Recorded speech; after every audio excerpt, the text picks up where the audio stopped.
Tantor Audio, a division of Recorded Books, presents Sanctuary by Mercedes Lackey. Narrated by Ryan Burke. 1.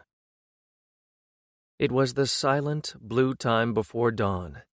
The air hung cool and still above the pale sand, not a hint, not a breath of breeze.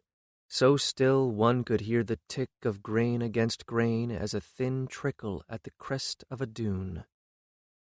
The desert stretched out all around Sanctuary, as if beneath the calming hand of a god, or a goddess, perhaps. Nafet, whom the Altans called Neferet, the goddess of night, had not yet withdrawn the hem of her robe from the land. Rehaket, the sun, still lingered in the summerland beyond the star bridge. It would not be cool for much longer, nor still. Karun stood on the roof of one of the 4 buildings that surrounded a courtyard that had been given over for use as the dragon's sand wallow, and leaned on the parapet to watch the dawn come in over the desert. Not difficult at this point, although there were still refugees finding their way here all the time with the help of the Bedou, also called the Veiled Ones. There was no structure in the entire city that was more than 3 buildings away from the open sand. He was, given a choice, not usually awake at this time. But in a little while, the dragons would, slowly, begin to rouse from their slumber, and they would be hungry. Here in Sanctuary, unlike in Alta and Tia, there was no butchery from which to feed them, no temple sacrifices to provide the carcasses. If the dragons wished to eat, they must hunt like their wild brethren. Hunts were always more successful when the jouster and dragon hunted as a team. So if the dragons wished to eat, their riders must waken and go out with them. Karun might be the first one awake and out today, but by now the others of his wing were stirring at the very least. He generally didn't beat the rest by very much. Besides, the terrible heat of the desert at midday in the middle of the dry meant that their schedules were much changed from Alta. Here they flew at dawn and dusk, and spent the hottest part of the day well away from the burning rays of the sun. The sun, Altan Rehaket, was not the kindly solar disk, the bringer of life here. Oh no, not beautiful with banners. He was not even the Rehaket that the Tians knew. Here in the desert, he wore the harsher visage of Se-Aketh, the tester, the scourge of fire, he who had no mercy, only an unwinking eye that tested to destruction. Even the dragons sheltered beneath a canopy from his eye at midday. Sometimes Karun wondered, was this where the Magi of Alta had gotten the idea for their unwinking eye, their scourge of fire? Karun preferred to greet Avitra with a clear head and unclouded eyes, this morning especially, because it was all the more needful on this day that each dragon of the wing fly to the hunt and return with prey before the sun reached its zenith. Because today they had another reason besides the sun's implacable hammer to be well in shelter. There would be a great sandstorm today, so said Caleth, and Karun saw no reason to disbelieve him. And when Caleth meant a great sandstorm, he was not speaking of a quarter day of wind and blowing sand. Karun and the others had not yet weathered a great sandstorm, but the Veiled Ones had, and so had Caleth. The midnight Camiseen, the storm without rain that brought the darkness of night at midday. The Bedou spoke feelingly of a sky black at midday, of wind too strong to stand against, of air so thick with dust and grit you could not breathe, of a storm full of sand like millions of minuscule knives that flayed clothing from the body, and flesh from bone, and packed every open orifice with wind-driven dirt. Get in the shelter of a rock or a dune, and you might survive, if you could get a clear space for your face, breathe through cloth, and manage to keep from being buried alive. There was no sign of such a storm. The thin, clear light and the cloudless sky held nothing but peace. Karun did not trust the promise of such peace. He trusted Caleth. Caleth was, without a doubt, God-touched. Had he not led them all here, to the once-buried city of legend they now called Sanctuary? If he said such a storm would blow up, Kurun would believe him. Certainly the Veiled Ones did. Those within the area of the storm had either taken themselves out of its path or moved into the city, little though they liked living within walls even a single day. Kurun nodded to himself as he looked out over a city that seemed very strange to the eyes of one accustomed to the straight, clean lines of the buildings of Alta and Tia. Once Caliph, then Prince Caliph, had been nothing more than the quiet, studious twin brother of the more charismatic Prince Toreth. True, he, with Toreth, was one of the 4 designated heirs to the thrones of Alta, but until Toreth had been murdered, he had been something of a cipher to most. Well, he certainly wasn't a cipher now. A winged one of Alta, in truth, and a priest of Haras of Tia. He spoke for the gods of both peoples. Gods which were, Kurun was coming to understand, one and the same. Or at least there was so little difference it mattered not at all. Caliph was accepted by the Veiled Ones, the wanderers of the desert, the Blue People, as a seer, a hand of the gods and a mouth of the people as well. And if Kurun only had an imperfect understanding of what that meant, well, he knew it was a position of great respect, and that was enough for him. As the city slumbered under the clear, pre-dawn sky, Sanctuary hardly looked like a city at all, more like a collection of squared-off mounds, very like wind-sculpted, sand-polished mastabas, nearly the same color as the sand around them. Hardly surprising no one had found it until Caliph led the Veiled Ones to it. Even if it had not been buried beneath the dunes, when Kurun thought of a city, he thought of nothing at all like this. To his mind, the word city called up the image of the tall, angular sandstone or granite edifices of Memphis, the capital of Tia, carved and painted with images of the gods and great kings, reaching 5, 6, 10 times the height of a man.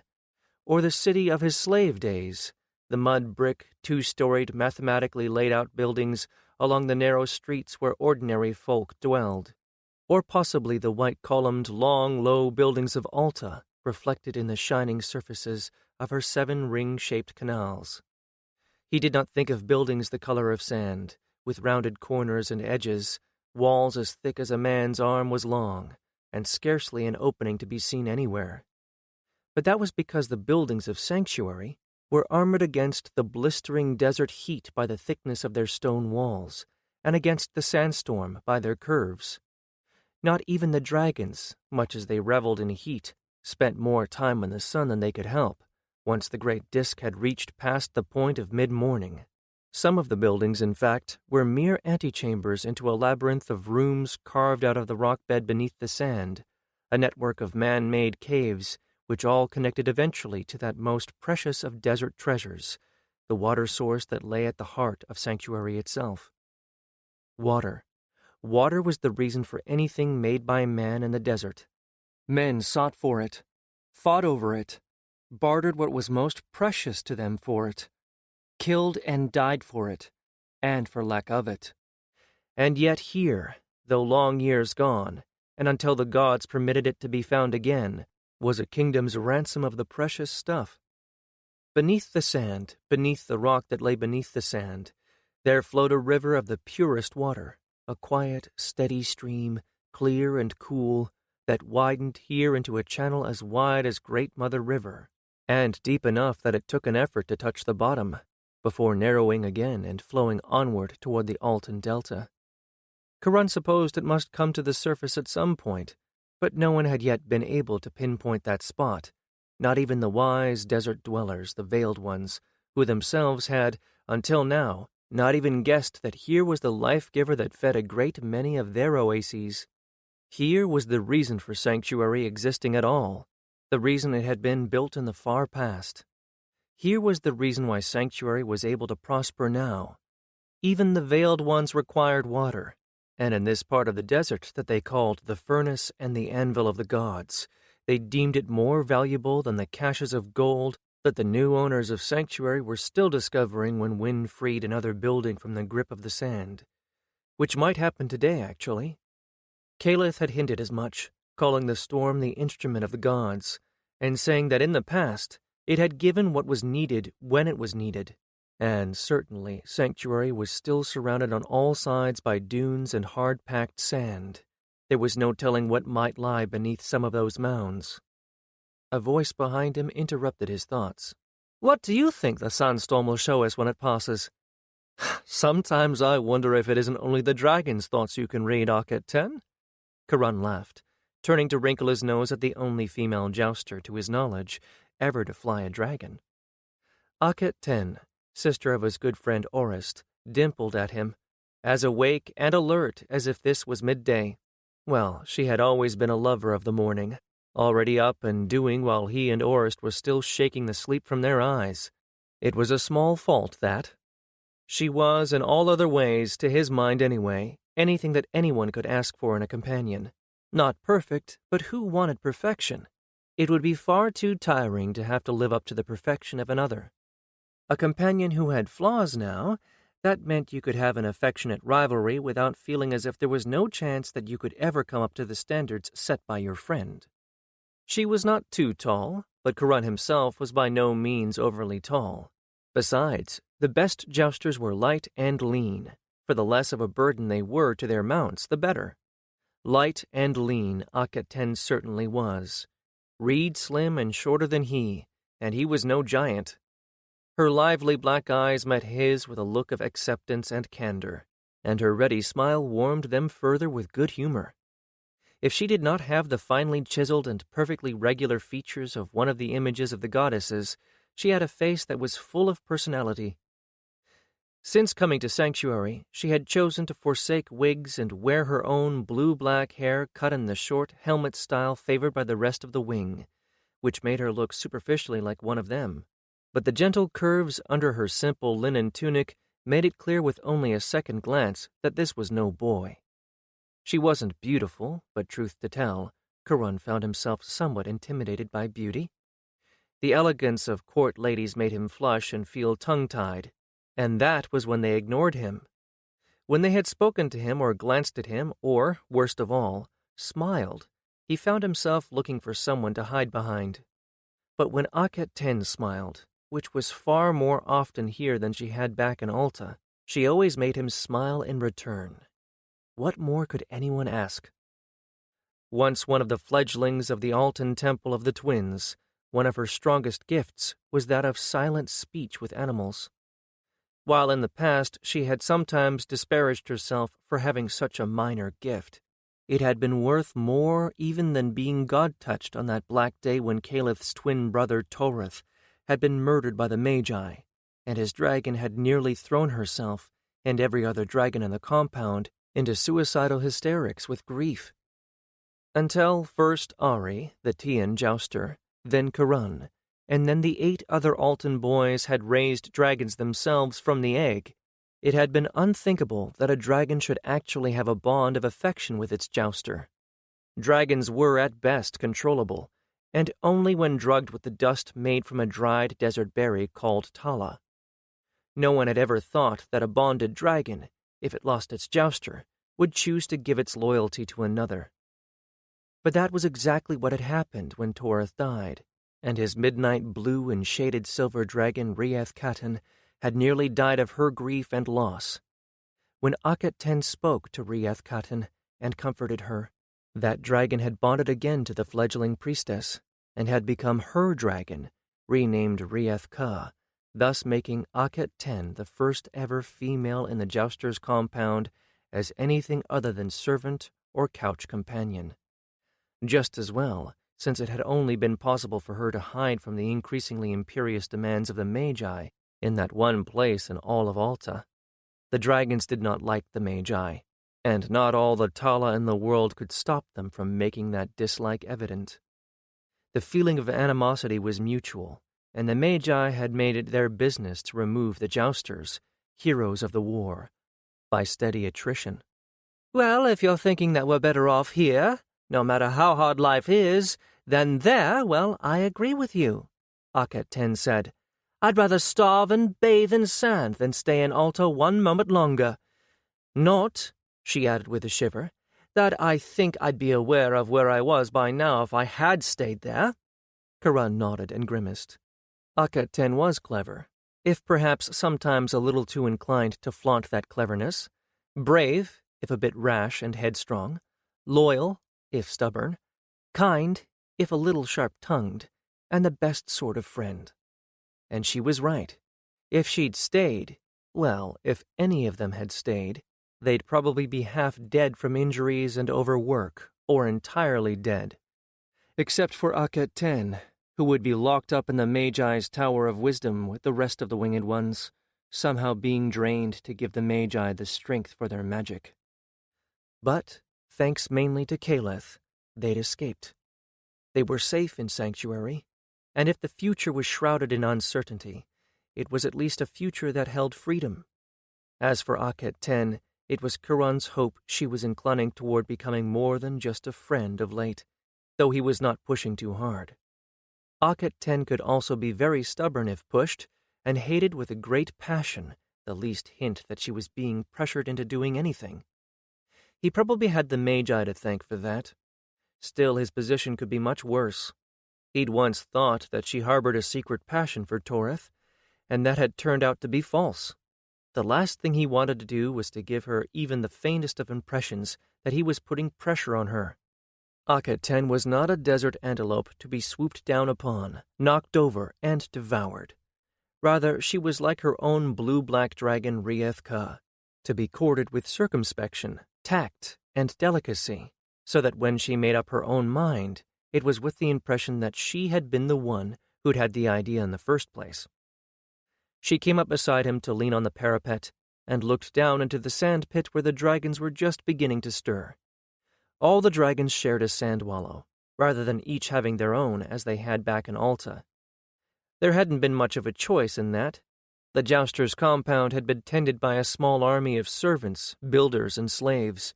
There were no slaves here in Sanctuary, and precious few servants, and none to spare for building something like the complex of quarters and sand wallows the dragons were used to. Fortunately, they were all, with the exceptions of Avatra and Are's huge gold, emerald, and blue dragon Cachette, out of the same batch of eggs. All but Cachette had romped together as nestlings and fledglings, and had trained together, under the guidance of Karan and Avatra, from the beginning of their lives. There was no serious quarreling, much less the fighting that happened among unrelated wild-caught jousting dragons, and though there might be the occasional squabble, it was soon sorted out without much worse than a swat or a nip or two. For her part, although the lovely scarlet Avatra reacted to being forced to share her sand with the infants with a pained disdain that was sometimes quite funny to see, she never bullied them. As for Cachette, who might have been expected to react poorly to the herd of youngsters, the eldest of the dragons actually took to the half-grown dragonettes with a great tolerance, and even some show of occasional pleasure. "I wouldn't even try to get inside your thoughts," Akhet-Ten teased. "I find myself listening to echoes." "Ha!" was all he replied. "You only think that because you've spent so much time around your brother. All boys have heads as empty as last year's lattice pod." "Last year's lattice pod isn't empty," her brother Orist exclaimed, coming up the stairs to flank Karan on his right. "It is full of the seeds of wisdom, I'll have you know. Ah, they're starting to stir." He leaned over and made kissing noises at his own beetle-blue dragon, who rewarded his attention by slowly raising his bright blue head from the sand wallow and turning to gaze at Orist with sleep-glazed, ruby-colored eyes. Orist's face was full of such infatuation that Karan smiled. Not that he was under any illusions that he didn't look like that around Avatra. It was quite clear to anyone with eyes that Orist and Akhet-Ten were brother and sister. In fact, at first glance, they might look like brother and brother. Both were slim with broad cheekbones and delicate chins, making their faces the same almond shape. And both had the same merry eyes. "Come on, little prince. It is time to greet the sun with sharp eyes and a clear head," Orist cooed down at his dragon coaxingly. "You need to wake up, precious jewel. We need to be in the air quickly this morning." He turned to his sister. "You did remember to tell them all about the sandstorm, didn't you?" "Last night before they went to sleep," she promised, with a hint of reproach. You don't think I'd have forgotten that? They know. I was careful not to confuse them either. When I told them, I took care to show them images of what they know. A black storm, wicked wind, and evil air currents. That was enough. He's just sleepy from the heat of the sand. He'll remember it for himself in a moment, and he'll be more impatient than you to get hunting." Without waiting to hear what her brother had to say, she turned and skipped down the staircase on the side wall of the pit, to trot along the ledge surrounding the neck-deep sand until she came to where her own dragon was just now waking. "Don't tease her. You know how she feels about her responsibilities," Karan told his friend. "Look, see? Your little prince has just remembered that if he doesn't get up in the sky soon, he might not eat today."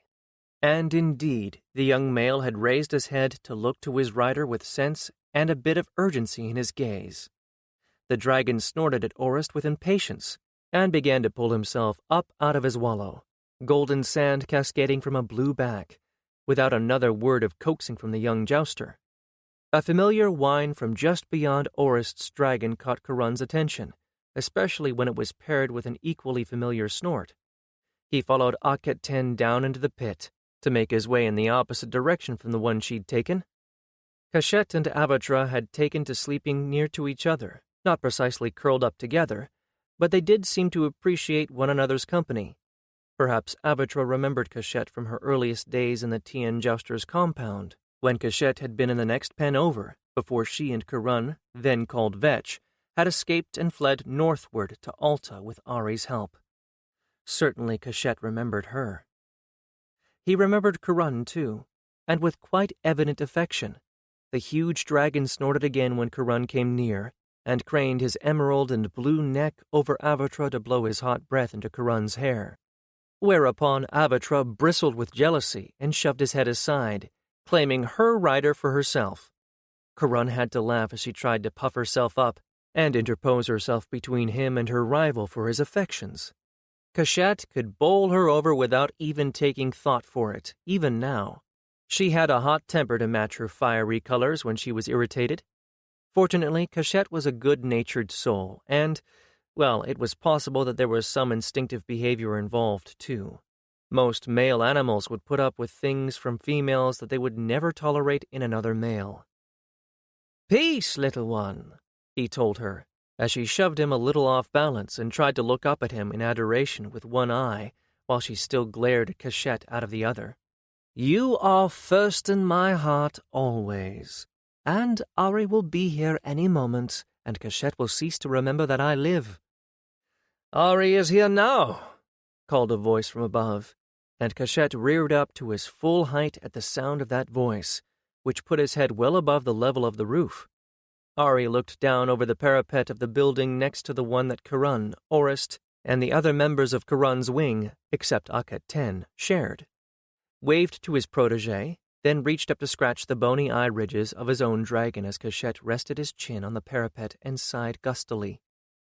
As Karan had predicted, Kashet was now quite oblivious to the fact that the younger man even existed, which made Avatra perfectly pleased.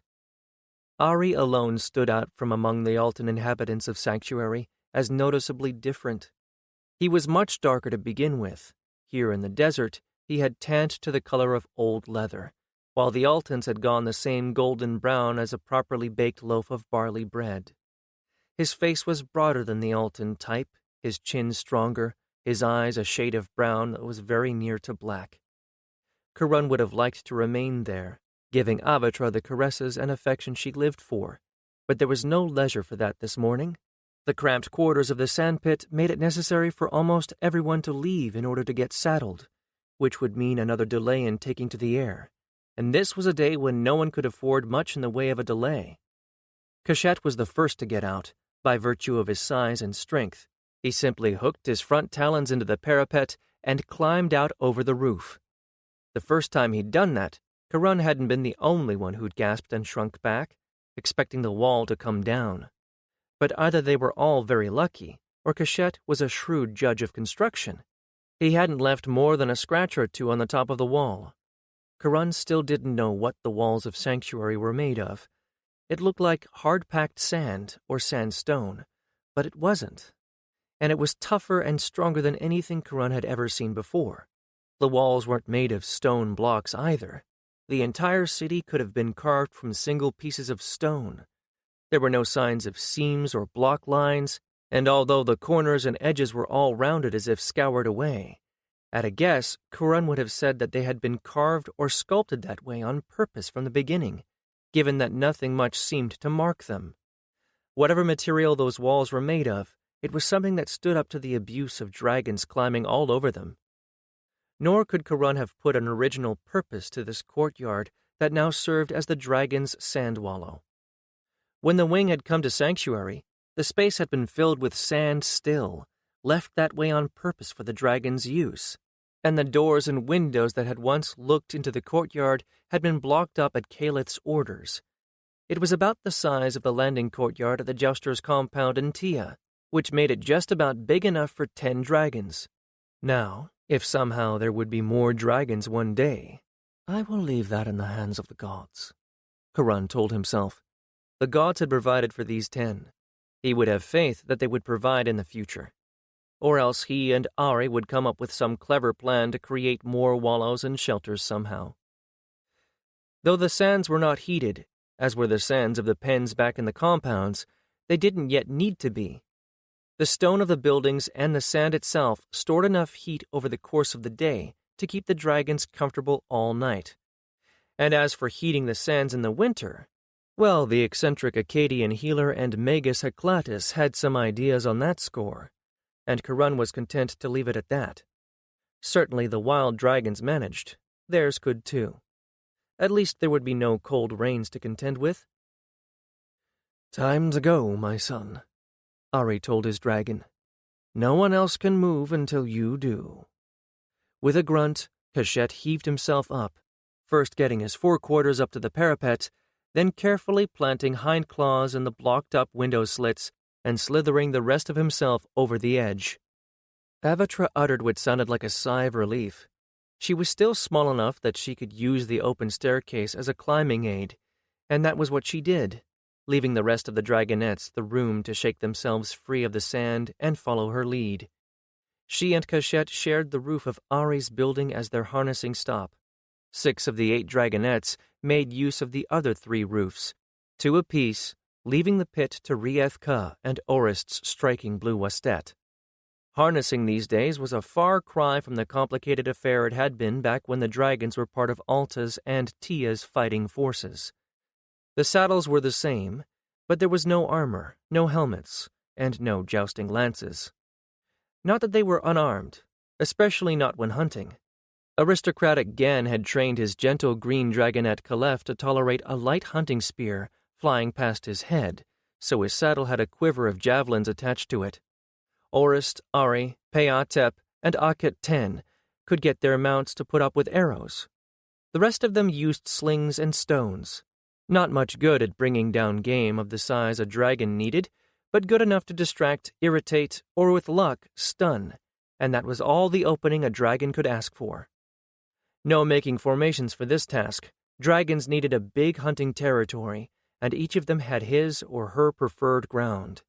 By common consent, Akhet 10 and Rieth-Ka got what was nearest sanctuary, and the rest of them simply let their dragons define the hunting ranges as they saw fit. They were up and into the air as soon as they were strapped into their saddles, scattering to the 4 directions. Much as Karan would have liked to hunt alongside Akhet 10, the plain fact was that it was impossible. Neither dragon would have tolerated another in her hunting grounds. So he and Avatra launched themselves into the soft blue eye of the cloudless morning sky and headed for their allotment without a backward glance at Akhet 10 and Rieth-Ka. Later, perhaps, if they both got in well ahead of the storm, they could fly together. First things first. Karan was minded to chase wild ass this morning. They hadn't preyed on those herds in a while, and if they were going to have anything left to bring back for Avatra's evening meal after Avatra ate her fill, it would have to be a substantial kill. That meant flying to the farthest extent of Avatra's hunting range, where the sand gave way to scrubby hills and wadis. But she was fresh and strong, and the wind was in their favor. Provided that they made a kill quickly, they would beat the storm back in plenty of time. So, with a quick prayer to Besh, the pot-bellied, bandy-legged luck god, Karun began to scan the horizon and, pragmatically, made sure he had a heavy stone for his sling. 2. The sun was only halfway above the horizon as Karun gave Avatra signals with hand and legs that she was to gain height. She pumped her wide red wings as hard as she could, valiantly answering his direction. The only problem with flying this early was that there were no thermals to ride, and every wing beat a dragon took came with heavy labor. A dragon's preferred method of flight was to glide from thermal to thermal, spiraling up the rising current of air and gliding down to the next thermal, with as few wing beats in between as possible. Such a flying style saved energy, and the one thing that a flying dragon needed a lot of was energy. It was Karun's preferred method, too. Riding dragonback was hard work, though you'd never know that from the serene wall paintings of jousters in the sky in both Tia and Alta. With every downward stroke, he was flung back against the cantle of his saddle as Avatra surged forward. And with every upward sweep, he hung weightless for just an unnerving moment, then fell forward against the pommel. Jousters learned to cope with this, of course. He felt what she was going to do with his legs, and he had learned to shift his weight to make himself less of a burden. But it was hard work for both of them, and he always felt guilty about putting her to the extra effort of carrying him when she had to work this hard to get in the air. Below them, Sanctuary dwindled to a child's play village made of sand, in the midst of a sea of sand, with the other dragons scattering in all directions, the only spots of color against the pale sweeps of the dunes. He sometimes wondered how the dragons felt about this new life. Were they angry because food no longer was delivered to them? Or did they prefer to make kills on their own? He didn't detect any new grumpiness in Avatra's mood. The contrary, actually. He thought that she liked hunting, and he knew for certain that this dry, hot desert suited her. Even at sun's zenith, when the dragons moved out of the direct rays, they didn't stay out of the heat for too very long. Avatra knew her territory now, and headed for it without prompting. He squinted against the light of the rising sun, and sighted in on their goal, the far-off hills and wadis where the wild-ass herd roamed. It was cold up here in the morning, but he shrugged off the chill. Already the sun on his skin was warming him, and before very long, he knew that it would stop being pleasant and start being uncomfortable. And he would be glad of the coolness of the upper air. By the time they headed back, he would be wishing for just a breath of the chill of early morning. He kept an eye on the ground beneath them, because it was always possible, not likely, but possible, that he would spot something worth chasing even before they got to the wadis. Besides, every flight was different. You never knew what you were going to see. A desert-horned lark singing his heart out as he soared into the blue bowl of the heavens, a viper sinuously leaving S-marks in the sand of a dune below, or a wild dragon. There were more of those about than he would have thought. He wondered how many of them had been Tian jousting dragons. Once Aklatis had discovered the way to neutralize Tala and render it ineffective at drugging dragons into submission, there was no way, short of love alone, that a dragon could be induced to remain with a jouster.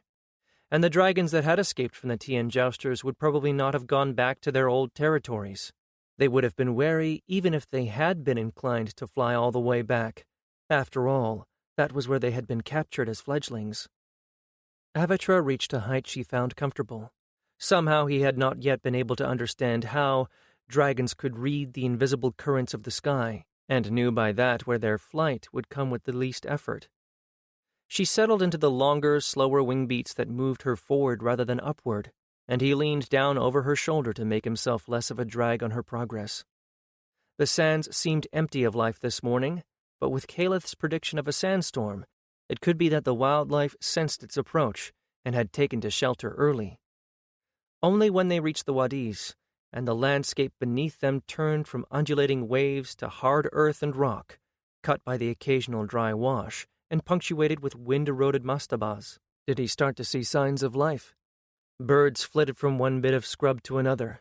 He saw a desert hare loping away as fast as its legs could take it, and finally, in the distance, the only cloud he'd seen today, a cloud of dust. the sort of dust raised by a herd or a group of animals. Avatra spotted it at the same time he did and reacted to it sooner, changing her course and heading as straight as the flight of an arrow for the sign of game on the horizon. If Akhet-Ten was right, the dragons understood a fair amount of what she tried to tell them, and Avatra would know that something bad was coming and there would be no afternoon hunt. Or if her instincts were as good as those of the wild animals, she would feel the urge to get under cover warring with her hunger, and that should also add to her eagerness. Now, as long as she didn't get too eager. He noticed after a moment that she was angling slightly upward again, which meant she was going to try for an attack from high above, which would add to her speed. Good for a quick kill, but not so good for him. He would have to get his stone off at the last moment, and he wouldn't be able to make another cast. Then, if he missed, and she missed, and the herd stood at bay or got into a wadi, there might not be a second chance. He freed one hand from the saddle, felt for the biggest stone in his ammunition pouch, and, with his eyes still on the approaching dust cloud, slipped it one-handed into the sling on his lap. He wouldn't drop the sling into the ready position until he was almost onto the target. Otherwise, he risked losing the stone before he could throw it. Avatra's eyes were better than his. He felt her putting more effort into her wing beats. She must have seen the animals in the dust cloud. Beneath his legs and the hand on her shoulder, her skin was as hot as a kiln, a sign that she was excited. Even if she could not yet see the prey, she knew where it was. The amount of dust being kicked up increased. The herd was in a canter now. They must have been seen. The creatures of this part of the desert had not known an aerial predator before the dragons came, but they surely knew one when they saw it now. A pity that. No more easy hunts. 3 hard wing beats that bucked Karun back against the cantle of the saddle, and they were directly above the herd. He looked down on the brown backs, through a haze of dust as they ran, weaving back and forth to elude the shape above them. He smelled them, hot dust, animal sweat, even as far above them as Avatra was. 3 wing beats more, and they were pulling ahead of the lead ass. And that was when Avatra stalled, giving him just enough warning to brace himself, and did a wing-over, plunging down toward the herd of asses, with wings folded and Karun pressed tightly against her neck. She plummeted for a point well ahead and to one side of them, and did a quick turn, still halfway above them, and still diving, to face them without losing any significant speed. With frantic brays, the ass herd broke right down the middle as she pulled up out of her dive with a snap of opening wings, and raced straight at them, head outstretched. Roughly half went left, the other half right, but as there always is, there was one individual who couldn't make up their mind to go in either direction. Karun pulled the sling out of his lap in a practiced movement as Avatra made straight for the indecisive one, whirled it, and let the stone fly as Avatra pulled up, skimming just above the tops of the mare's ears. The stone struck her full in the forehead, and she went down. Karun crouched down in the saddle again and held on for dear life. As the straps holding him in cut into his flesh, Avatra did a second wing-over and plunged back down, all 4 sets of talons extended. Even as the ass was trying to struggle to its feet, Avatra struck it from above and behind, killing it instantly with a jolt that sent Karun into the pommel of the saddle again. The rush of wind stopped. Dust began to settle around them. The only sounds were of Avatra settling herself and the hoofbeats and braying of the retreating asses. She mantled her sunrise-colored wings over her prey and began tearing into it before the dust had even settled. The rest of the herd, sensing that the chosen victim had fallen, stopped dead and turned their heads to look. The air was full of the smell of hot sweat, dust, and blood. Sometimes Karun felt sorry for the prey, but today had been a quick, clean kill, and he was used to seeing Avatra killing and eating now. It was with no sense of revulsion that he slid down out of her saddle and left her to her feeding. No, his thought was just to make sure that the mare they'd taken down hadn't had a foal at heel. Such indecisiveness sometimes meant the prey was guarding a little one. There was no sign of a loose or abandoned foal in the herd. In a way, that was a pity. He would have caught it and brought it back alive, to be tamed and added to the sanctuary animals. So far, all they had was a few donkeys, goats, and camels. Granted, keeping them fed was a chore, Sand did not make good pasturage for anything. Still, the original inhabitants must have managed in some way. They just needed to find out how. And there was no doubt that having working animals made life easier for the humans. If they had enough asses or donkeys, for instance, they could operate a water wheel to bring water to the surface to irrigate small gardens. Another day, perhaps. As the ass herd formed up again and sped off to the shelter of the wadis, Karan eyed the sun. The sun disk of Rahaket had not yet approached the point that marked danger, but it was time to get on with his part of the work. With the edge taken off Avatra's hunger, it was possible to approach her and work side by side with her on her kill without her bristling or even snapping at him. She might love him past all understanding, and he her in return, but love does not trump a growling stomach for a dragon. She'd already cleaned out the viscera, which was actually helpful, as it made the butchering go easier and a lot cleaner. He butchered the hindquarters for packing up, while she tore into the front. By this time she had eaten the head, so it wasn't so bad. There was nothing quite as unnerving as watching a dragon take apart a skull, unless it was to have the reproachful, albeit dead, gaze of the prey seemingly focused on you. That was one problem the butchers at the jousters' courts of both Alta and Tia had never been forced to deal with. He had sacks that he tried to make of equal weight when she had finally eaten her fill. He wasn't going to leave anything behind. This was a little more than Avatra would eat right now, since her growth had stalled out and she wouldn't be flying this afternoon. But one of the others might not be as lucky in the hunt as he and Avatra had been. As it was, with the burden of 4 bags of animal parts and himself, when Avatra lumbered into the air again, it was a good thing that the sands had heated up enough to give them some thermal lift. She labored hard the entire way home, and by the time they reached the city, she was as tired as if she had flown a full patrol with a fight at the end of it. The flight back to Sanctuary was unexceptional. Avatra was soon back in the pen, ready for a buffing and oiling, waiting patiently for Karan to haul the sacks of meat into temporary storage. They were the first back, despite having taken the longest flight out, or so he guessed.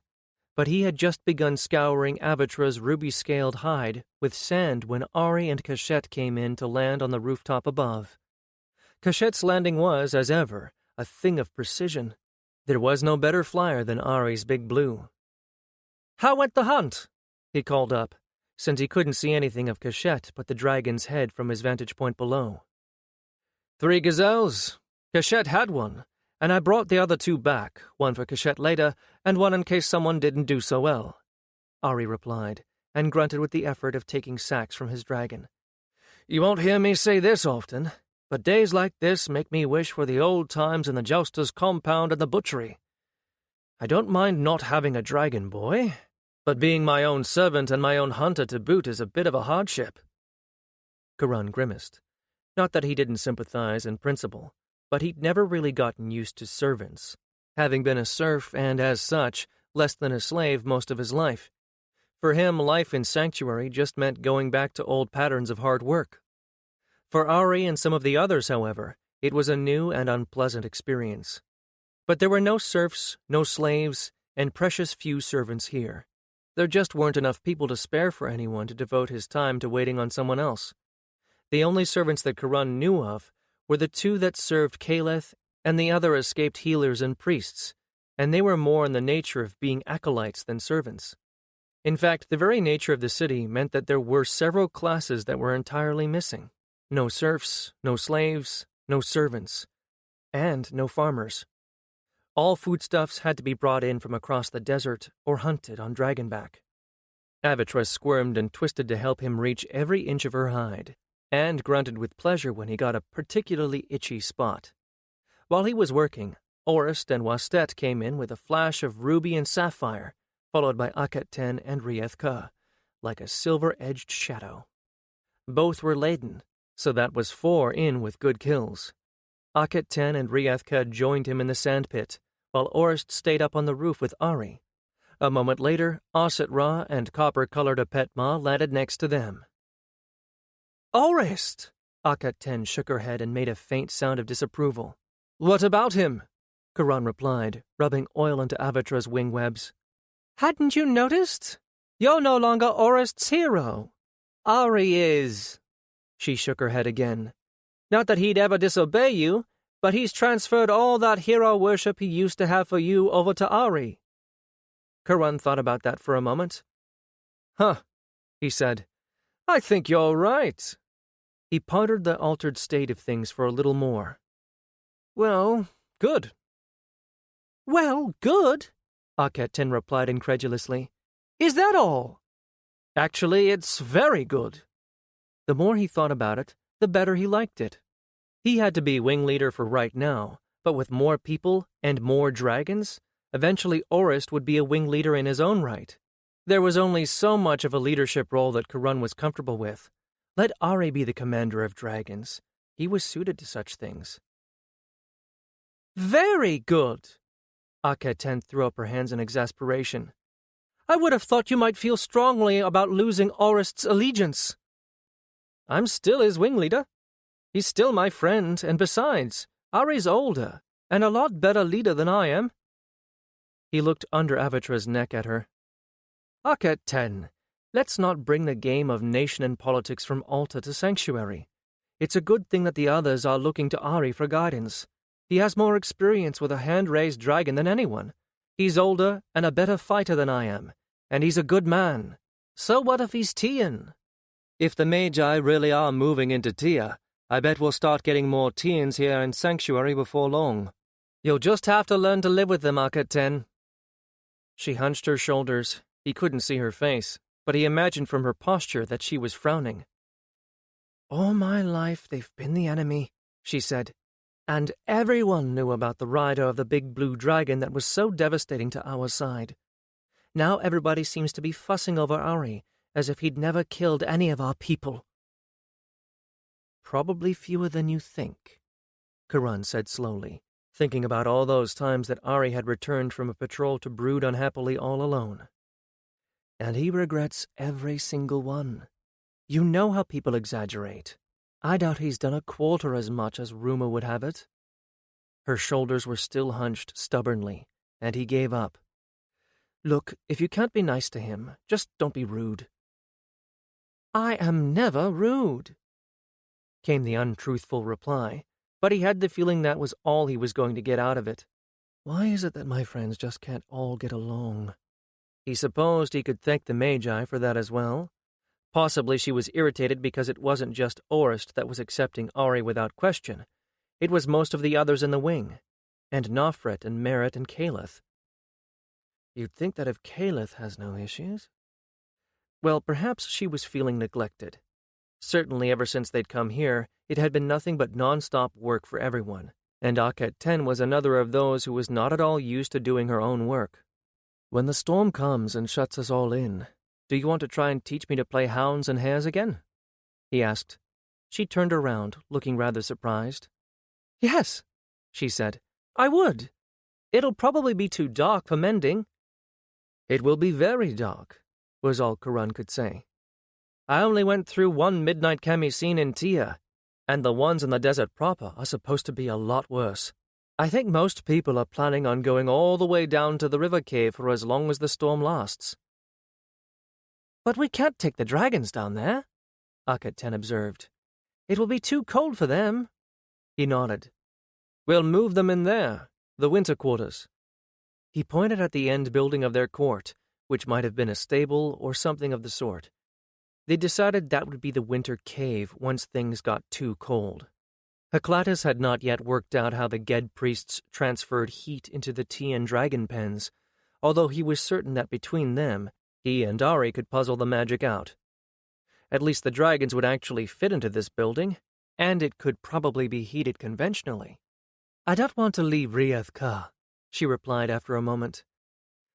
I don't think any of us plan on leaving our dragons, he said truthfully. They'll probably be all right, but you never know. So it won't be as comfortable as being down by the river, and we might have our hands full if they get restive or frightened. I can think of too many bad things that could happen if we leave them alone, she told him. At just that moment, the rest of the wing started to straggle in. Peatep and Scarlet and Sand Diath were the first of the lot, with Diath looking more nervous than usual. I think he senses something, Peatep called in his booming voice as Diath landed on the sand and immediately went to a sheltered corner. Karan nodded. Having been a keeper of hunting cats, even lions, before becoming a jouster, tall Peatep was perhaps the most sensitive of any of them to his dragon's moods except, perhaps, the former falcon trainer Kalen. Caleth's prediction is holding true, then. Karan did not even bother to voice the question of whether the scarlet and sand dragon was picking up his nerves from his rider. Peatep was not only more sensitive to his dragon's moods, he was outstanding at dealing with them. He knew better than anyone in the wing except perhaps Kalen how to keep his own nerves from being communicated to his dragon. I think he knows it's something he's never seen, too. Peatep dismounted. He didn't bother to take off Diath's burdens. The dragon craned his neck around, showing the sand-colored throat. I'm going to take him straight into the shelter. No point in letting his nerves getting him all worked up. I'll come with you, Aka-Ten said instantly. It'll leave more room in the court for the others, and Riethka's starting to fidget too. So I was stead in a petma, Orest called down from above. Ari leaned over the ledge. The only two dragons that aren't fussing are Kashet and Abatra, and they've both lived in the desert. I expect all of your Altan-born dragons that have never seen a real sandstorm, much less a midnight chamisine, are going to be restless and on edge. They sense something coming. Their instincts tell them that it's dangerous, but they don't know what it is. Getting them into the shelter now is a good idea. Aka-Ten made a little face, but said nothing. She only led Riethka behind Diath as they took the staircase to the building roof. On the other side would be a matching stair to bring them to the street side of the shelter. Orest led Westet out of sight, presumably to take the dragon down to the street as well. Ari raised an eyebrow at Karan, who shrugged. She's seen everything but a midnight chamisine. So she probably is thinking it's just another sandstorm.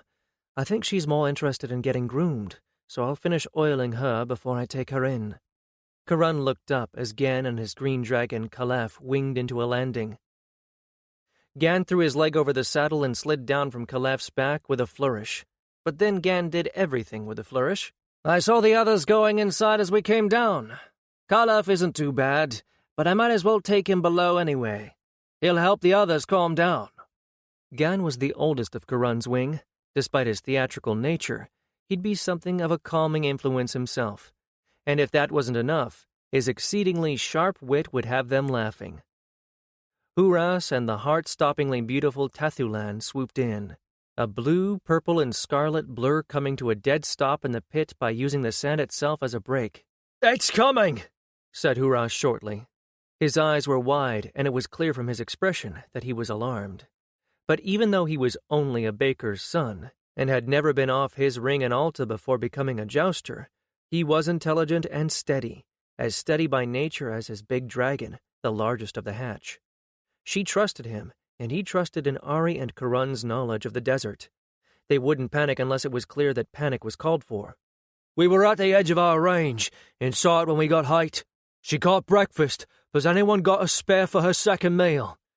I do, Ari volunteered, as Kalen and Brown and Gold Say Atman and Manetka and Indigo Purple Bethlin landed on opposite buildings at almost the same moment. Huras saw it coming, he called as they dismounted. Don't bother to unharness. Just get into the shelter. By the time Karan and Avatra got up to the rooftop themselves, it was clear that everyone else in Sanctuary was under cover, and probably had been as soon as morning chores were done. The very few windows were already covered with wooden shutters, and the city might as well have been as empty as when they had arrived. Avatra seemed perfectly calm even now, but when Karan looked to the east, he saw a brownish haze just at the horizon that made him hurry his steps. Ari was right behind him, with Kashet on his heels. When the double doors of the stable were shut and barred behind them both, Karan turned to look the situation over. This was not the most ideal place for the dragons. The largest of them had to crouch to keep from knocking their heads on the ceiling. In the bars of light that filtered in through the closed shutters, it was barely possible to see, and the air seemed a bit stuffy. It was also quite crowded. Mealtime for the dragons was going to be interesting. Outside there was a sound. A high-pitched whine at first, then a deep rumble, like the sound of hundreds of chariots approaching, and then the light vanished. and the walls and shutters shook as the midnight camiseen struck sanctuary. The wind did not howl. It roared, it thundered, it tore angrily at the walls and shutters. It made the walls vibrate.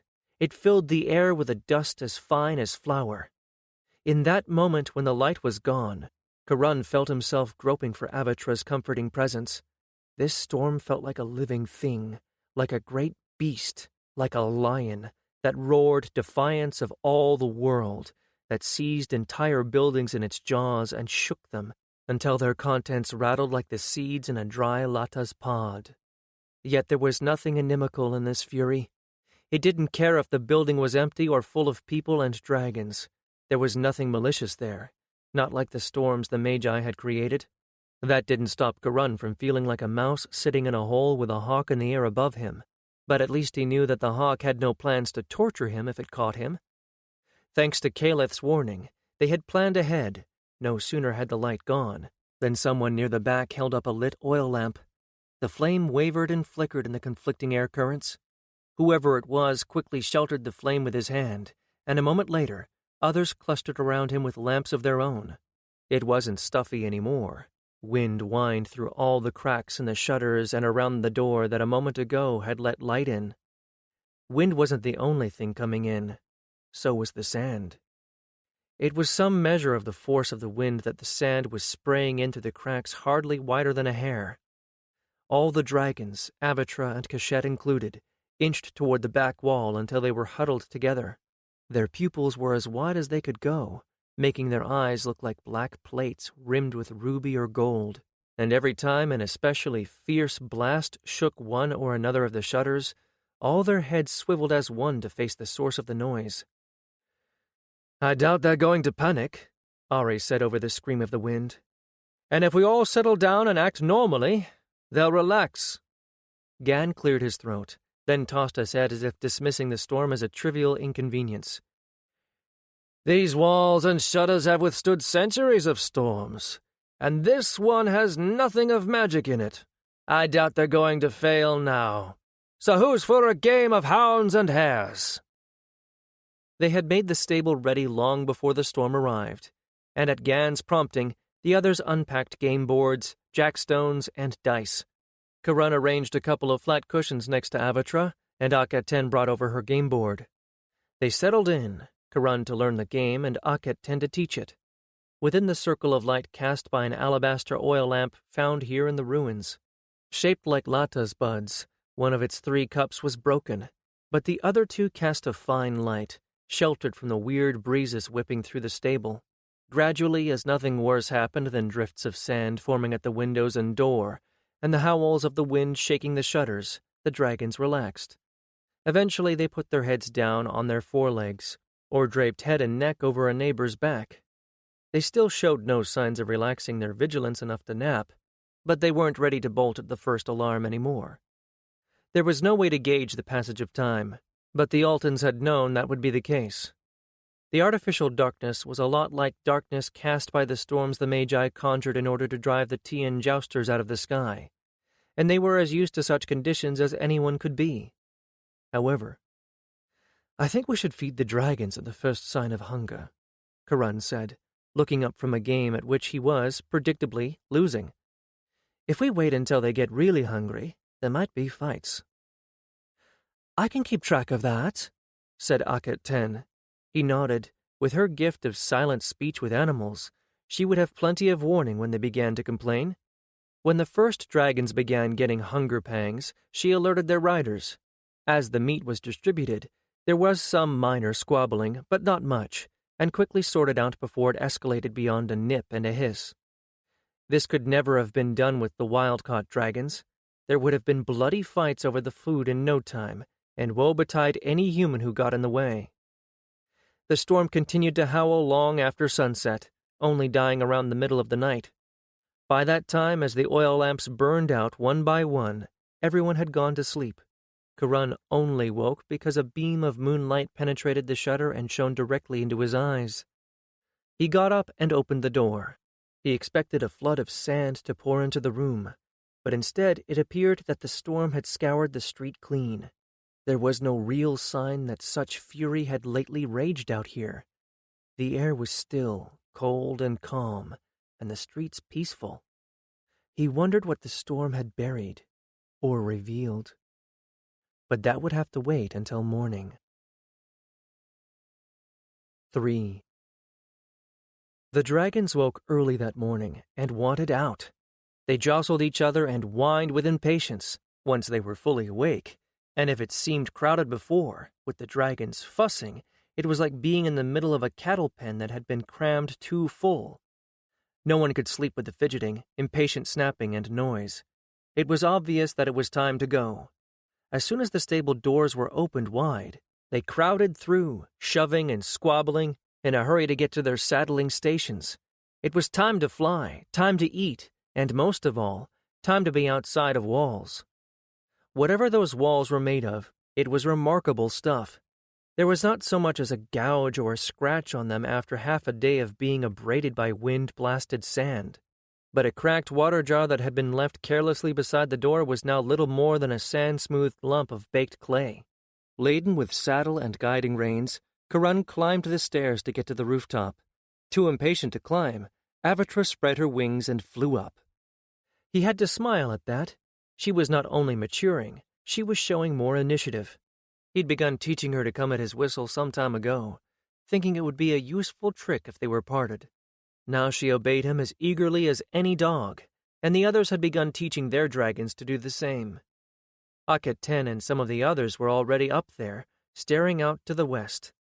When he joined him, it was clear what they were staring at. The sandstorm had uncovered more of the city beneath the dunes. This time there was a temple-sized building, and a vast complex a great deal like a great lord's house. These were a mix of the familiar structures of the sort they all lived in now, and a carefully laid-out area of roofless courts covered by walls next to the temple that bore a striking resemblance to the dragon pens.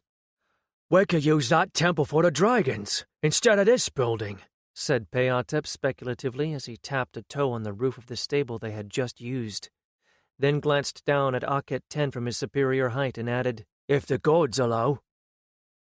"I shouldn't think they'd mind," she replied, rubbing her ear. "But I'm not the one to ask." "I think," called a cheerful voice from below, "that they will not mind at all, seeing as that building has the sign of Horus upon it." Karun looked down at Caliph, who grinned up at him, teeth very white in the tanned skin of his face. His spotlessly white headcloth nearly matched them. Caliph had been thriving out here, and anyone who was under the impression that someone serving as the literal spokesperson for the gods would be frail and ascetic would have a great shock when confronted with the lean, hard, athletic Caliph. He was one of the few who had adopted the Tian custom of shaving the head out here in the heat, and generally appeared in public in headcloths, as Ari did. His appearance was a curious mixture of Tian and Altan dress, and Karun was quite certain that this was a deliberate decision on his part. "You look like you've been up for ages," Aket-10 called down. "I have. I've been inspecting," he replied, his mild eyes sparkling. "The gods provide, you see. We'll be getting another caravan of Altan refugees soon, and we'd have been a bit crowded without some help." Another caravan of refugees? Well, if anyone would know, it would be Caliph, god-touched, winged one of the far-seeing eye. If anyone had asked Karun long ago what he thought a god-touched person would look like, he probably would not have described someone like Caliph. Except when the gods spoke through him, there was nothing about him at first glance that was uncanny. He could have been one of Karun's wing.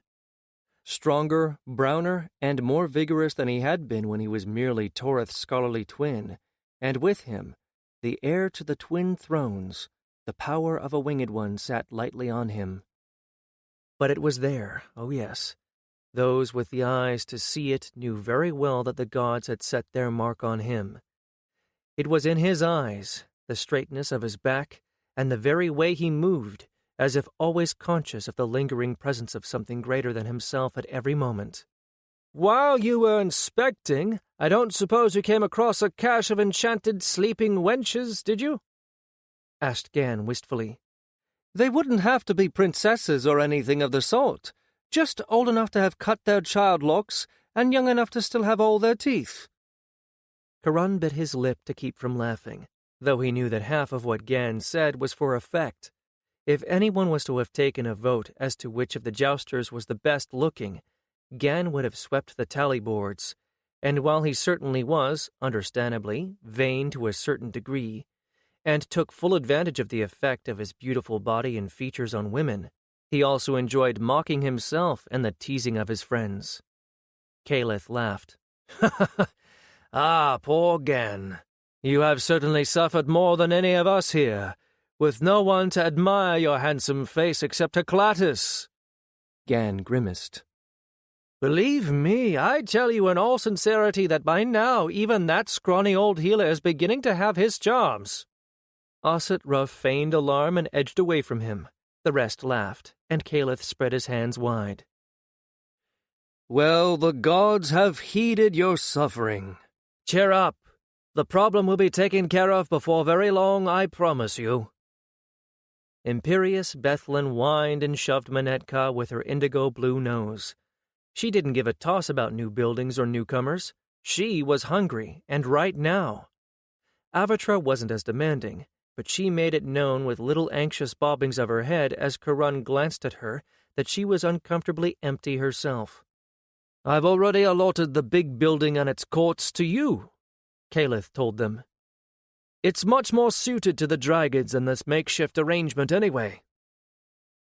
"We'll come look when we get back," Karan promised, and turned to saddling Avatra so they could get out of there. As they leaped into the air, the pattern of the newly uncovered buildings came clear. There were two distinct sections. One looked exactly like a great lord's city manor, with the great house and all the attendant outbuildings. The other was that very large building, in seemingly excellent preservation with a ring of roofless, walled courtyards all around three sides of it, looking for all the world exactly like dragon pens. Well, even if that wasn't what they were, if they could be made to work as pens, he and the others would be taking them over. And, he reflected as Avatra banked away from the city, this meant he and the others could build in their own separate rooms within those pens, exactly as they'd enjoyed in Alta. It would be a relief to have separate quarters again. It wasn't that he minded sharing his living space with the others. It was mostly that there never seemed to be any place to be private.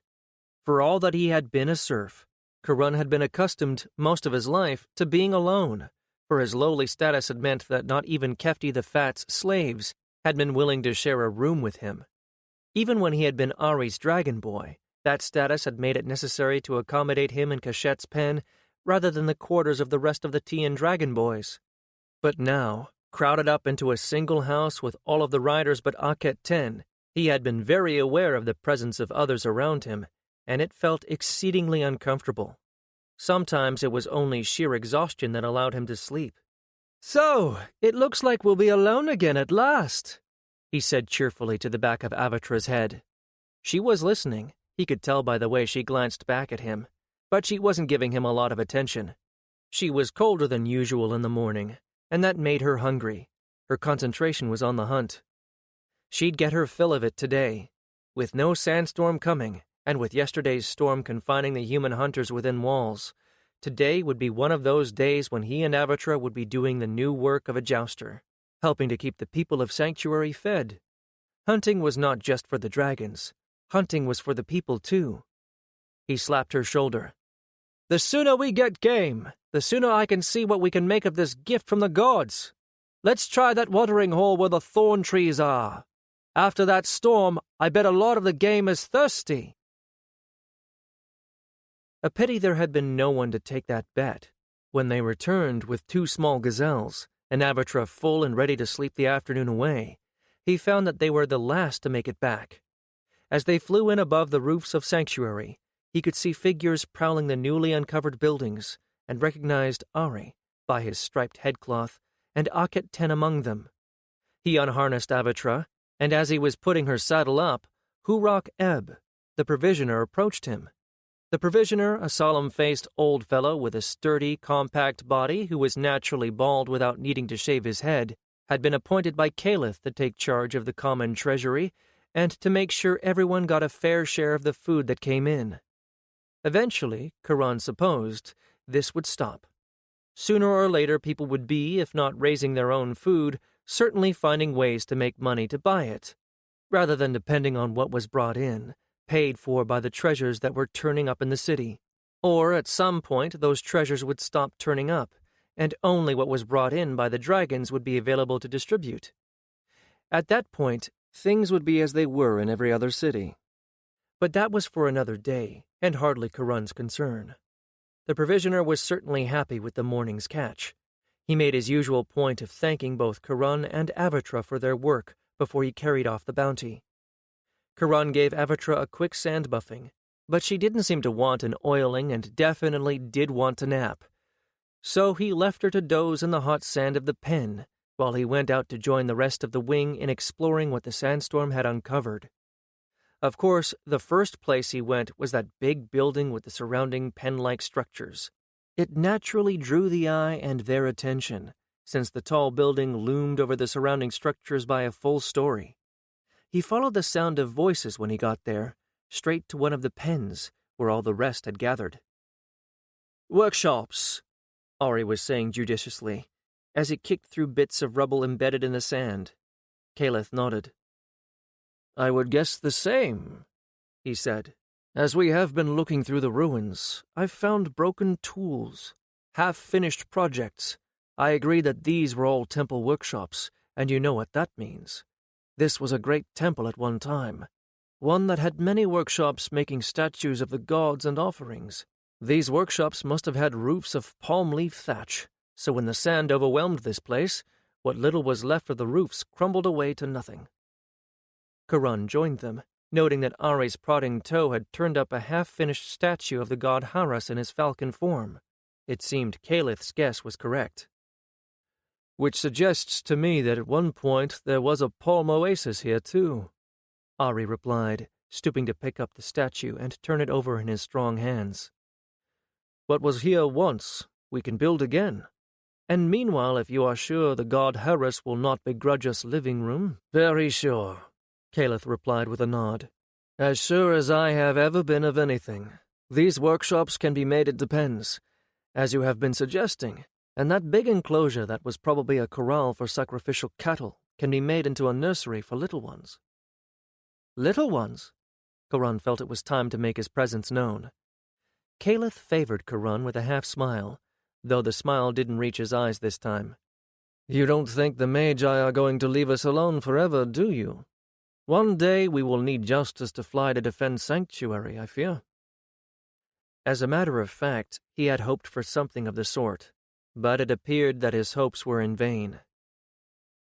"As he told us this morning, Caliph says that we are soon to see our population increase," Ari said. "And then, well, he has a plan, and I will let him explain it to everyone when the time is right." "But part of that is that we're going to have dragonettes again, and new jousters to train, is that it? And this will be soon?" Karan persisted. "Absolutely," Caliph replied. He looked so sure of himself that any doubts Karan might have had faded away.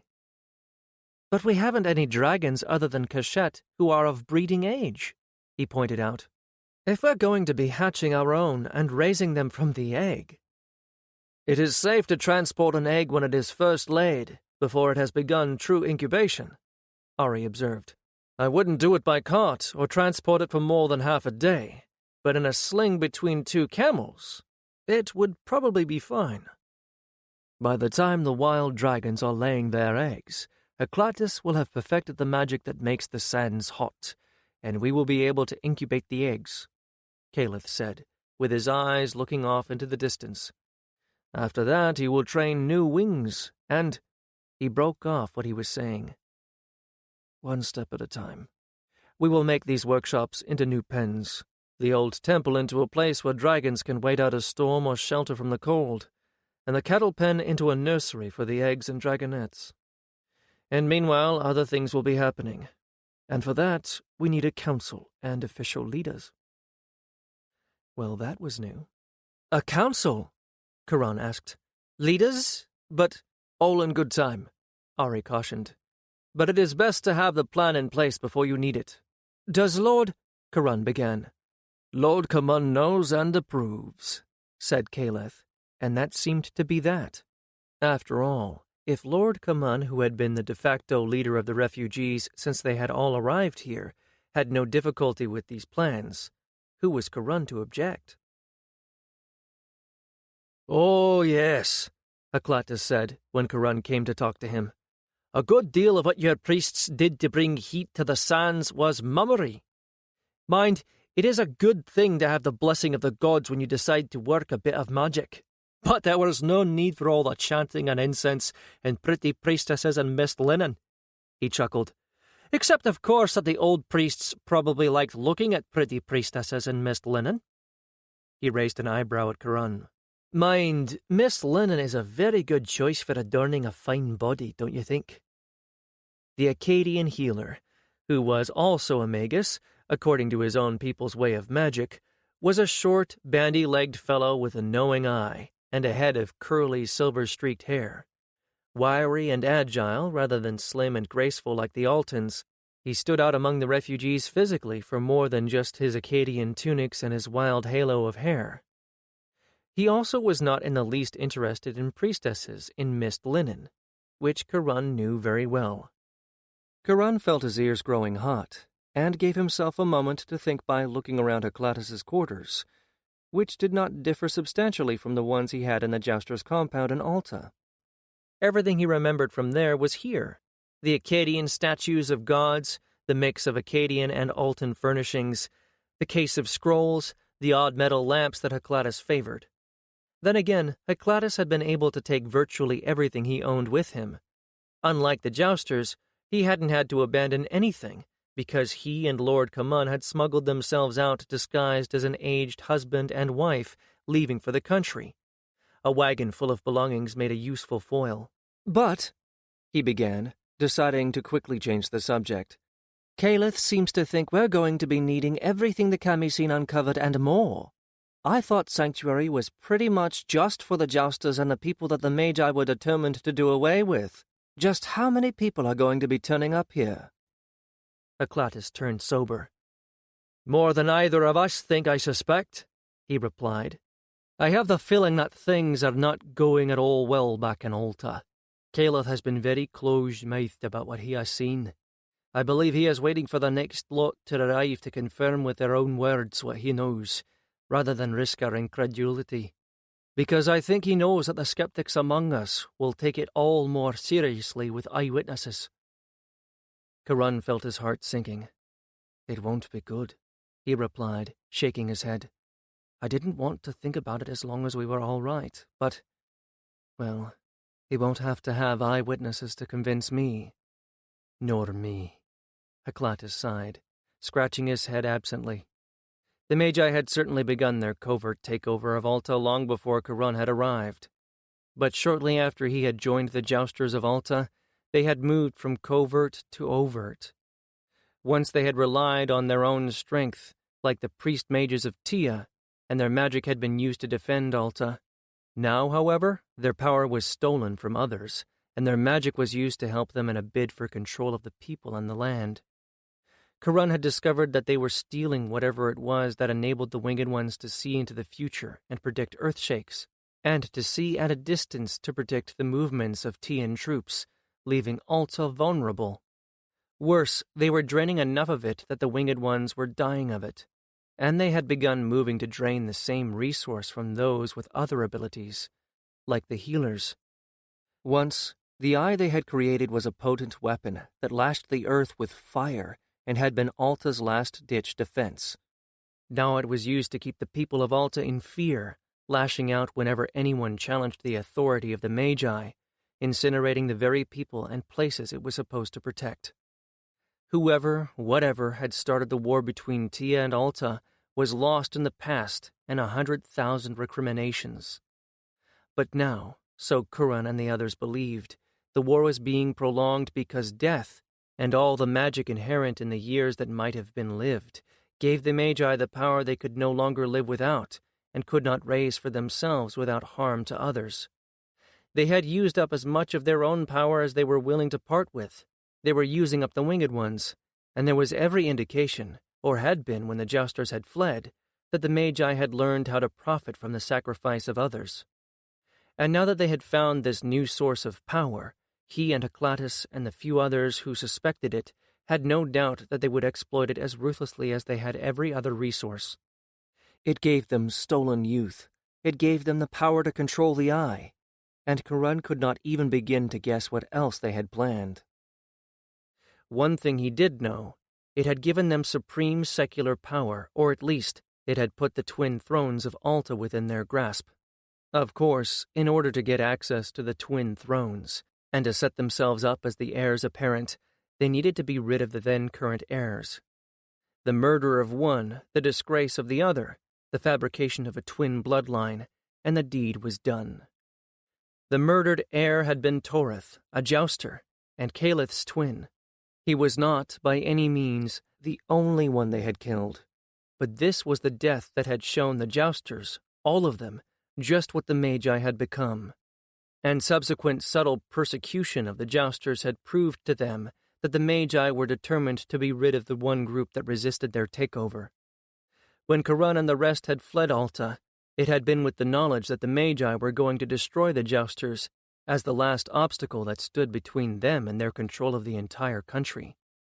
The trouble was that the jousters of Alta were all that stood between the people of Alta and the depredations of the jousters of Tia, who were responsible for some true horrors. Karan and the others decided they could not make their own escape until they had nullified that threat, so they had done their best to even the stakes between Alta and Tia by destroying what had kept the wild-caught dragons under control, the drug called Tala. The jousters of Tia had been overwhelming in their number and the strength of their larger desert-born dragons. But with the Tala gone and the wild-born dragons no longer controllable, at least the conflict came down to equal numbers and equal armies. The only dragons left under human control now were those that had been raised from the egg by their jousters, the 8 dragons born in Alta and raised by Karan's wing, and the 2 born in Tia and raised by Karan and Ari.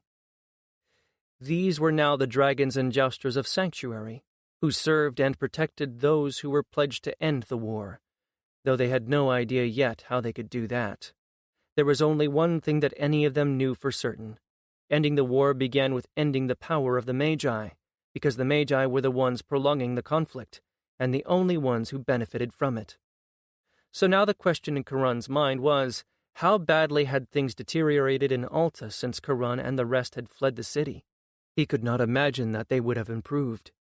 "Have you heard anything from the healers?" he asked Heclatus. The Akkadian shook his head. "Not that I expected to," Heclatus added.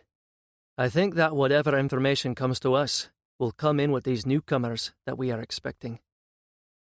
"How much do you think Caliph already knows?" Karan asked, with a growing sense of unease that was not directed at their enemies, but at the one who was supposed to be guiding them. It was one thing for Caliph to be the mere mouthpiece for the gods, but another entirely for him to be withholding vital information if he had it. Was Caliph already keeping secrets, as the Magi had? "Not nearly as much as you think he does," Heclatus said immediately, as if he were able to read Karan's thoughts, and he gave Karan a reassuring nod. "The Magi are able to block my scrying and the attempts by the Bedu to overlook the city.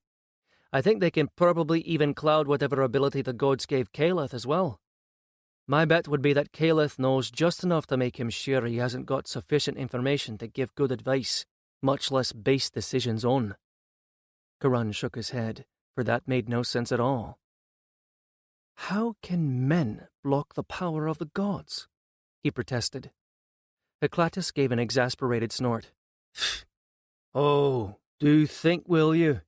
There are gods of the light, and are there also not gods of darkness? Oh yes, I know, among you Altans and Tians every god has some aspects of both, but are there not gods that are mostly of the darkness, as Haris and Iris and Ceres are mostly of the light?"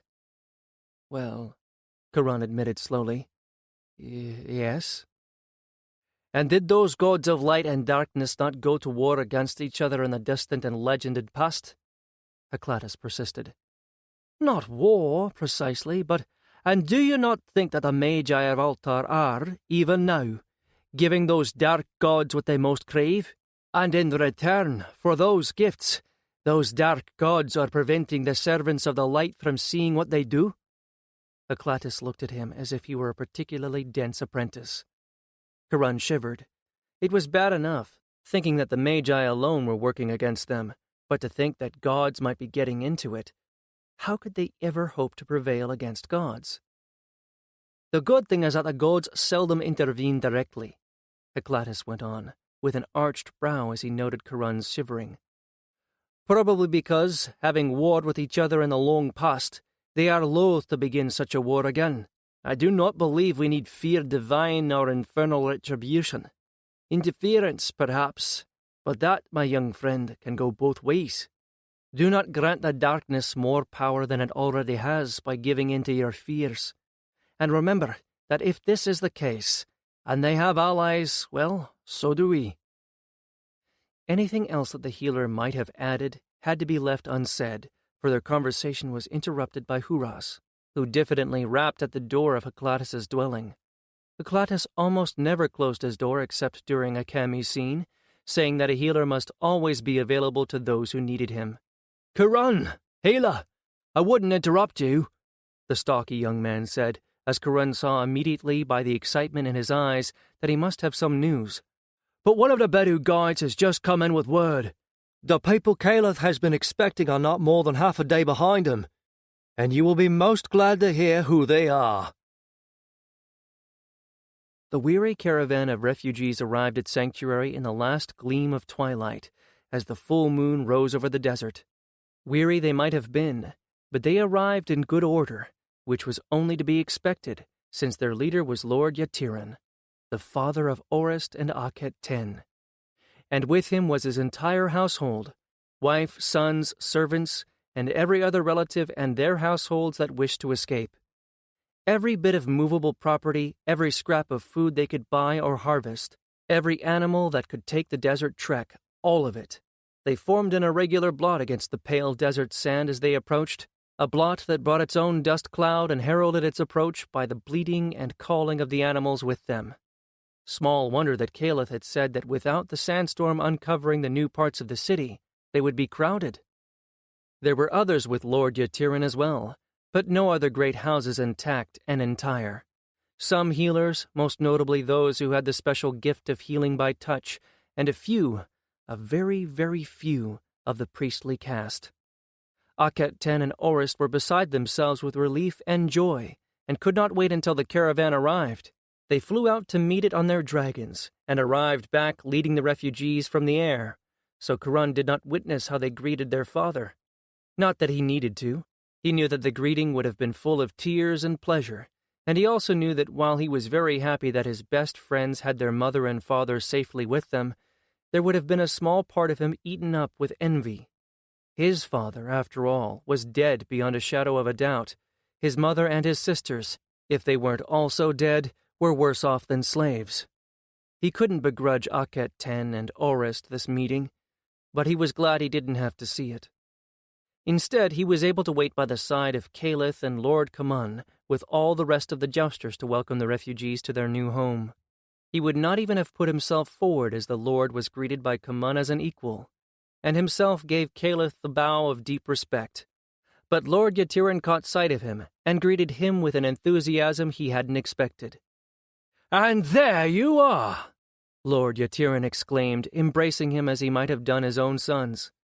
Charon felt himself flushing with a mingling of embarrassment, pleasure, and affection. He had not realized just how much he liked Lord Yatiran until that moment.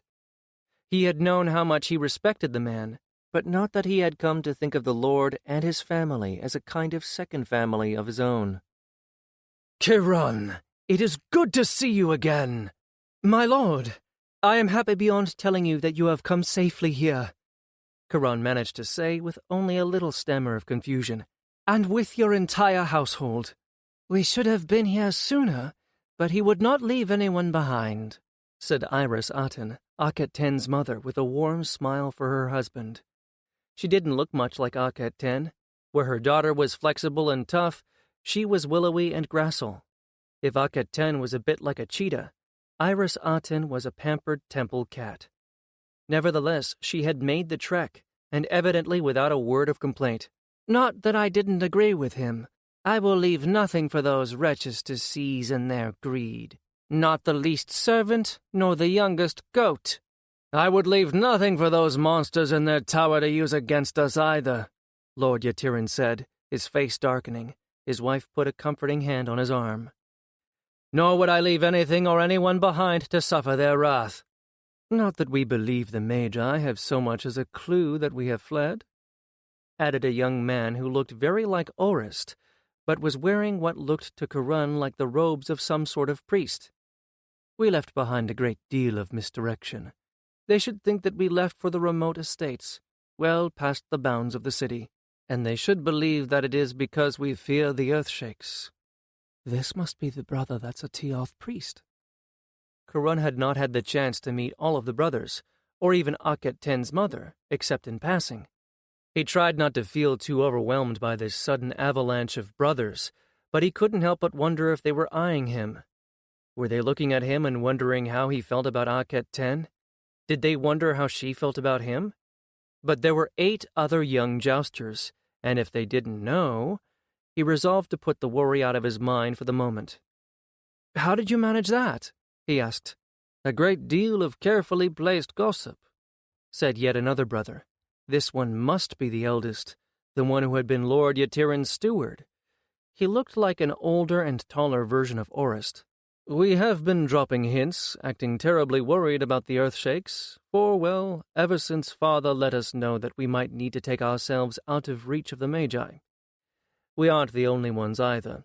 There are those who really are making for property as far away from Alta as possible." "The Acadians are leaving?" said yet another brother somberly. "Am I properly holding back my shock?" asked Clattis dryly. "Greetings, my lord. I am exceedingly pleased to see all of you." "And I am exceedingly pleased to see you, Hela," Lord Yatirin said. "We have more of your colleagues with us, though not as many as we would have liked, and here we are, to be frank, very weary." "My old friend, we anticipated that." Lord Kaman eased his way into the group, and he and Lord Yatirin clasped forearms in greeting. "Our friends the Bedu have been helping us prepare temporary places for you. They will do until you can shape what the desert uncovered for your use to your own liking. Now come, and we will show you." With a sigh of relief, Karun eased out of the way and let Lord Kaman take over the shepherding of the entire group. It was with a feeling of shock that he realized that this one group was going to more than double the population of Sanctuary. "As soon as we move out of our quarters, I suspect some of those that are not of Lord Yatirin's household will move into them." It was just as well that it wouldn't take much to turn those empty workshops into the combination of pen and living quarters that they all had enjoyed in Alta. "We have a lot to do." And so did everyone else. Well, one step at a time. Tonight he would let Akhet-Ten and Orist enjoy being with their family again. Tonight was for celebration. Leave the work for tomorrow. 4. "My heart is glad for Akhet-Ten and Orist," Menetka said, quietly joining Karun as the latter slipped off to go back to the jousters' quarters, taking advantage of the crowd and the deepening darkness. "But I have no stomach for such celebration." Karun glanced aside at him, and they locked eyes for a moment, the moon just coming up, and the last of the twilight showed Menetka's melancholy expression with painful clarity. "My own family is still in Alta, and not likely to escape any time soon," Menetka elaborated quietly. Karun winced. Poor Menetka. Though the young jouster had come a long way from the shy fellow who scarcely raised his voice above a polite murmur, he was still so good at concealing his feelings that Karun hadn't quite realized until this moment that Menetka was at least as lonely and concerned about his family as the more vocal Akhet-Ten and Orist. And here Karun had been feeling sorry for himself, when everyone else in the wing with the exception of Ari was virtually in the same position as Menetka. Not everyone had the resources that Lord Yatiran had. How would Huras's family manage to get enough money together to get the beasts they would need to bring them across the desert? Everything they had was tied up in their bakery, and if they tried to sell that, even if they could find a buyer, it would raise suspicions. The rest were scarcely in a better case, even those who had wealthy or noble families. First, how to persuade them that the son they likely thought had been killed when the dragons shook off the last effects of the Tala was actually still alive. Then, how to convince them that it made more sense to flee into the desert and the unknown than remain under the heel of the Magi. The choice seemed very simple out here. Back there, it meant leaving everything one had ever known, sometimes leaving a home that had been in the family for generations, leaving friends, a business, fortune, status, disposing of things that might have been in the family for generations, paring everything down to what could be carried away and going off into a completely unknown future. No matter how bad things got in Alta, at least you were home. For most people, abandoning everything they had or had fought to gain was not worth the possibilities on the other side of escape.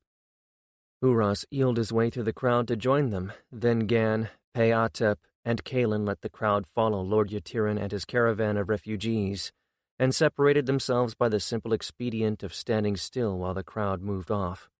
"Whew," Gan said, scratching his head and looking after them. "I knew my lord was ranked, and highly so, but I never knew that household was so cursed big." But his kohl-rimmed eyes were bright with interest as two of Lord Yatiran's pretty servants looked back over their shoulders at him, whispered something to each other, and giggled. He didn't see Ositra behind him making doe eyes at both of them. "There's more of it than he brought with him if you count all the people and all the estates he owns," Menetka observed wistfully. "He just brought the people he couldn't leave on his most remote estates, I suspect, and those the Magi would think to use as hostages." Karun tried for a moment to think like one of the Magi, then like Lord Yatiran, to work out what the Lord might himself have done. "The Magi wouldn't look at anyone without rank," he said after a moment. "So anyone like servants or slaves, less than an overseer, say, is probably safe enough, even if they're in my lord's household and kinship line. They don't trust their servants or underlings with anything, so they wouldn't think Lord Yatiran would either."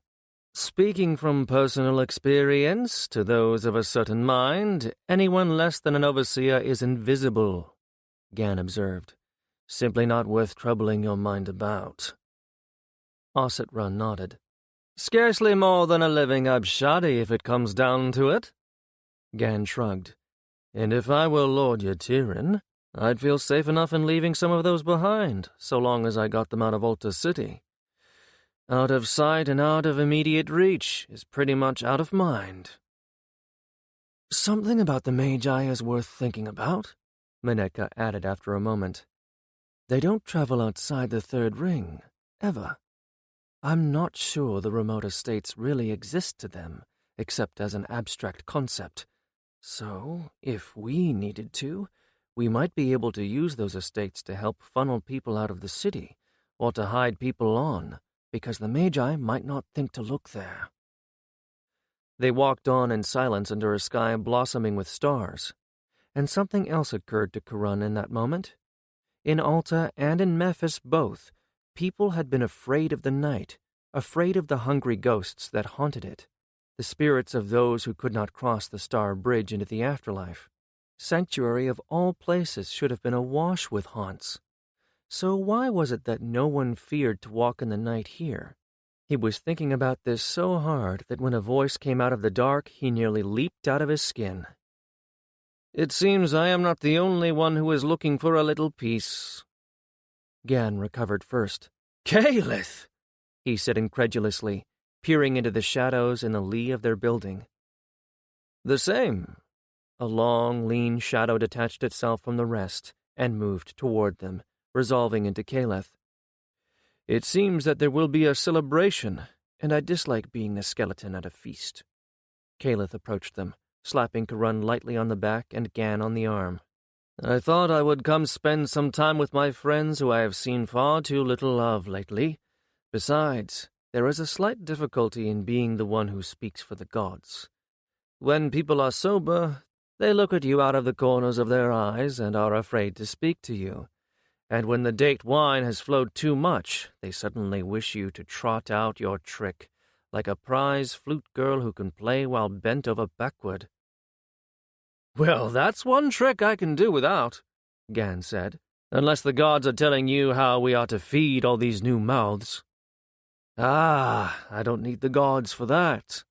Come up on the roof and we'll catch the evening wind, and I'll tell you." Caliph sounded a lot more cheerful, and Karun felt some of his own melancholy melting. They all went up to the roof as he suggested, and sprawled on the warm stone with him.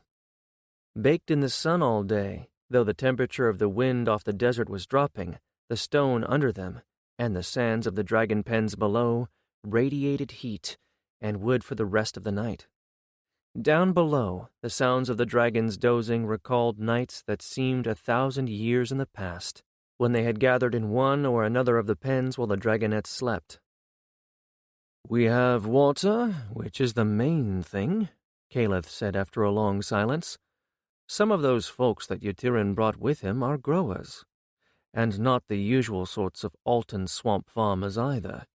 These are the fellows that cultivated his city manor gardens. They know how to grow things in containers, with a trickle of irrigation, and in all that maze that the storm just uncovered is a manor where things were grown in just that way. But we won't be growing food." "We won't?" asked Gan. Karun found a wind-smoothed curve of stone that just fit his back, and tucked himself into it. Caliph sounded more like his old self tonight than he had in a very long time. "No, we will be growing things worth more than food. Yes, even here in the desert. Spices. Medicines." Osset Ra laughed. "Ha! Now I know why Lord Yatirin was cosseting trees across the desert! Incense!" "Exactly so," Caliph replied. "Incense, which is far more valuable than gold or turquoise.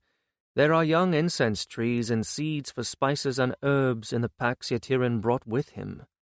Karun glanced over at Caliph and saw that he was nodding. "There is no reason to try to grow what doesn't suit this place, when with care we can grow what does, and is worth so much that traders will bring us whole caravans of foodstuffs in exchange for what a single camel can carry away." "But that won't be for another growing season, surely," Uras protested mildly. "True enough, but the gods do provide, and until we have that precious crop, they have provided." Karun could hear the smile in his voice. "The sandstorm also uncovered another treasure trove. It's enough to feed us all for some time, even with our population doubled." "Well, that's a relief. I was afraid we'd be out hunting from dawn to dusk." Gan shook his head. "As it is, if we aren't going to overhunt our territories, I think we'd better start ranging out a bit farther." "Ah, that brings up another thing.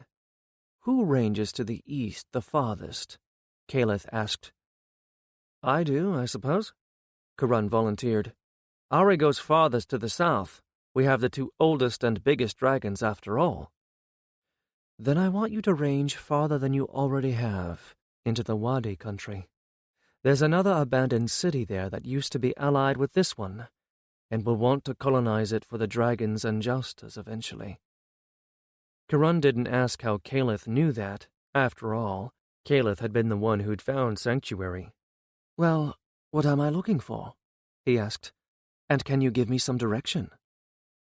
"Only that you should follow the game into the Wadi, and you'll find it." Caliph sighed, and tilted his head back against the stone of the parapet that supported his back. "This business of being winged is not as clear as any of us would like. In many ways, it is as if someone handed me a box of shards from several shattered jars. I can see a face I recognize here, the curve of an arm or a bit of a duck or a lattice flower, and sometimes I can make out what the shape of the vase, that is, what the shape of the future will be, but unless one of the gods actually chooses to speak through me, or a moment that I have foreseen comes to pass, and I can say something pertinent, often it is just images that I can put no real meaning to. Until, of course, something actually happens. But by then it's a bit too late to do anything about it. No one seemed to have any good answer to that, so there was, for a moment, an uncomfortable silence. Caliph himself broke it again. I would very much like to be able to see things afar, as others in the Temple of the Twins could, but that is not within my power either, he admitted. So I cannot do as I very much wish to, and see what is toward with any of your families. What I see, well, when it isn't a pile of shards, it is like looking at the great Mother River at flood, when she is full of silt and what she has swept away. Anything could be hidden beneath the surface. I can only see what the direction will be, what floats to the surface, and sometimes those things that influence the direction. Menetka let his breath out in a huge sigh. Well, that is somewhat less than useful for us mere mortals. Next time you talk to the gods, tell them I am severely disappointed in their performance and planning. It was a moderately feeble joke, but good enough that they all laughed, which lightened the mood considerably. And Karun reflected after a moment that the fact that Caliph had not seen anyone's relations might actually be a good sign, because it meant that they were going to be quiet enough that they made no impact on the course of the future. Right now, where the Magi were concerned, it was best to be unnoticed. A burst of laughter from the other side of Sanctuary made them all look up. I am glad they are weary, Caliph said feelingly. Dawn comes too soon, and an all-night celebration is not what I wish to be next to when it's time to sleep. Yes, agreed Huras, and I am glad that I will not be there when they realize life here is not as it was in Alta. There will be much wailing, I warrant, and bitter complaining. At least we all knew how to work, Karun thought. Those who had come to Sanctuary first had no illusions about what the conditions were.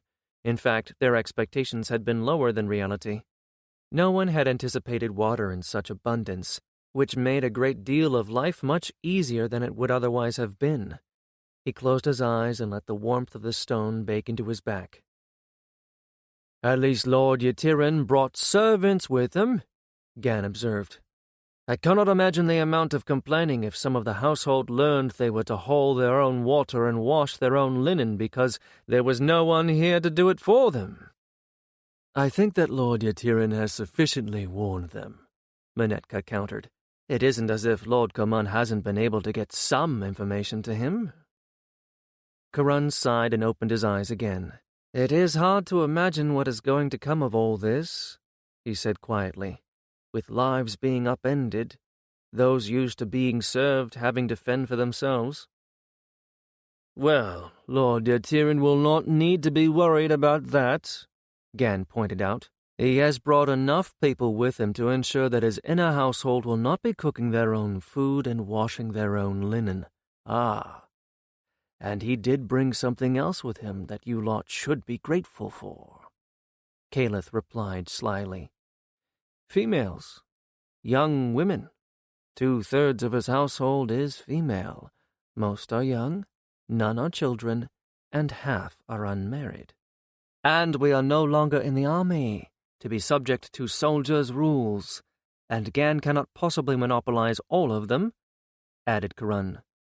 So you may pursue young women at your heart's content, or at least, as I am your wing leader, I should say that you may pursue them in the time you are not spending in hunting and caring for your dragon.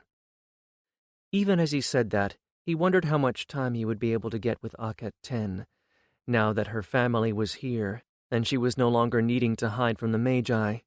Surely she would want to spend most of her own free time with them. Why was it that nothing in his life could ever be simple? Gan, said Kalen instantly. If you cause all of them to become enchanted with your handsome face, I will be very put out. Curran glanced over at Kalen to see if he was joking, but couldn't make out anything but a shadow among the shadows. "By Athera's horns, aye! Leave some for the rest of us!" exclaimed Peatep. "He does have competition, you know," Aset Ra reminded them. "Perhaps we ought to prevent him from venturing anywhere near until we have our chance," Kalen suggested, in a tone that sounded as if he was entirely serious. Surely not. Quite taken aback, Gan evidently decided to put a gracious face on the matter. "I," he announced, with a dignity that bordered on the ponderous, "have no intention of frittering my time away in pursuit of women. Or at least no more than one or two women. We have a new home to create. That temple that was uncovered, it is to be our winter quarters, and what had been workshops are to become our dragon pens. And that will take much work. As you yourselves pointed out, we have no one to do it but ourselves. There is too much to do to waste our precious time on such nonsense." "Ahoo!" cried Huras in mock alarm. "He's demon-possessed!" "Or else the Magi stole him and left a changeling," Kalen said with a shudder. "For surely that is not Gan." "Perhaps I should exorcise him," Caliph said slyly. "A long fast and an ordeal might do the trick, or perhaps there is a more expedient solution. It is said that neither changelings nor demons can survive immersion in running water." "Attempt to duck me in the spring and you will regret it," Gan growled. "That I do pledge you. And you the one who cannot get enough bathing?" Peatep chuckled. "Ha ha! What is the difference between a cold bath and a ducking, I ask you?" "A world of difference, I think you." Gan's face was quite visible in the moonlight, and he was glowering. No one made any move to get up, but they teased him unmercifully, at least until it looked as if the jests were about to get more irritating than amusing. Curran refrained from joining in, and for the most part so did Caliph. After all this time together, they all had a fairly good sense of how far they could go with each other, and a distinct aversion to stepping over that line, though they could and would, and tonight did, go right up to the very brink of it. The great irony of it all was that in this case, the others were far more likely of success than Gan was. Most of the young women that Lord Yatiran had brought with his household would be common-born, servants and laborers and the like, and with them, Gan's noble blood and handsome face were likely to count against him. It had been Curran's experience, limited though it might be, that young women who were not born into wealth and privilege tended to be suspicious of men who were. And when wealth and high birth were combined with good looks, that only made them doubly suspicious that, whenever the man in question said, what he actually intended was to have his joy and wander on to the next conquest. Whereas for someone nearer in rank, philandering came with attendant high costs. And not just social costs, for if the girl in question had brothers, the costs could swiftly become both physical and painful. In fact, those few young women who were of anything approximating Gan's social rank probably already knew him, knew of his reputation of old, and might well be as uninterested in him as their lesser-born sisters. No, in fact, Peatep, Huras, and Kalen were all more likely to have success among Lord Yatiran's household than Gan, and Manette Ka be more likely to succeed with young ladies of rank. As for Aset Ra, he might well prove Gan's equal now.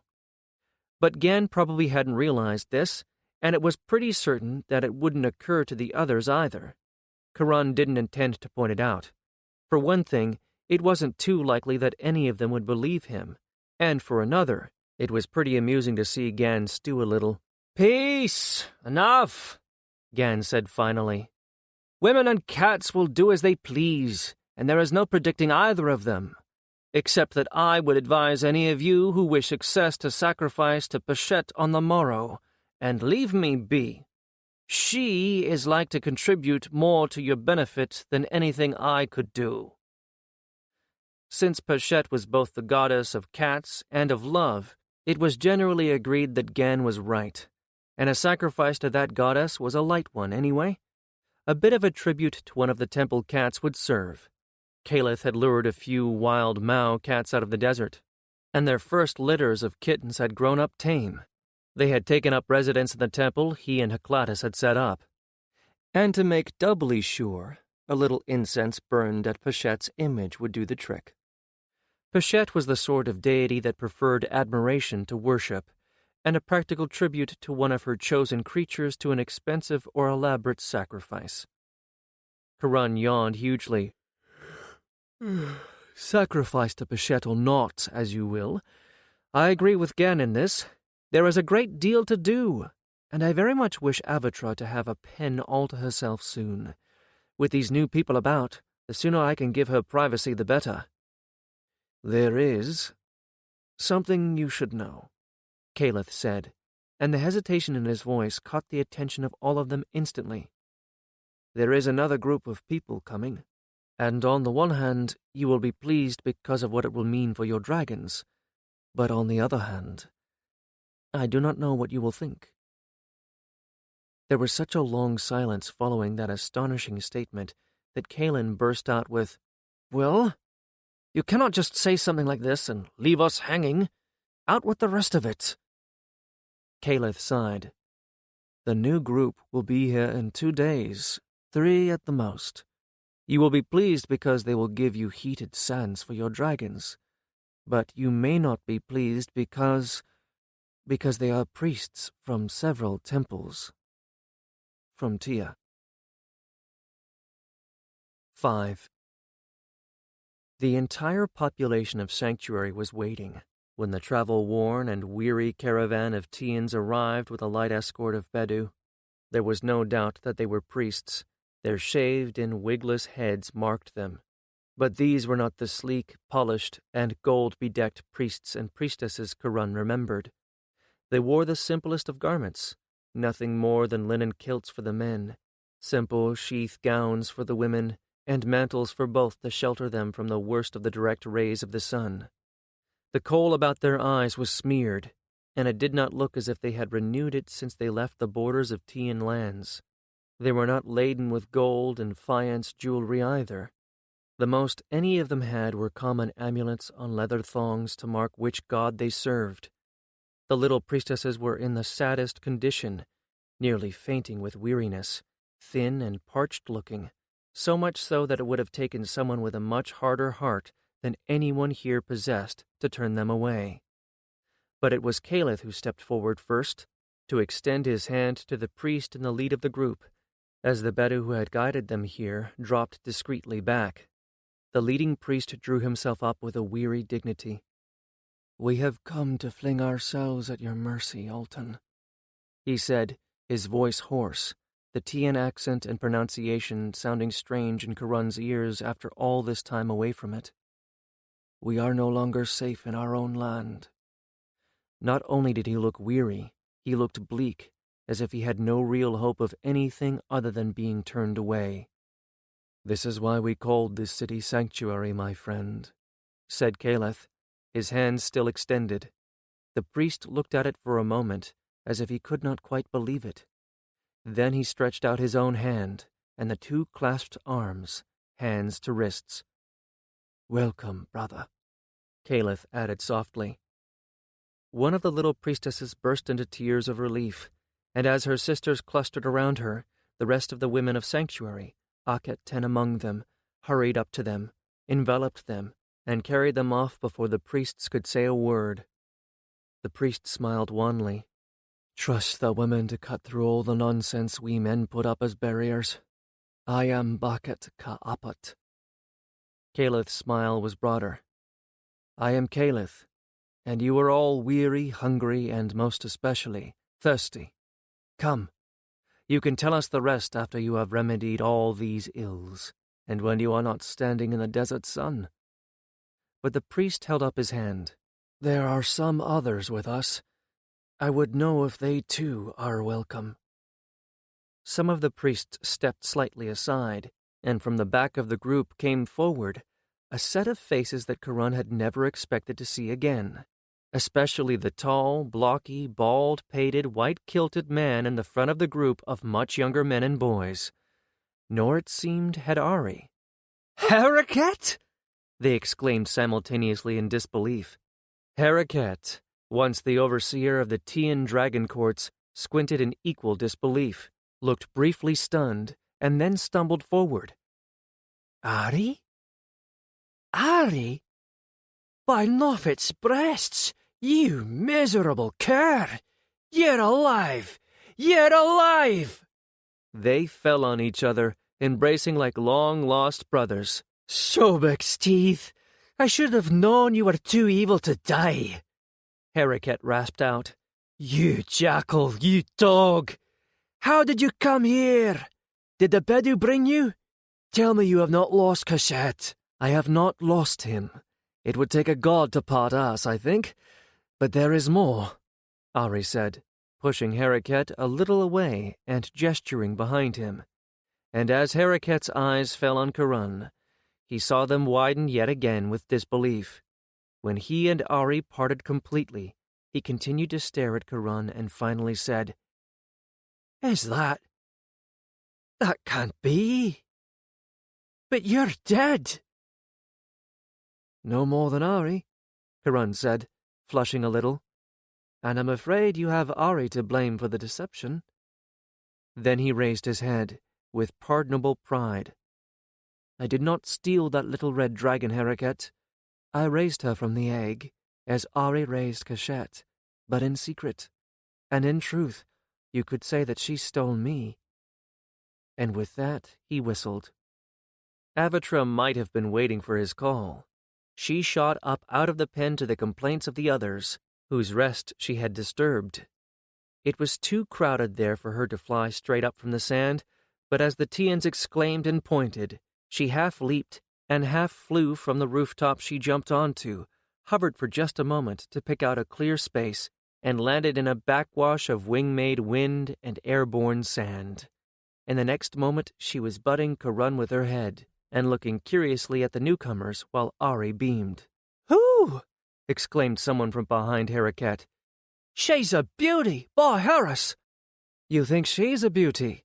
Wait until you see Tatholan and Riath Ka," Karan replied, rubbing the sensitive skin under Avatra's chin. "You have more?" said another, raw envy in his voice. Harriet shook his head and passed his hand over his shaved head. I am at a loss. Vetch, I suppose you have another name now." "Karan, son of Karan."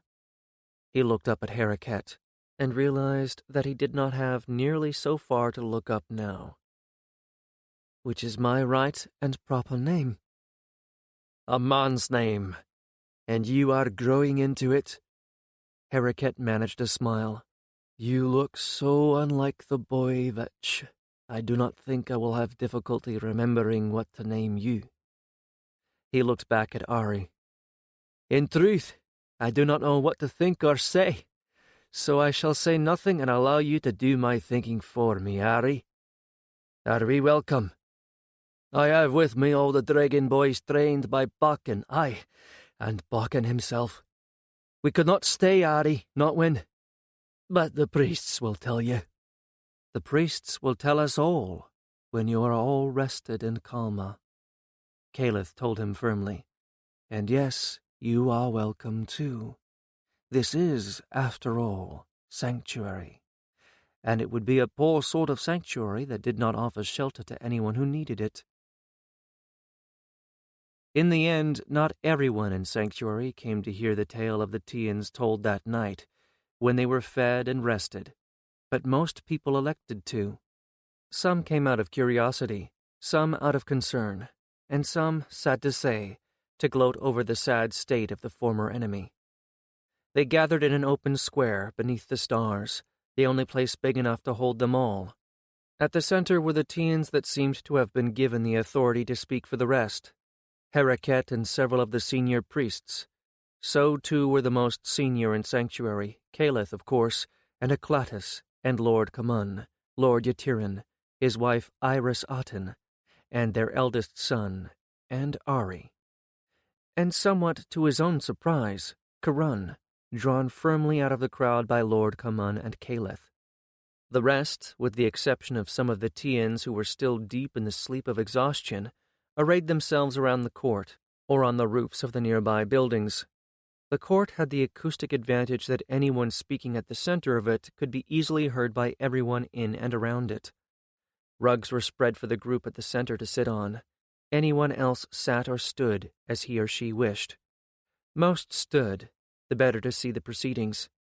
It was a calm and windless night, still warm enough to be comfortable, though by midnight anyone under the stars would need a mantle.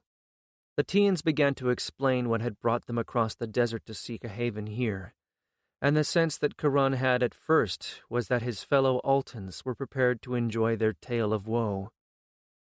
But it did not take long until they were all united, in shock and a certain sick feeling of déjà vu.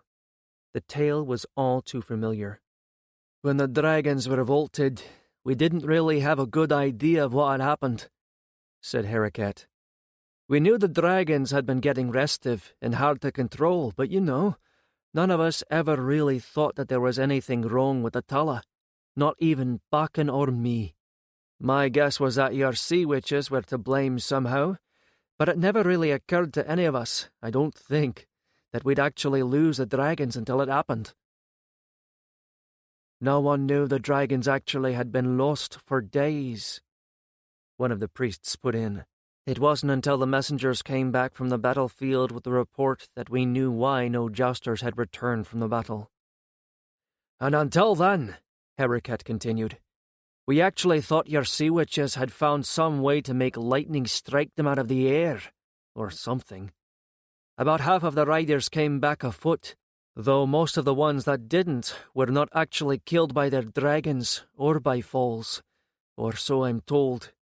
They generally managed to get their dragons to land, but it was the soldiers on the ground that got them. Karun nodded. There was some relief in that. Not that he had any great love for most of the Tian jousters, but, well, he wouldn't wish the kind of terror and death, or the terrible life in death of a paralyzing injury, that came from plummeting out of a dragon's saddle on anyone. Well, anyone except, perhaps, the Magi.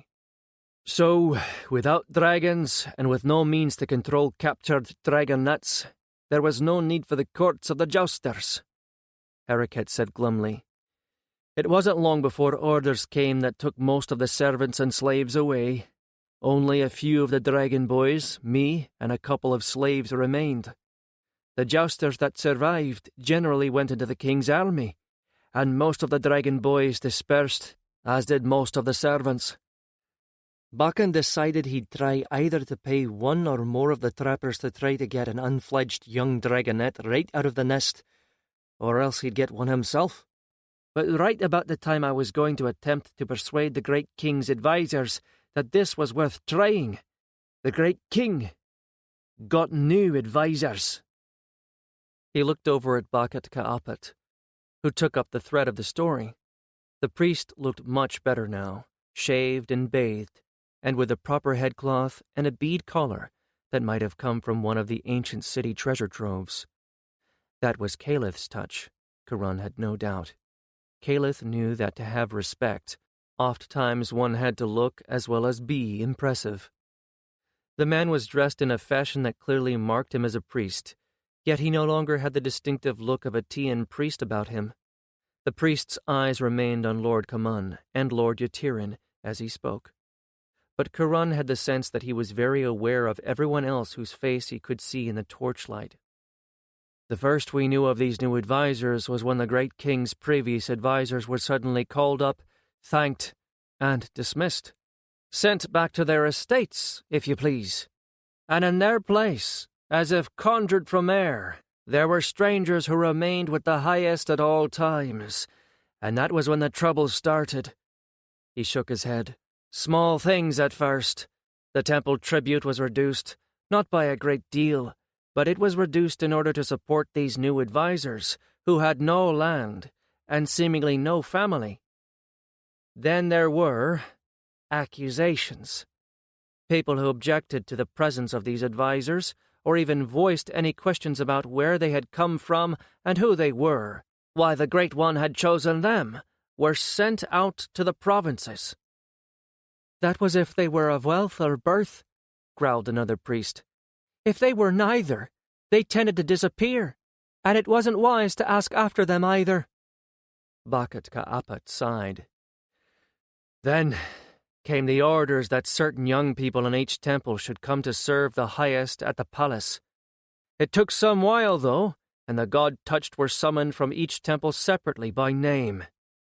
He paused a moment, rubbing the back of his right hand with his left. "Perhaps I should explain that in our land, those who are God-touched with special powers are spread about all of the temples of the gods, rather than being concentrated in a single temple as, so I understand, you Altans manage things." Bakat Ka'apat cast an inquiring glance at Caliph, who nodded. "We call them winged ones," he said.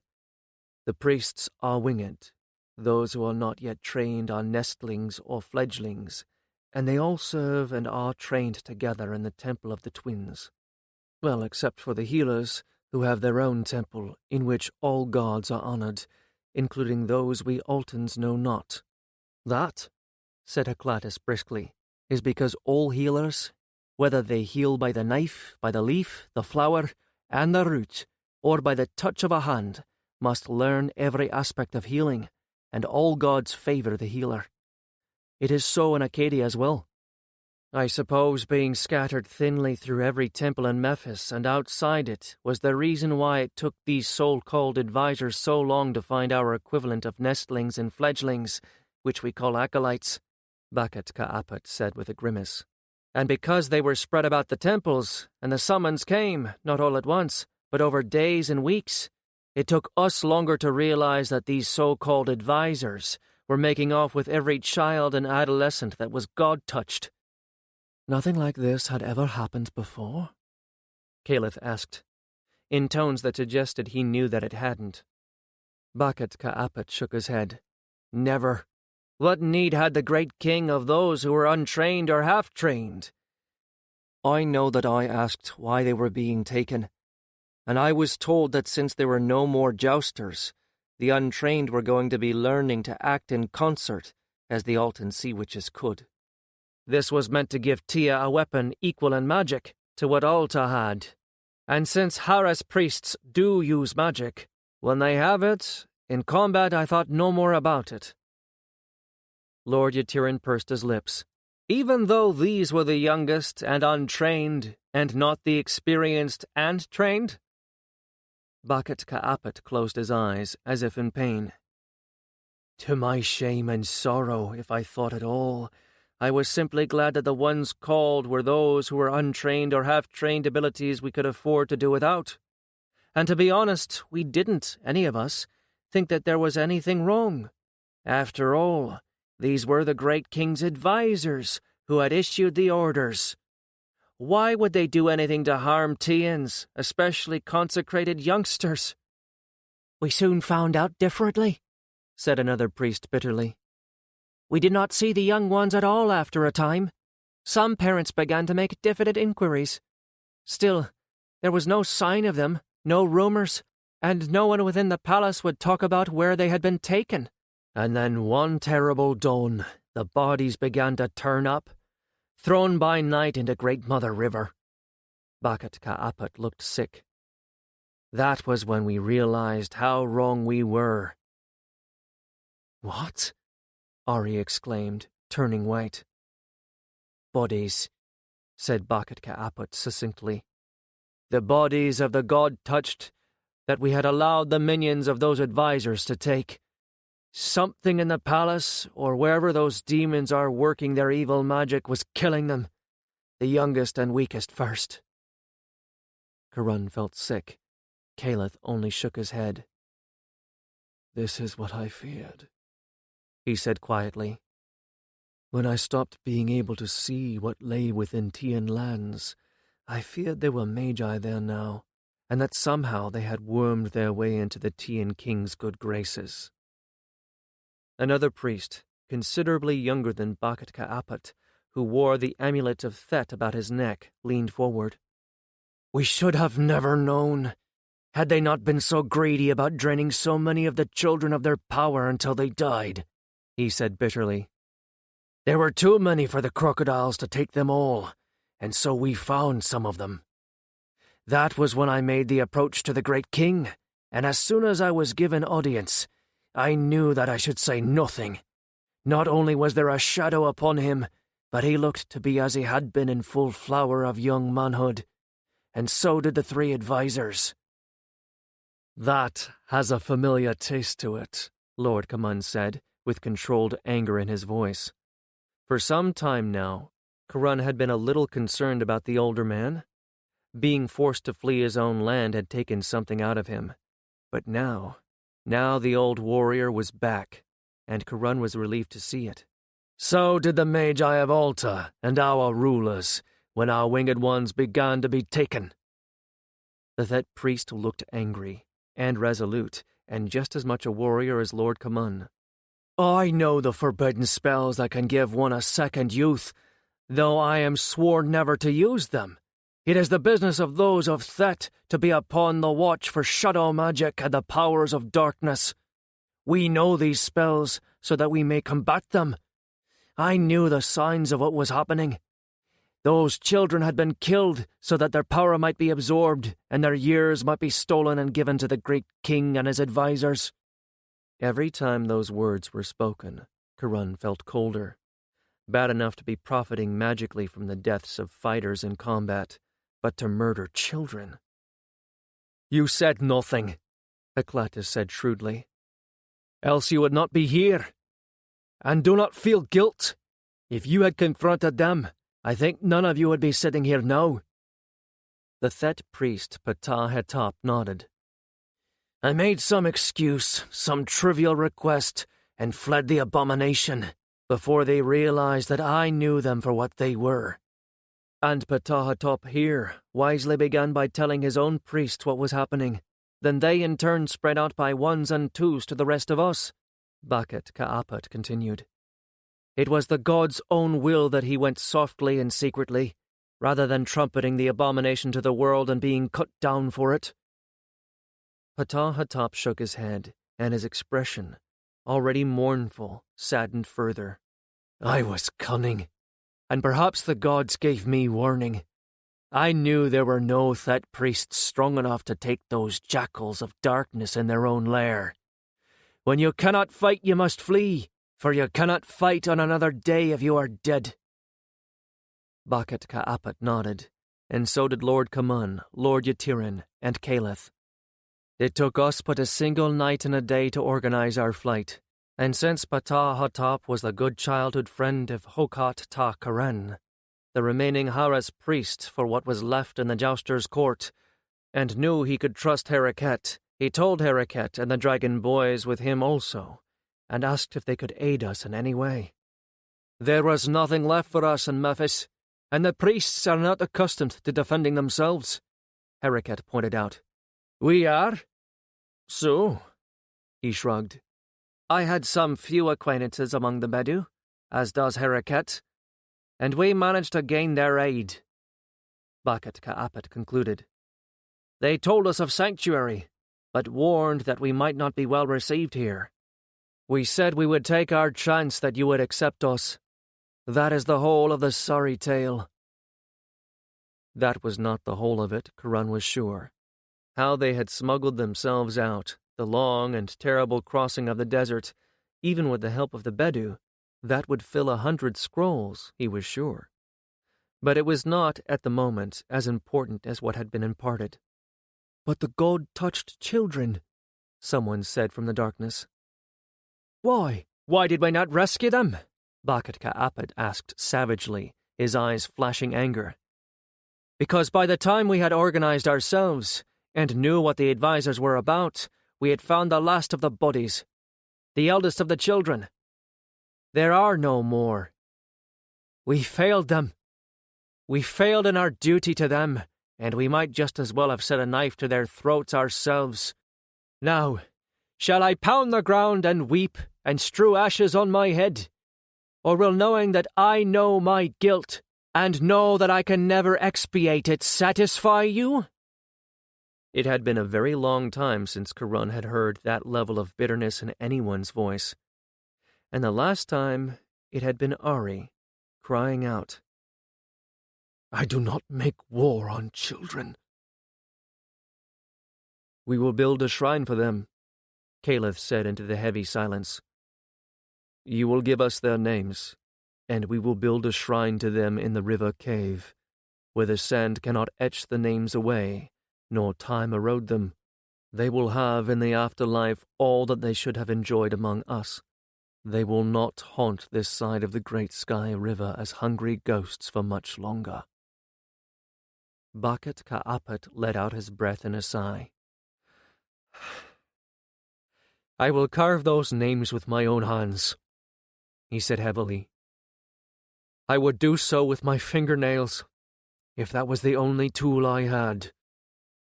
"Thank you." "They are not the first to die at the hands of the Magi," Caliph told him, and the restrained anger in his voice penetrated even Bakat Ka'apat's rage and grief. "Nor will they be the last. Listen now to who these abominations are, and what they have wrought in Alta." He rose to his feet and stood, as if he was about to officiate over a ceremony. Karun thought he had never seen Caliph look so full of authority.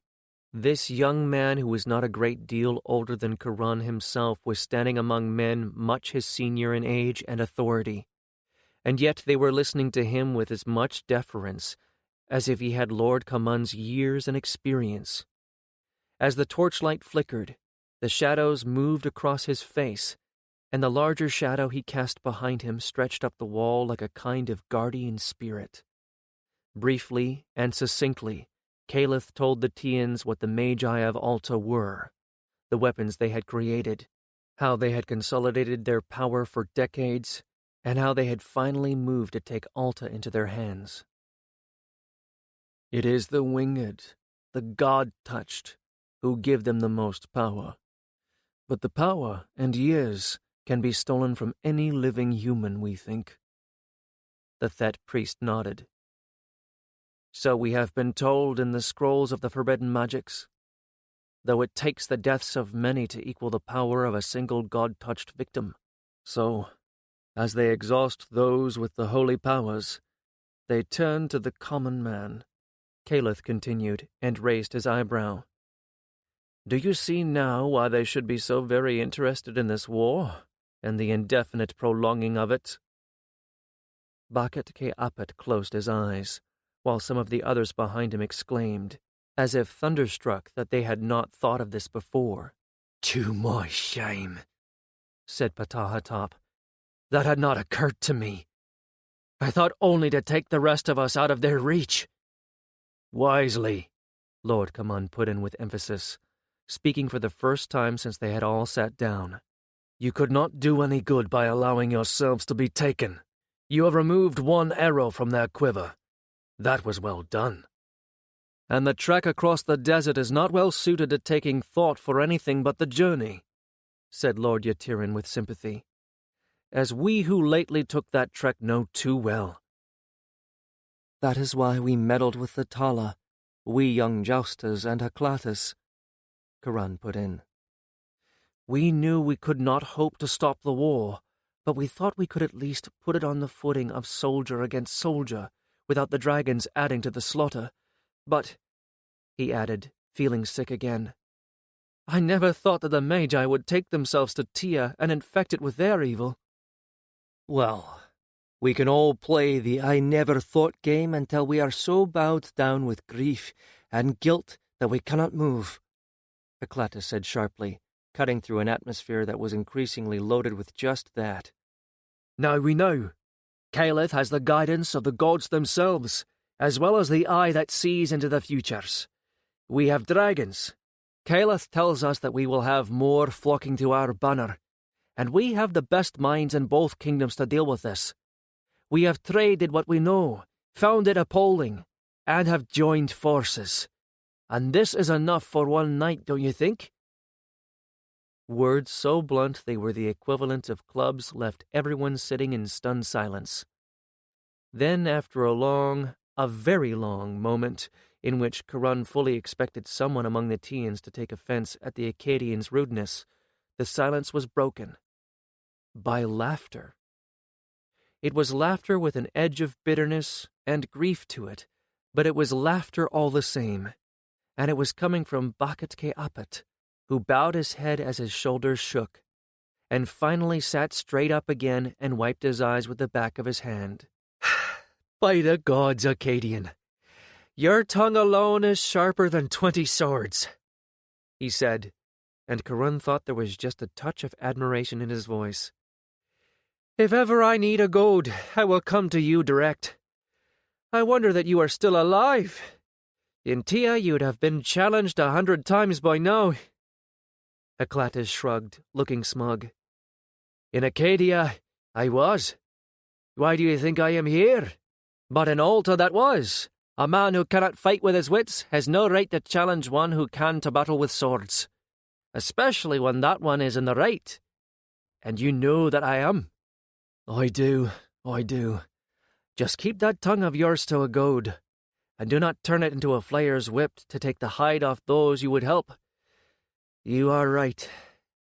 There is nothing we can do this moment, but simply by exchanging these words, we have done much already. Bakat Keapet looked back over his shoulder, and seeing no disagreement among his own folk, looked each of those in the circle in the face. "If you will have us, have our skills, have us at your side, we are your brothers from this day." Lord Kaman stood up, as did Bakat Keapet, and the two men clasped arms as equals. Caliph put his hand over both of theirs. "Welcome to Sanctuary, brothers," Kaman said fiercely, then softened the ferocity with a smile. "And as your brother, I advise you to rest. Tomorrow begins the real work. Tonight, may the gods give you dreams of a future we can be proud to build." 6. Karun went to sleep feeling as if he had just been through an earthshake, and woke up in much the same mood. And he had thought that he would have some time to get used to the situation before anyone rang in new changes on him. He was, however, mistaken. He had not been back from the morning hunt longer than it took to unharness Avatra and give her a sand buffing and oiling, when Menetka came looking for him. "Oh, Karun!" he called from above the pen. Karun looked up, but before he could ask anything, Menetka answered his questioning look. "You're wanted," he said shortly. "In that little temple of Calith's. Calith sent me to get you." Avatra was ill-pleased by the interruption, and she snorted at Menetka, her golden eyes flashing her displeasure. Karun patted her shoulder, where the scales shone like armor made of rubies. "For what?" he asked. "I was going to go to work on the new pens."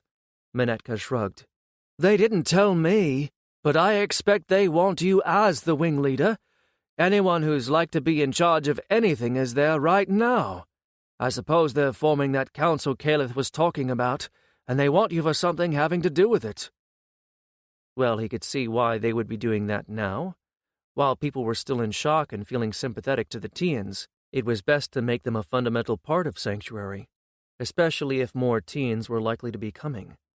Only the priests of the temples at Memphis had reached here so far, though according to what Karun had heard rumored this morning, warning was spreading out to the farthest flung temples like the ripples after a rock had been thrown into a still pool. Soon every priest in every temple in Tia would know what had happened in Memphis, and if they had any sense at all, they would realize it was only a matter of time before the hands of those advisors stretched out for them, or at least any of them that had extraordinary powers. After that, any winged, or god-touched, as the Tians put it, who had any measure of common sense and self-preservation would be fleeing. Some might choose other directions than into the desert, but some would follow the priests of Memphis, and many who were not god-touched might also choose to escape. Then the rumors would begin to fly as priests and some of their servants and slaves vanished, The story about the dead children would eventually surface, and although it might be embellished or changed out of all recognition, fingers would begin pointing in the right direction. The Magi and Tia did not have an eye. The terrible means of enforcing their will and controlling the populace at large that the Magi of Alta did. The king's soldiers could punish and arrest, but they could not strike from the sky. Ordinary Tians might begin to look askance at the great king's new advisors, wonder if the rumors were true, and think about a retreat across the desert themselves. Perhaps there was the same difficulty there as there was in persuading Altans to flee. It was hard to leave everything you had built and sweated for, and go off into the unknown, especially when what you had sweated for was very little. When you did not own much, every bit of what you did have was precious. A bit of land, well, it might be no more than a few rods of soil, but how could you leave it and go somewhere else where you owned nothing? A small house, but if it had been where your father and your father's father grew up, the very dust was precious. And without the double threat of the eye and the earth shakes to threaten them, it would be difficult to persuade Tians to flee. Not all, not even most, would make the journey. Most would remain where they were, reluctant to leave their only homes and possessions. Many of those who initially left would turn back after the first few hardships. But there were a great many Tians and Altans, and Sanctuary until now had been very small. The population of Sanctuary was about to be increased from both sides of this conflict, and Karun could easily see that there had better be something in place to rule over them and adjudicate the inevitable differences before the influx became too great. Though why he should be involved, well, only one way to find out. He gave Avatra a final caress and left her basking in the heat while he sought the building Caliph had called the House of All Gods. There had been too few priests and too few resources when they first came to Sanctuary to have a temple for each god. Caliph had simply solved the problem himself by setting up the same sort of temple that the healers and the winged ones had, in a great building that was surely once a temple itself, with small shrines to every god the Altans knew around the walls of the chief room. As more buildings were uncovered and explored, little statues turned up that more or less resembled different Altan deities. Whenever that happened, he or Hecladus modified them to suit and put them at the appropriate shrine. There were several small rooms, looking exactly like the rooms where priests lived in the temples that Karun knew. Caliph and Merit lived there now. The door of the House of All Gods stood open, and the Tian acolytes were busying themselves with various tasks as Karun approached. It appeared that Caliph had taken in the Tian priests as his guests. This would probably serve, but we'd better get another sandstorm soon, Karun thought, as he entered the door, moved to one side out of the way of traffic, and surveyed the crowded central hall. As they had last night, those most closely involved with what Karun was beginning to decide was going to become the council were seated in a rough circle, with other interested parties behind them. Fewer now than last night, but still, there were a lot of them in this audience. Interesting, once again, it was a mix of Tians and Altans, but now, instead of being completely separated into two groups, the Tians and Altans were at least sitting close to one another, and if not yet talking, were at least trading cautious glances. Caliph, who was seated next to Lord Kamun and beside the chief Tian priest, glanced over at the doorway from time to time. When he finally spotted Karun, he lifted his head and gestured to him to come in. "Karun," Caliph called, when he made no move to enter the room. "Come sit beside Ari. You are to speak for the jousters." His own head came up. To say he was startled was an understatement. How could he possibly speak for the jousters? "But Ari," he began, "Ari is older than I, and besides, Ari is more experienced." "Not in the sort of things we will be asking you new young jousters to do," Lord Kamun pointed out, as Karun made his way through the crowd to sit uneasily next to Ari on a flat cushion that one of the Tian acolytes handed to him. "His expertise dates to the days before, when no one had a tame dragon but himself, and even he will have to learn what you already know. And besides that, we have another purpose for Ari." Ari stirred, looking a little apprehensive at the pronouncement. But before he could say anything, Lord Yatirin stood up, and any murmuring sank into silence. Lord Yatirin had never been the sort to have any patience with ostentation in his dress, so the plain kilt he wore and the simple collar, sash, and wig with it would not have been out of place among any gathering of moderately prosperous men.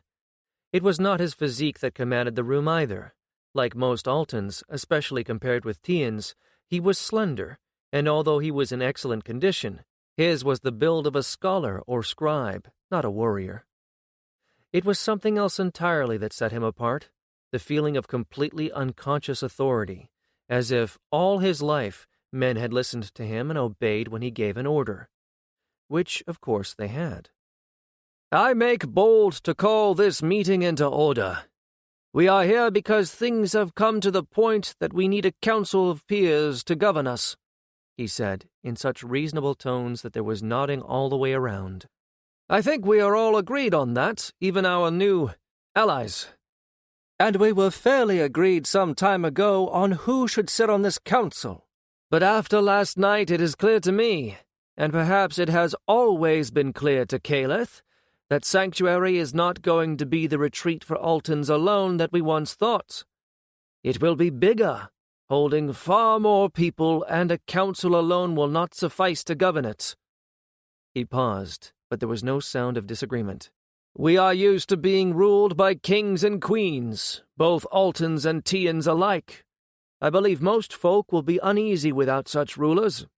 Perhaps a council might have served if Sanctuary was only to be home to a handful of jousters, a few renegade great houses, and a gaggle of priests. But it is not. The common people of the two lands will be coming here, and we need a single figure, or perhaps I should say a pair, to serve as leaders. Our peoples are used to bringing their troubles to a single source of remedy, not a council. And there should be one deciding voice to cut through dissent and say, "This shall be," when there is no clear agreement. There was murmuring, but it was the murmur of agreement rather than dissent. No one was going to argue, yet. You, my lord, Ari began, but Lord Yatirin shook his head. I will not be accepted by Tians, he pointed out, before any of the Tian priests could even think to object. I would not even truly be accepted by Altans. By our laws, the ruler must be out of the royal bloodlines. Caleth and Merit are already out of the succession, by reason that he is claimed by the gods, and she is claimed by him. So aside from them, there is only one person here who matches that requirement. And he looked across the circle to where Nofret was sitting beside Ari, on the side opposite to Karun. She looked up at him, eyes as wide as a startled gazelle. But, she began, I am not. But Lord Kaman and Lord Yatirin together shook their heads. You must, said Lord Yatirin. We are all taking duties we feel we are ill-suited for. This must be yours.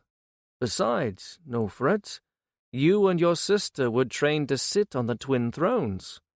You may not have the experience, but you have the knowledge of how to lead, and certainly have the example before you of how not to lead. But the Tians will never accept an Altan leader, began Baket Ka'apet, his brow clouding.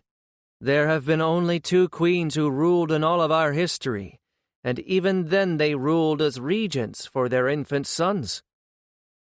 Caleth held up his hand. We did not say she was to rule alone. In Alta, that would be unthinkable anyway.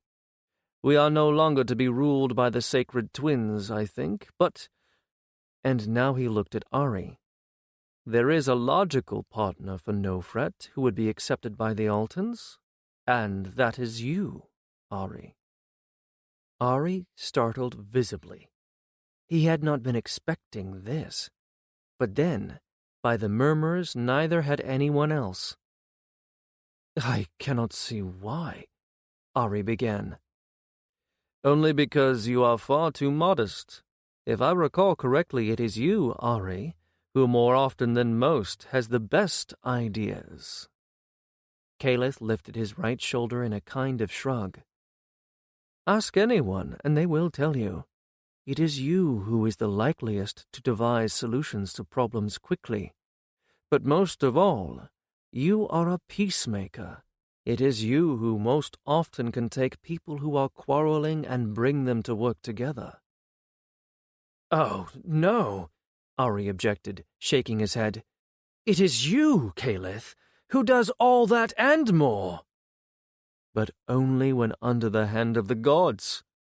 When I am myself, I am no better at it than Gan, Caliph replied, causing those who knew Gan well to laugh. Then his expression darkened and grew serious. Besides, no man can serve at 2 tables. The gods demand my time, and our history tells ill tales about those who thought to hold power over men while the gods demanded their own kind of service. It says worse of those who styled themselves as priest-kings, Eclatus put in dryly, or those who claimed to rule in the name of the gods. The temptation is to say that what you want and what the gods want is one and the same, and it is difficult for ordinary folk to prove otherwise. As always, your tongue delivers wisdom as well as stings, healer, Caliph said, nodding. To be brief, then, I will not deny the gods what they will of me. Merritt placed a hand on his shoulder. She said nothing, but her expression spoke as loudly as any words. No more shall I. I, said Lord Ytirin, would not be accepted by Tiens, nor, more importantly, by Nofret. And, most importantly of all, the first lady of my house would strip my skin from my flesh with her words if I were to try so foolish a thing. That brought another bit of laughter from those who knew the lady in question. Sweet-natured as Lord Ytirin's wife was, she also had a dangerous tongue when she was angered, and there was little doubt how she would react to the notion of her husband attempting to take a wife young enough to be his daughter, she who had never permitted a second wife to enter the household. I am pleased and happy to handle administrative tasks, he finished, but I know where my abilities best lie. And I, said Lord Kaman, am and always will be a soldier. Ask me strategy.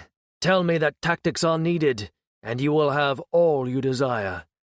But outside that, he shrugged, and even less am I, a soldier of the Altons, like to be accepted by Tiens. I do not know how much you know of the ways of our people and their rulers, Lord Ytirin said to the Tian priests. In our tradition, the male twins of royal blood who marry the female twins of royal blood can be made kings, and unless I am very much mistaken, in the Tian tradition, the man of the appropriate bloodline who marries the royal daughter can be made king. Is this correct? Bakat K. Apat nodded. Entirely, and, he added with a lifted brow, there is a saying among our people that the man who least wishes to be king is the man who is like to be the best suited. Still, then by all qualifications, Ari is the only choice for all of us, Caliph replied, since he is Tian and will be accepted by Tians, and I will not divorce my Merit to free her for some other husband. Merit still had her hand on Caliph's shoulder, and he covered it with one of his own. My beloved, who has the secrets of her sister's heart poured daily into her ear, tells me that Nofret does not find Ari distasteful. Ah, but Ari is a commoner, Ari objected, except that when he said those words, he did not sound at all certain. In fact, he sounded like a man who was telling a lie, and Karun's ears picked up at that. Caliph drew himself up and stared at Ari, putting on that invisible mantle of dignity that transformed him into someone Karun felt impelled to bow to. The back of his neck prickled a little. Caliph knew something, and it had not come from the mouths of men. Furthermore, he was about to say something, or perhaps it was more appropriate to say, someone was about to speak through him. "I believe Ari an Anethet," said Caliph in a voice that seemed to echo in the overcrowded room, "that it is time and more than time that you told the truth about your birth." The reaction of the Tian priests to that voice was altogether satisfactory from an Altan point of view. They looked very much as if they were going to throw themselves on their faces, and only the fact that no one else was doing so kept them still seated.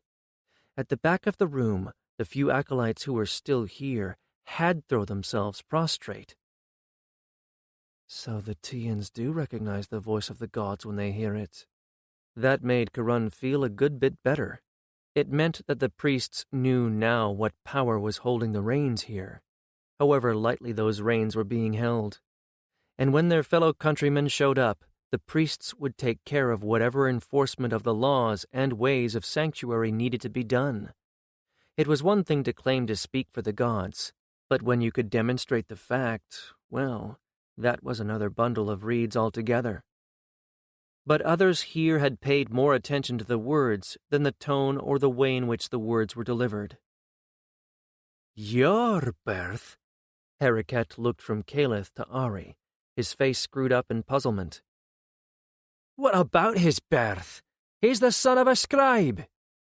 "He is the nephew of a scribe," Caliph corrected in a voice that no longer echoed. "His mother was a temple of Senet handmaiden, which was where his father came upon her and came to love her." Sharp glances among the Tian priests and some whispers among the oldest. So, there was something about this that was calling to mind things that they knew. "My father was a simple soldier," Ari said stubbornly. Caliph laughed. "Your father was a soldier, yes, but hardly simple, and well you know it. Ari, the gods have shown me your life laid out as an open scroll. Let your tongue at last tell the truth. It is the answer to how to unite our people, and though it is not the only answer to that conundrum, it is the best one." Ari looked as stressed as Karun had ever seen him, as if he both loathed what he was about to say and had longed to say it aloud all his life. It is nothing I wished anyone to know. Ever," he managed. "It is an accident of birth. It is not meritorious, and not ignoble either, but it is no recommendation to be made a leader. Kings should be made of more than bloodlines. This is vital," Caliph said firmly. "To the common man, it is the hand of the gods. Perhaps blood does not make a king, but having a noble bloodline does not make him less of one. You have the skills. Now tell." Ari hung his head. "My father," he said to the hands lying clenched in his lap, is the king's brother, the royal commander of the armies of Tia." Bakat Ka-Apet looked absolutely thunderstruck. So, in fact, did every other Tian. It was Bakat Ka-Apet who recovered first and said falteringly, "Then, Ari an Anethet, jouster of Tia and Sanctuary, would be acceptable to the priesthood and the people of Tia as a co-ruler with the noble maiden Nofret. If he is acceptable to the noble maiden—" Nofret's expression was sober, but her voice was firm. "He is acceptable." "Just one moment." Ari stood up. Karun had never seen him so tense in all the time he had known the senior jouster. He practically vibrated. It's a good thing that Kashet isn't here, or Ari's nerves could have that poor dragon looking for something or someone to attack. "Nofret, no matter what these people want, I will not take a wife who is coming to me out of a sense of duty." Nofret regarded him gravely. "Jouster Ari," she said with great dignity, All my life I have known that I must wed out of duty, to have a husband who is pleasant, kind, and, she hesitated. A friend, a very dear friend, is more than I expected. Ari shook his head stubbornly. Maybe you have been trained to think that is the right and proper way to do things, but I have not. Thank you for saying that I am pleasant and kind and a friend, but I require more. He turned to Caliph. The Lady Nofret has no other kin here but you and her sister, Mouth of the Gods, he said with great formality, before anyone, even Nofret, could respond. Therefore, I beg your leave to court her and win her love as well as her regard. Bakhet Ka'apet was dumbstruck. Nofret looked first shocked, then puzzled. Then slowly her eyes glowed with warmth and pleasure. Caliph did not so much as lift a corner of his mouth, even though Ari was almost old enough to be his father. You have my leave, he said gravely. And mine, said Merit, just as gravely, though the twinkle in her eye and the furtive flush on Nofret's cheeks suggested that Ari was already well on the way to having that love, assuming he didn't have it already. Maybe Karun wasn't very old, but there was one thing he did know, and that was that there was no telling what a female would think. And you will not pressure her into a decision, Ari continued. He sounded desperate, but Karun didn't think he was looking for an excuse not to wed Nofret.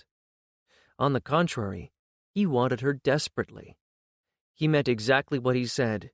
He didn't want a co-ruler. He wanted a wife and a partner. Karun took another glance at Nofret. If he was any good at reading expressions, she didn't think Ari was looking for any excuses either. By no means, said Caliph, before anyone else could speak. After all, there is time yet before so many people come to Sanctuary that we will need a king and queen. Take whatever time you need. Unless Nofret objects. He raised an eyebrow in her direction. Nofret blushed a deeper crimson but smiled. What lady ever objects to being courted? Any who would must be mad. Bakhet Ka'apet looked as astonished as if a camel had spoken to him. But then in Tia, while women were held in high regard, young women were accustomed to obeying fathers and elder brothers until the day they had a household of their own. Bakhet Ka'apet might as well get used to this change in the way things were. Karun knew very well what would happen when Tian girls saw how much freedom Altan girls enjoyed. Until then, however, Caliph continued, you must needs be on this council. That I require. I want your skills and your knowledge of your fellow countrymen. Sit, please, Ari. Ari did. People obey him as if he were as old as Lord Yatirin. Caliph, it seemed, was acquiring a little something in the way of personal authority each time the gods spoke through him, and it wasn't the sort of thing that wore off. And now, let me beg of you all a little time. Karun sensed an abrupt change in subject, and he wasn't mistaken. Time, Caliph repeated, and attention. I wish to spread before you the lines of the possible futures we face as I have seen them. Karun leaned forward at the words. That Caliph had seen a future for this place, more than one actually, was without a doubt. But he had not yet shared that vision with anyone. Caliph drew a deep breath and turned to the Tians. Forgive me, priests of Tia, if I repeat what you already know. Among our people, the ways of those who are winged are not well known, and I must begin with an explanation. Bakhet Ka'apet nodded gravely. Even among us, the eye that sees ahead in time is rare. Please go on as you will. The future is like Great Mother River entering the delta, Caliph said gravely, looking into the eyes of each of them in turn. It is not a single straight path. It bends and curves, breaks into daughters, and each of the daughters wanders on. Some merge again, some fade to nothing, and I am a dragon flying above at dawn, and have only glimpses of what is below as the morning mist chooses to part, or clings stubbornly to land and water. The nearer we are in time to what I see, the clearer it is. But the nearer we are, the more difficult it is to find ways to change what I can see. I have heard something similar from the priestesses who tend the mirror of Athera, said Bakat Ka'apet, save only that they have never, in my lifetime, seen far enough ahead in time to do more than give warning. He looked at Caliph with increased respect. Caliph acknowledged the admiration with a nod. We have come to a point where that branching begins, and I cannot always tell what decision will put us on a beneficial path, nor can I always control what will put us there. And I have seen many endings to our story. His face darkened. Some I will not speak of. But there is one ending that I greatly desire, and in it the two lands are, not one, but bound, as husband and wife are bound, partners in all respects. In that future, the king and queen rule from a new city on the river, equally distant from Memphis and what you call Bato, and we call Alta City. Sanctuary has become the city of the gods of Alta and Tia together in harmony, the symbol of the joining of the two lands, and the jousters are its protectors. It serves also as the waypoint for a rich caravan route, bringing wealth to the gods from trade, and not from taking it out of the hands of the people. No longer at odds with one another, the task of Altan and Tian jousters alike is to guard those who dwell in Sanctuary, to make the caravan route across the desert safe to travel, and to watch the borders. Caliph's eyes shone with enthusiasm, and the reflection of his dream. In that vision, all priests of Alta and Tia come to Sanctuary to be trained, and the aged and most wise come here to impart their wisdom.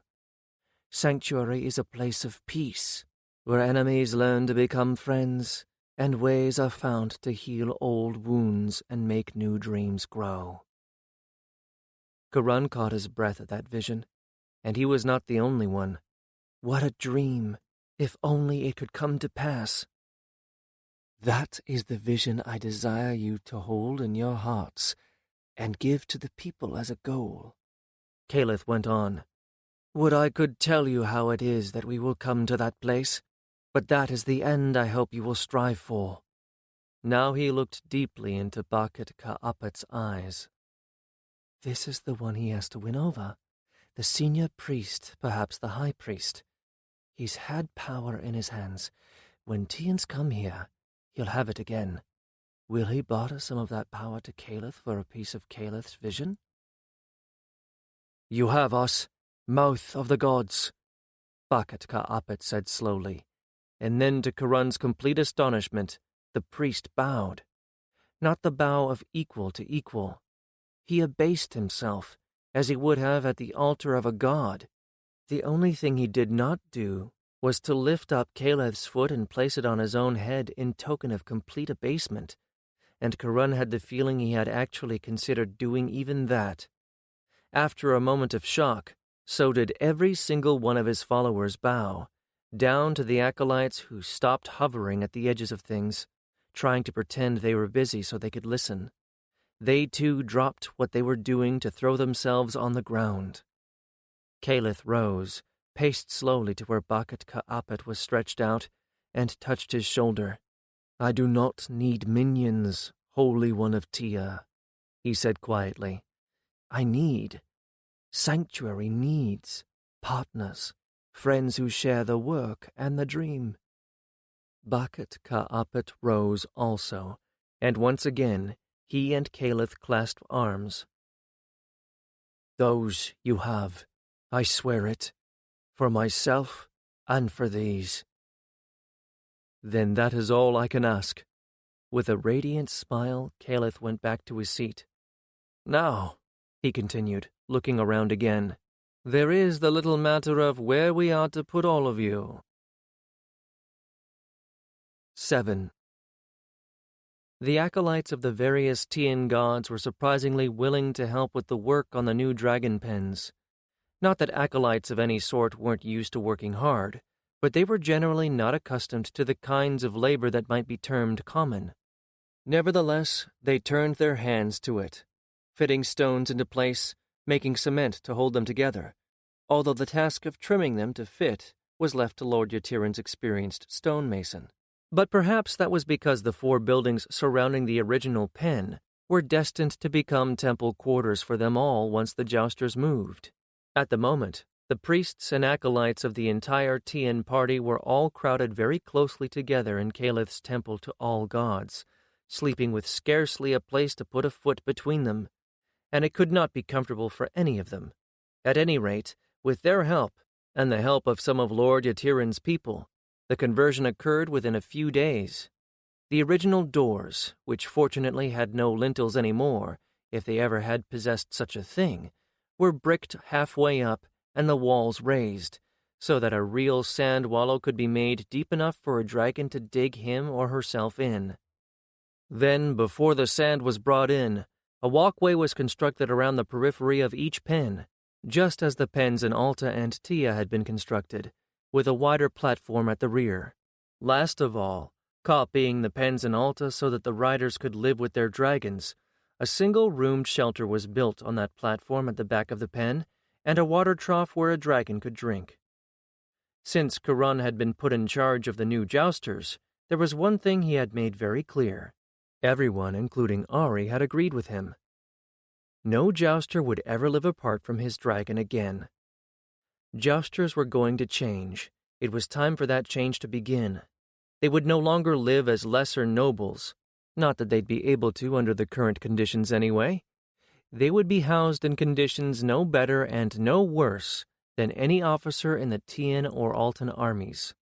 Jousters would still be like no one else, and part of that difference would be signaled by other ways in which they lived besides the bare fact of their housing.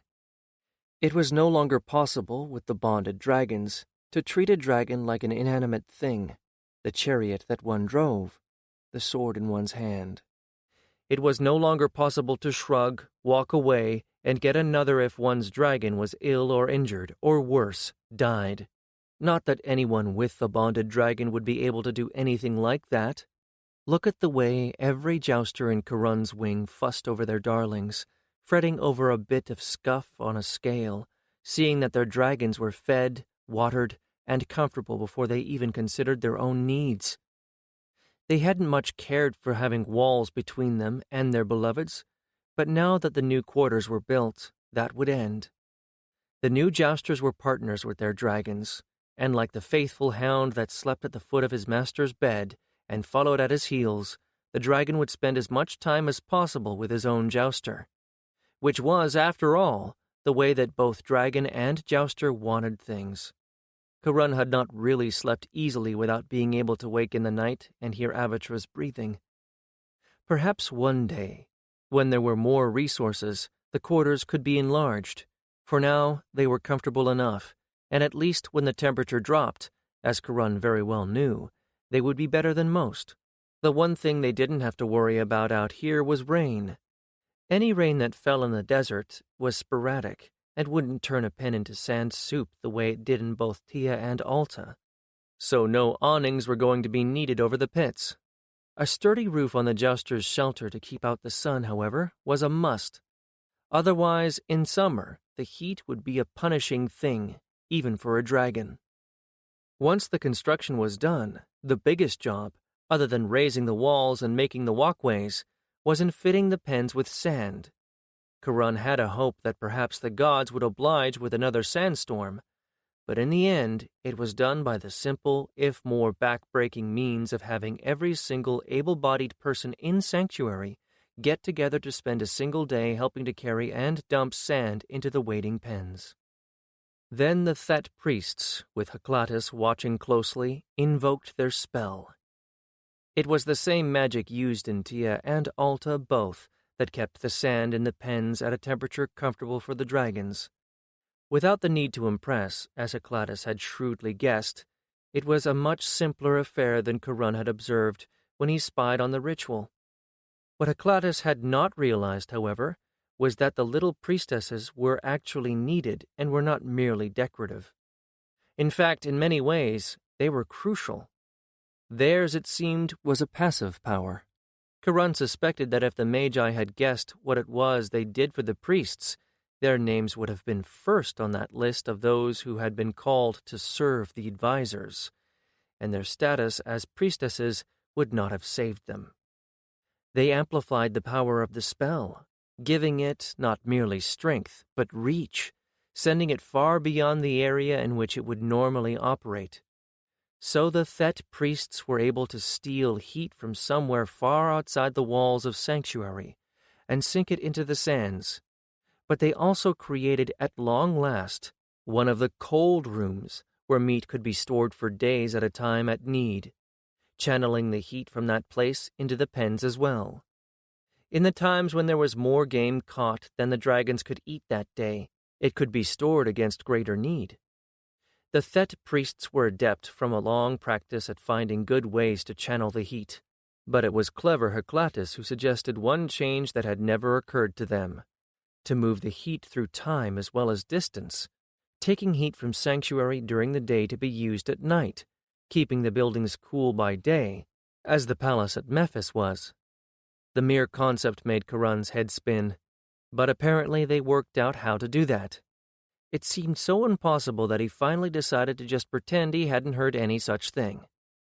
When they brought the dragons to the new compound, there was not a moment of hesitation out of them on seeing their new quarters.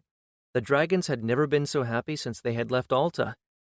They lofted over the walls and plunged into the hot sands with little squeals of glee, and every one of them, even Cachette, immediately buried him or herself to the shoulders in the sand, leaving only the wide, leathery wings spread out across the hot surface.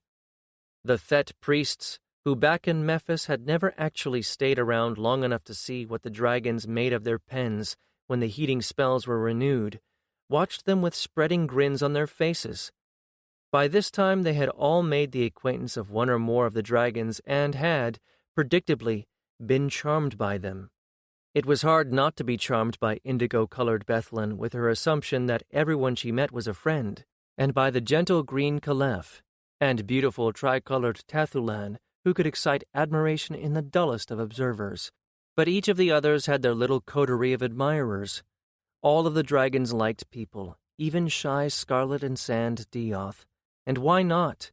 People had never hurt them, and people were the source of satisfying attention and even more satisfying scratches on the sensitive skin under the chin and around the eye ridges, and the join of head to neck. In Tia, everyone had heard of Cachette, but few had seen him up close. Dragons were to be admired from afar, but were dangerous, even deadly up close. And of course, all that had once been true of the wild-caught, Tala-controlled dragons. Although a dragon that killed a man would be put down, nevertheless it was possible to be seriously hurt by one that was clever enough to know he could harm his handlers. But these creatures were as clever as temple cats, as keen and beautiful as falcons, and personable as a high-bred and intelligent horse, and as eager for admiration and affection as a hand-raised cheetah.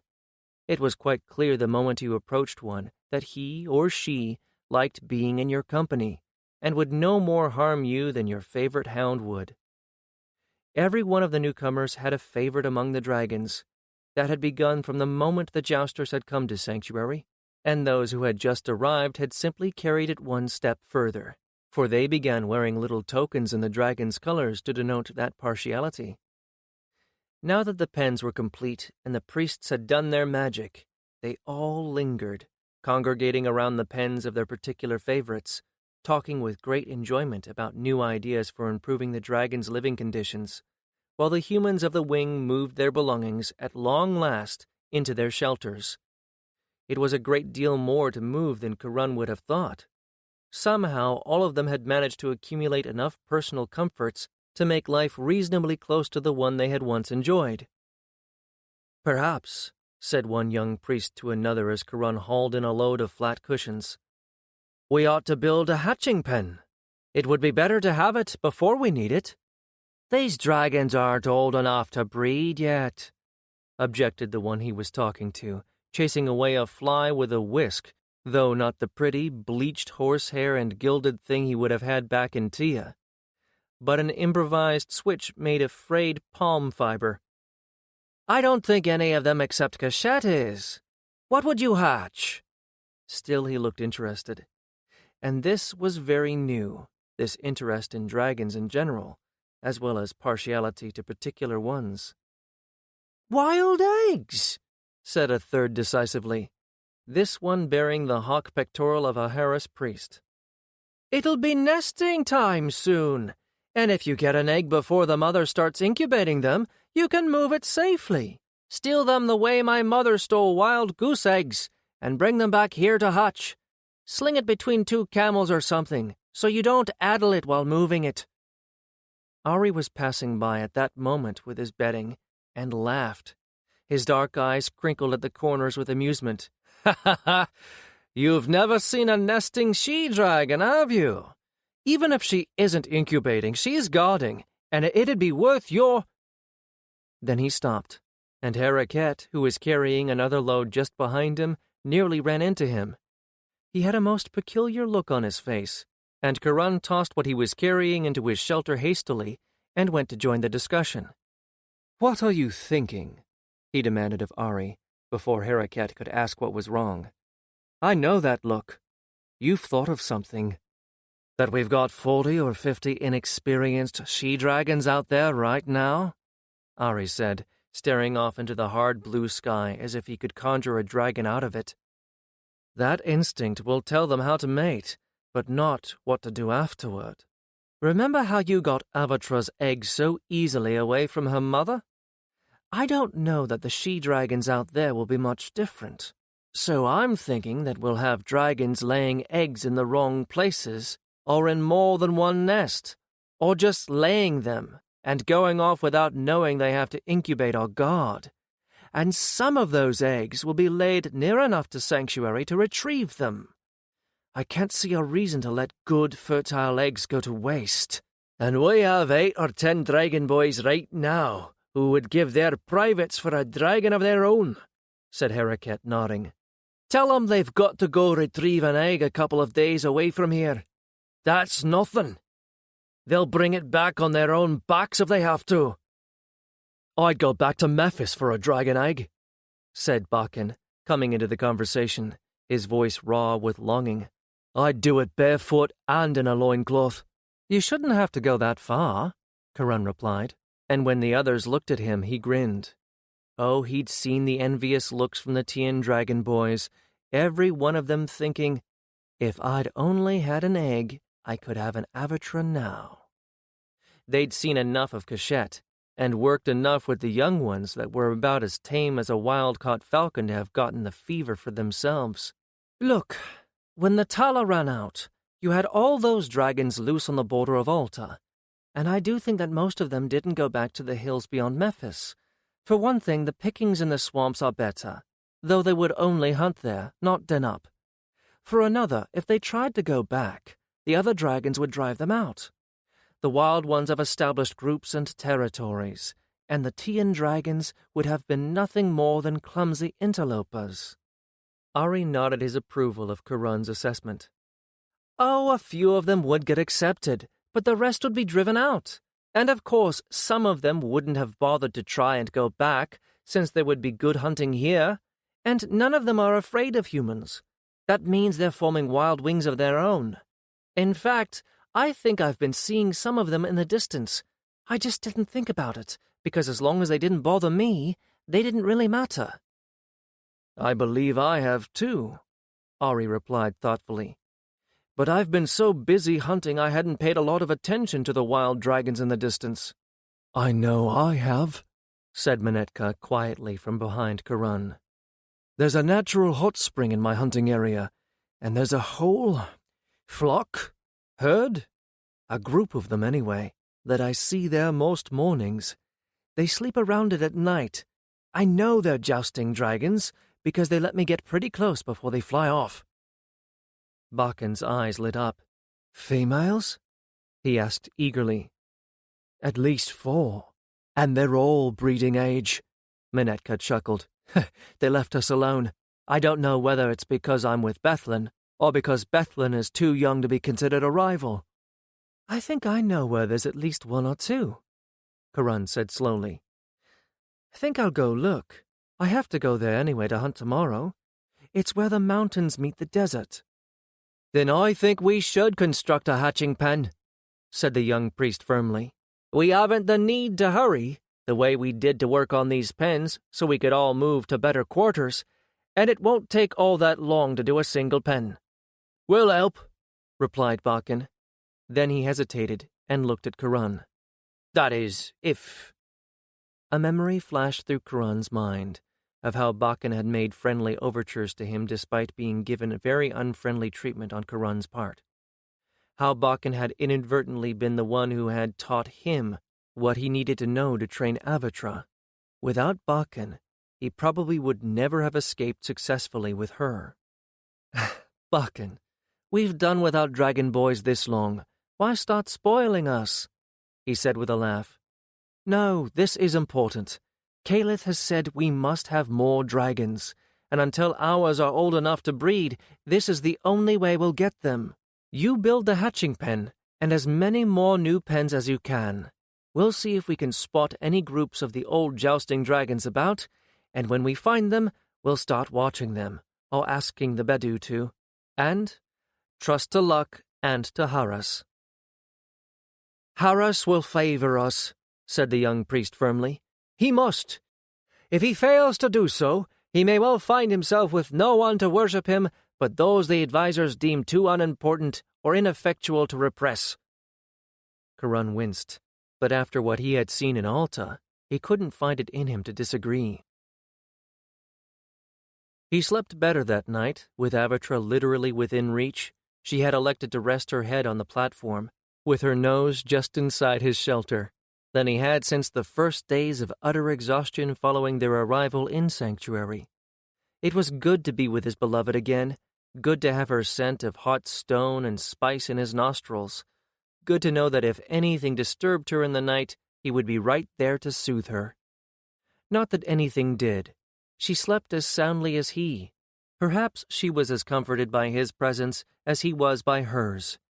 They were both up and awake without needing outside prodding as soon as the sky lost its stars, and she was truly awake and ready to move immediately, with none of the sluggishness of having spent a cold night.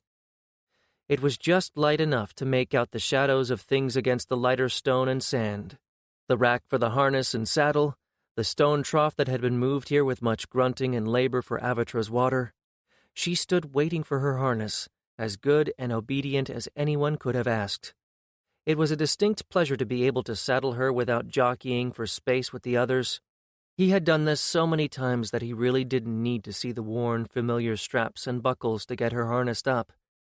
And as for Avatra, she kept looking upward and making little contented snorts, not the grumbling that had been her usual accompaniment to this chore.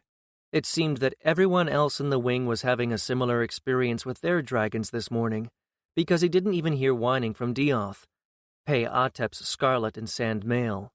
And although he and Avatra were the first in the air, it wasn't by much.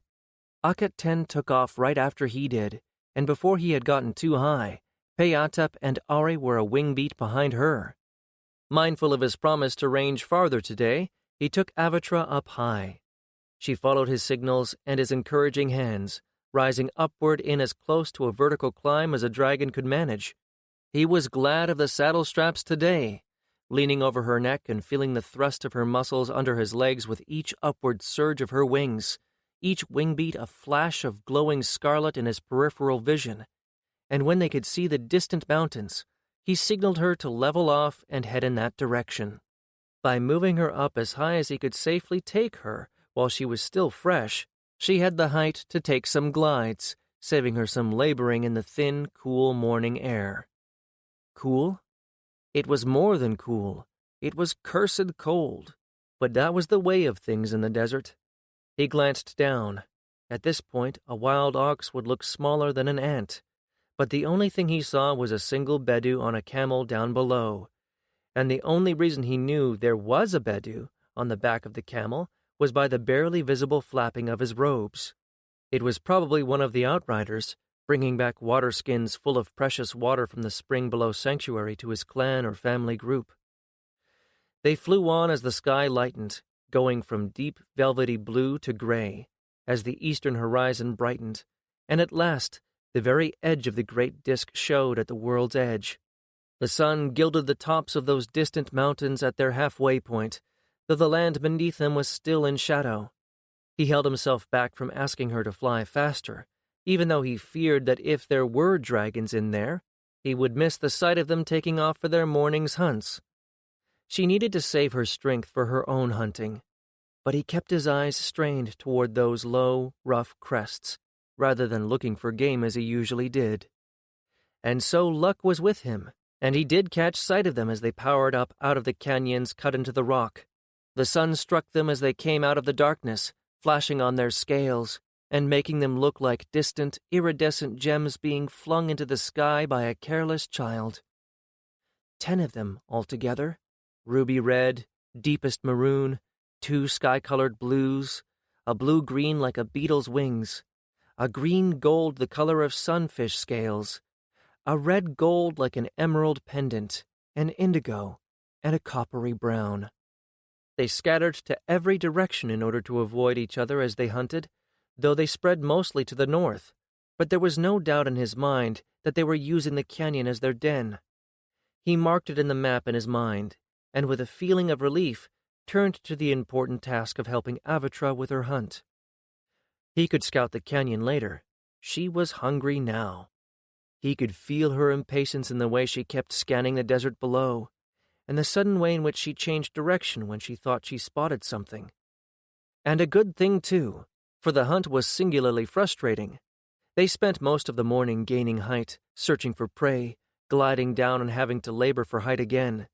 All the while she was getting hungrier and more impatient, and in fact losing her temper. Finally, just as the thermals were starting to help, he spotted something, a dust cloud, in the direction he had least expected it, the mountains where he had seen the dragons taking off from their canyon. If they're living there, then they're used to avoiding dragons. This isn't going to be easy. Avatra saw it too, and by now she was so hungry she didn't wait for a signal to pursue that distant clue. She tilted sideways and slipped around in a tight turn that sent her straight for the sign. She wasn't wasting any time either. With grim determination, she clawed for height in a stomach-lurching series of powerful wing beats before flattening out into a racing flight. She had seen those dragons too, and she was not going to let one of them get her prey. When this kind of mood was on her, the only thing Karan could do was duck down over her neck and hang on. Woe betide anything that got between her and her meal. With a feeling of great pride, he realized after a while that she was a lot faster and a great deal stronger than she had been just a few moons ago. She hadn't put on a burst of speed like this in a very long time, and there was no doubt in his mind that the ground was speeding past down below them much faster than it had before. But triumph and breakfast was not going to come easily today. As he had expected, these oryx, he had just enough time to identify them before they threw their heads up and bolted, knew what dragons were. They probably knew every single step of their territory and the best places to hide, and they knew that dragons were more dangerous than lions. They also knew how to escape them. Instead of scattering in all directions, they bunched up as they ran, churning up a huge cloud of choking, obscuring dust, making it impossible to single out one for an attack from above. And they were heading right for a crack or canyon cut into the mountains, a narrow slot where dragons would have a hard time following. Avatra put on another surge of wing beats as his heart began to race, and he felt one-handed for his sling and stones. Karan cursed under his breath, but also gritted his teeth on a savage grin. His blood was up, just like Avatra's, and Avatra had an advantage that wild dragons didn't. She had him. Avatra saw where they were heading, and put on a last burst of speed to try and cut them off, before they reached their shelter, but it was too late. They made it into the crack as she dove desperately through the dust at what she thought was the last of them. Her reaching talons came up empty, and she had just enough room to end in a controlled landing before she smacked into the rock face. She skidded to a halt in the fine dust that passed for sand in this part of the desert, tucking her haunches under her and back-winging as Karun clutched the saddle and waited for her to stop. The sudden quiet as she shook herself and hissed at the rock told him that the oryx herd had done exactly what he had expected them to do. They hadn't run on wildly through what was probably a maze of passages. The passage they had ducked into wasn't all that wide, and they had probably slowed to a walk the moment they knew that they were safe from Avatra. And now they had stopped, somewhere inside that canyon where Avatra could still sense or scent them. She knew they were there, and she was angry. And there they would stay until Avatra went away, safe, where she couldn't reach them. But he could. He slid off her back and got his sling and stones ready, and smiled to himself as he realized what a good team the two of them made. She would not go hungry or frustrated for much longer, and those oryx were about to get a big surprise. He wouldn't have tried this with a herd of wild oxen, but the oryx wouldn't charge him the way oxen would. Avatra was still hissing and tearing at the ground with her talons to vent her frustration and anger at missing her kill. He pounded her shoulder to get her attention, and was rewarded with a snort and an astonished look as she craned her neck around to peer at him. Her golden eyes flashed as the pupils pinned, then dilated in her excitement. "They haven't beaten us yet, my love. Up," he said, suiting the gesture to the word. "High up, my girl. Fly." She gave him a long and level look, but this wasn't the first time he'd hunted on the ground while she waited in the air, and her frustration vanished as she realized what it was he meant to do. She pushed herself off, the dust blowing up in a huge cloud that made him cough and cover his mouth and nose as he headed into the narrow crack of a canyon. The transition from light into shadow was startling. The dust didn't follow him for more than a pace or two. The temperature dropped, and he had to pause a moment for his eyes to adjust. He found himself in a passage just big enough that he couldn't quite touch the walls when he spread his arms wide, with a worn path running right down the center of it. Rough stone walls towered high above his head, showing mostly the effect of wind erosion to smooth them out. When the wind whipped through this place, it must howl like a jackal. The crack was one of those twisting and turning affairs, and he went around a couple of corners before he found the oryx that Avatra had scented. In fact, he practically blundered into them. The crack had begun to widen at that point, and they were milling about restlessly. His sudden appearance took them entirely by surprise, as their startled snorts proved. For a moment, they just stood and stared at him out of astonished eyes. Then a couple of them danced sideways, as if trying to make up their minds whether to run or stand their ground. A stone from his sling against the leader's flank and a wild shout decided them. Within moments, the herd was off and running again, this time concentrating on him, and not on whatever was above. Which was exactly what he wanted, of course. He had no intention of trying to bring any of them down with his sling. He was going to drive them ahead of him until they burst out into some place where Avatra could get them. Whooping at the top of his lungs and swinging his sling, he urged them on, his voice echoing above the pounding of their hooves as they charged away from him. At some point, this crack would widen out enough that Avatra could dive in from above, and by now she had already found just such a place. She was probably perched on the edge of the cliff above, waiting to plunge down as soon as the herd galloped into ambush. He and she had played this game before. The thunder of hooves echoed back to him, along with squeals and grunts, and then a scream. He put on a burst of speed of his own. The crack did widen out, rather abruptly, turning from a passage to a sun-drenched dry valley, and as he ran out into the sunlight, it was to see the last of the oryx vanishing into another canyon, and Avatra in the middle of the space with her talons on not one, but two dead oryx, feeding on one with a savagery born out of frustration as much as hunger. But that wasn't what stopped him dead in his tracks. Avatra was devouring her prey in the middle of a deserted and heretofore hidden city. 8. Avatra was oblivious. She had an oryx in front of her, another beside her. She was ravenous, and all she was interested in was getting herself on the outside of that beast. Karan, however, stared in astonishment, and it wasn't until his mouth began to dry that he realized it was hanging open and shut it quickly. Caliph had told him he would find a city. The thing was, Caliph had not told him what kind of a city he would find. He had expected something like Sanctuary, newly uncovered in the sand, perhaps with the rounded lines of Sanctuary's buildings.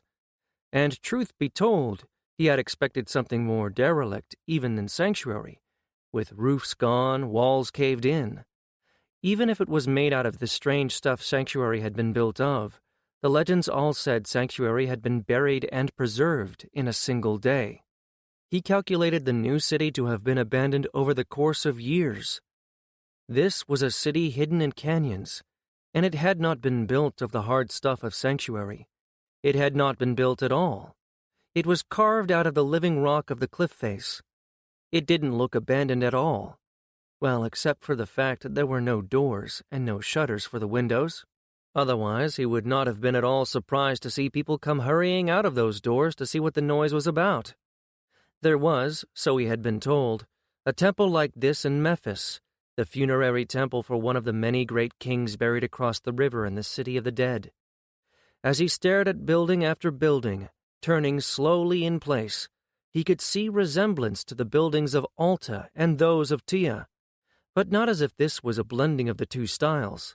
The style of carving here was older, simpler, more as if this was the father of both styles, and each had gone its own separate way. The amount of work here made him shake his head a little in disbelief. Every bit of cliff face was carved in clean, simple, geometric lines. And these buildings were not single-storied either, which made a vast difference from both Altan and Tian styles.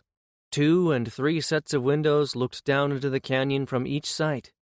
There must have been 30 separate buildings, or at least building facades, in this canyon alone. Each one was subtly different from the one next to it. That might reflect the tastes of the original owners, or it might reflect the passage of time, each building having been carved later or earlier than the one next to it. The pale gold of the sandstone of these cliffs made the whole city look as if it had been made of that precious metal. He had to know what these buildings looked like inside. Were they just caves, or were they as elaborately carved inside as out? Could people actually live in them? We could carve the doors wider on the bottom floors to let our dragons in, make a sandpit there if the ceilings are high enough. It looked as if the bottom floors had been made with dragons in mind, twice as tall at least as the ones above. But the only way to find out was to look. He headed for the nearest. Another glance at Avatra to be sure she was all right, but she was nose deep in her prey and oblivious to anything else. He crossed the threshold, noting as he did so that there were places for hinges and, presumably, doors which were long gone, and paused inside for his eyes to adjust to the darkness. For dark it was, despite the windows cut into the facade. Karan could see, however, that this was a man-altered cave, and yes, the ceiling here was as tall as in the Temple of Haras in the court of the jousters in Memphis, a place where Kashet had walked comfortably. A dragon could live here. The interior was simple, a box of a room, with thick square pillars holding up the ceiling, the spaces between fully wide enough for 2 dragons to pass. It was a big box, though, and that high ceiling gave it a cavernous feeling. After his first feeling of vague disappointment, he realized that the simplicity was the opposite of crude. Floor, ceiling, and walls, all were polished so smooth that when he touched the wall, and then the floor and the pillars, they felt like suede leather under the hand. And at the rear of the room, climbing up toward the ceiling, was a stone staircase. So there were stories above this. He moved toward the back, hearing his footsteps echo in the emptiness, feeling the room growing cooler and cooler as he got closer to the rear and away from the windows. This could be very good. With magic heating the dragon's sand, the bulk of the stone would keep living quarters more than tolerable. They'd be comfortable. And this was where the jousters would eventually live? Could there be any more perfect place for them to live? He found himself smiling, then grinning with glee. How could anything be better? There was more rain here, as evidenced by the signs of flash floods and the bits of green here and there. But you wouldn't have to worry about rain when your dragon's pen was sheltered by all this rock. And there were midnight cami scenes, but when you were behind this sort of wall, who cared? The worst that would happen would be that you had a bit more sand to sweep downstairs into the pen, and if this became a city for jousters and their helpers, there might be problems in supplying all those dragons with food if there were no temple sacrifices to feed them, unless... Sanctuary is going to be a city of temples. No law says we have to feed the dragons in their pens. That had been a necessity with the wild-caught, Tala-controlled dragons. Put two together while feeding, and you'd have fighting. Not the current lot. So long as everyone had enough food, they ate peaceably side by side. And they had all learned that although a dragon wanted a nap when she was full, she didn't have to have one. They flew perfectly well on a full stomach. They had to, after all. A wild-caught dragon didn't laze about after making a kill, and neither could the tame ones. So there might not be any issue here. You could fly to Sanctuary for the morning feed, go out on patrol from there, come back for the midday feed, go out on the second patrol, return for the evening feed, then come back home. The dragons would complain at first, but only until they realized that breakfast came at Sanctuary without having to hunt for it. He looked around as his head came up through the floor of the next story. It was identical in every way to the room below it, except, of course, for the view from the windows and the height of the ceiling. He took a walk around the room, trying it on for size. It was comfortable, very comfortable. A brazier near the windows would keep it warm, or you could go down and spend the night with your dragon in the sand. The one thing it lacked was a place to bathe. Well, there was nothing of the sort in Sanctuary either. No point in getting beforehand with things. There was another story above this one. This time the room was a little smaller, but not by much. The view was amazing. Short of being on the back of a dragon, there was no view like this anywhere. Beneath him, the white gold sand of the canyon stretched like a fat snake between the carved walls. And from here, looking down at how regular the floor of the canyon was, he had the feeling that it, too, had been smoothed by stonemasons. How long had it taken to build this city? And why? Sanctuary supposedly had been a stop for caravans crossing the desert. But what had this place been? There were no legends telling about it. And why had it been abandoned? Perhaps because the caravans stopped coming? Perhaps there had been something here worth mining, and when it ran out, so did the prosperity of this city, and gradually, people left it to the oryx and the lizards. Across from him stood a building facade with false pillars framing a mathematically precise doorway and windows with beautiful simplicity. Each facade reflected a different personality, some very rigid and formal, some less so. Some so pure in their simplicity that they made him think of some of the temples in Alta.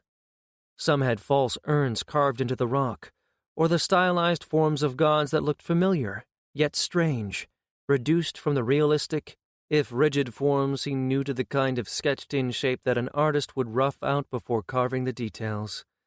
Yet he could tell by the elegant curves and careful smoothed surfaces, these images were in their finished forms.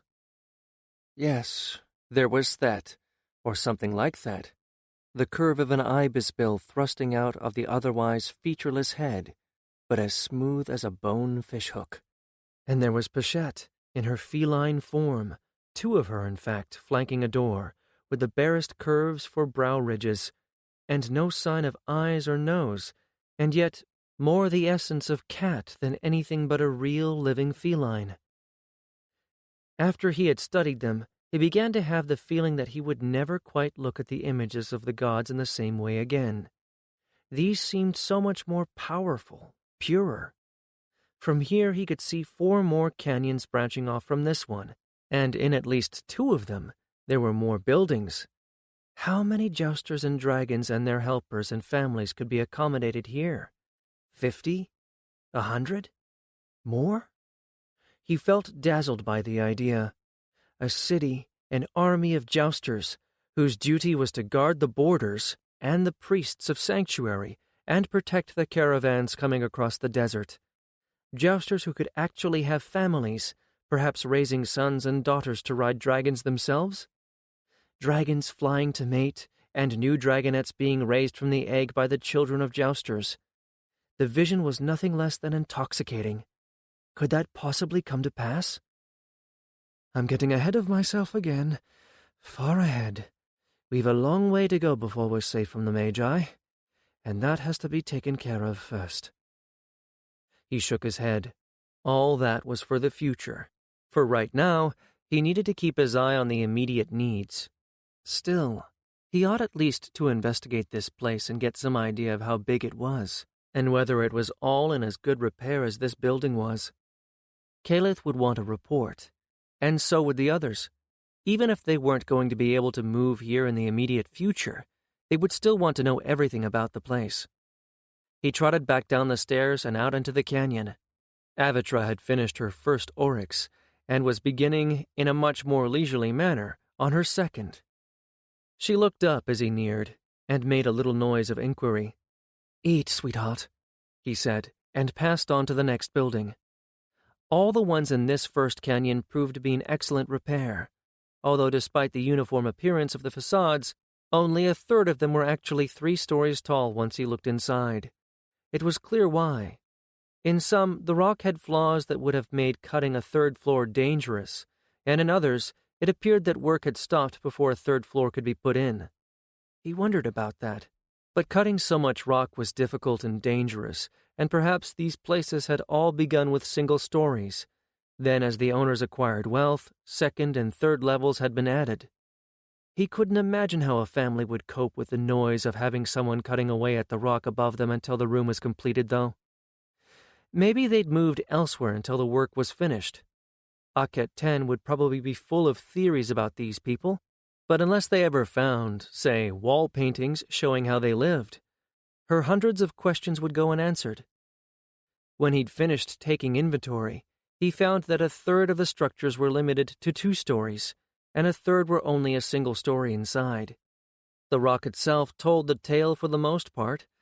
There weren't too many of these places where the carvers had simply stopped without a good reason.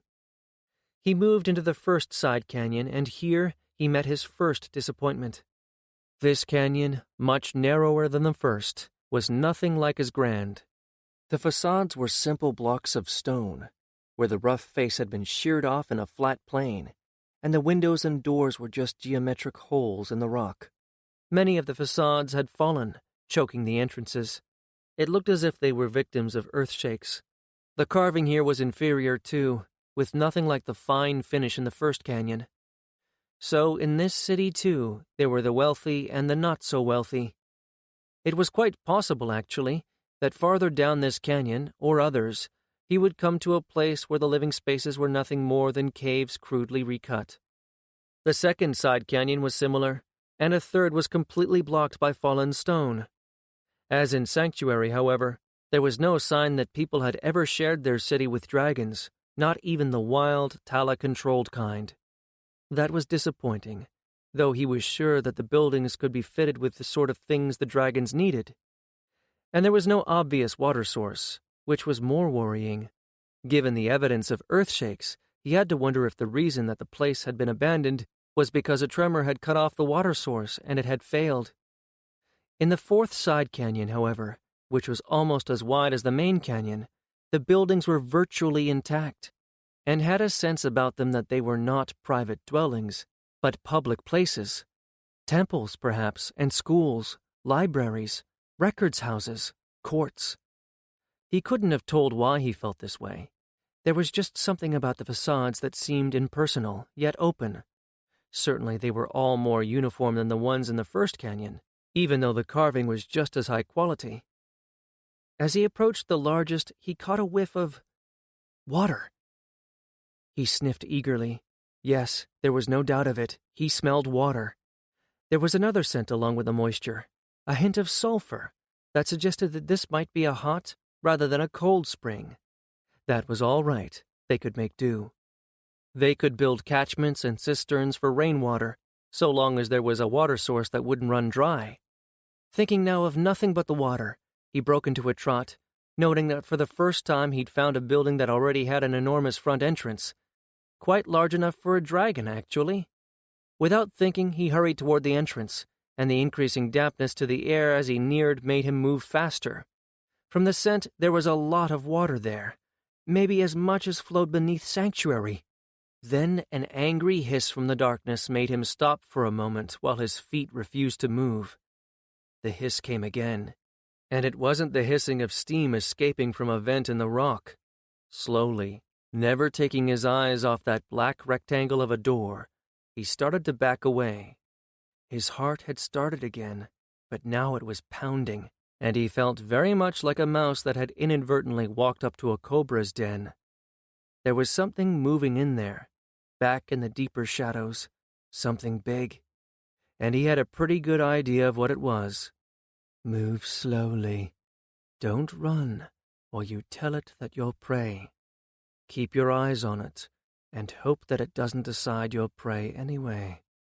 It would be the height of irony if he had come through all he'd weathered so far, to be eaten by a wild dragon through his own inattention and carelessness. If I get out of this one, I don't think I'll be telling the rest just how I discovered there were dragons living here. He had managed to get about halfway back up the valley when the wild dragon inside that building made up its mind to charge him. Maybe it decided that it wasn't going to let him get away. Maybe it thought he was going to bring back other humans. If it was a former jousting dragon, it wouldn't want to be caught again.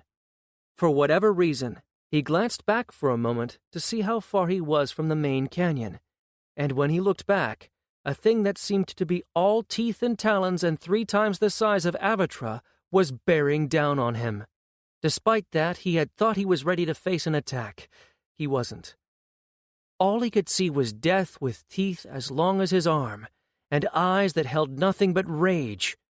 He couldn't help himself. He screamed with fright. The sound was driven out of him, and his heart, which had been racing, now pounded like a madman's drum. He ran backward as fast as he could go, still not daring to take his eyes off the beast. Bad decision. He tripped and fell, and landed sprawling, and the dragon kept coming. He scrambled in the fine sand, desperately trying to get to his feet without taking his eyes off the beast. "Get away!" he yelled shrilly, knowing the creature would never obey him, yet madly hoping for a miracle.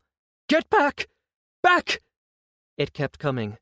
He scrambled up, but he knew he could never get into cover quickly enough, and as the beast came close enough to rear back for a strike, he screamed unashamedly. Then he felt himself shouldered aside as Avatra countercharged.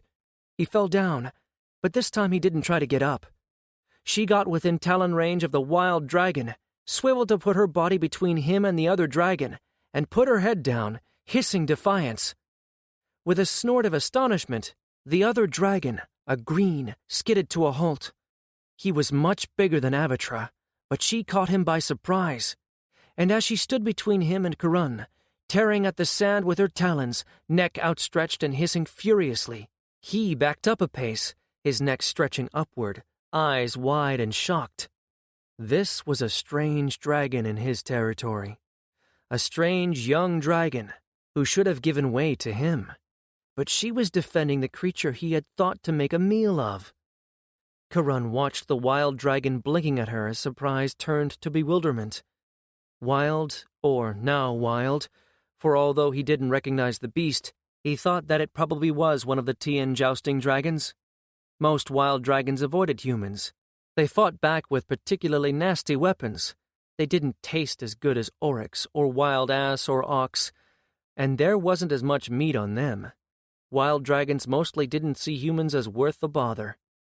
But a jousting dragon would know the difference between an armed and an unarmed human, and a jousting dragon wasn't as good a hunter as a wild dragon. He'd settle for anything he could catch. Poor thing, he was caught now in a war with his own instincts. Avatra was a youngster, and his instinct said she was off limits to fighting. She was female, and that, too, cooled his aggression. But she was protecting the enemy, and standing between him and his next meal. Karan got to his feet again, and moved slowly, very slowly toward Avatra. This was not the time to startle her. She might turn around and lash out at him without knowing who she was striking at. She glanced back at him briefly, and when the green male made no further move to attack, raised her head a little and turned it so she could watch both of them at the same time, though she was still hissing like a steam vent and kept most of her attention on the other dragon. Karan moved up beside her and put his hand on her shoulder. He'd never felt her so hot. She almost scorched his hand. He had the feeling that in this case he was going to be a lot safer on her back than on the ground. But he didn't want her to crouch.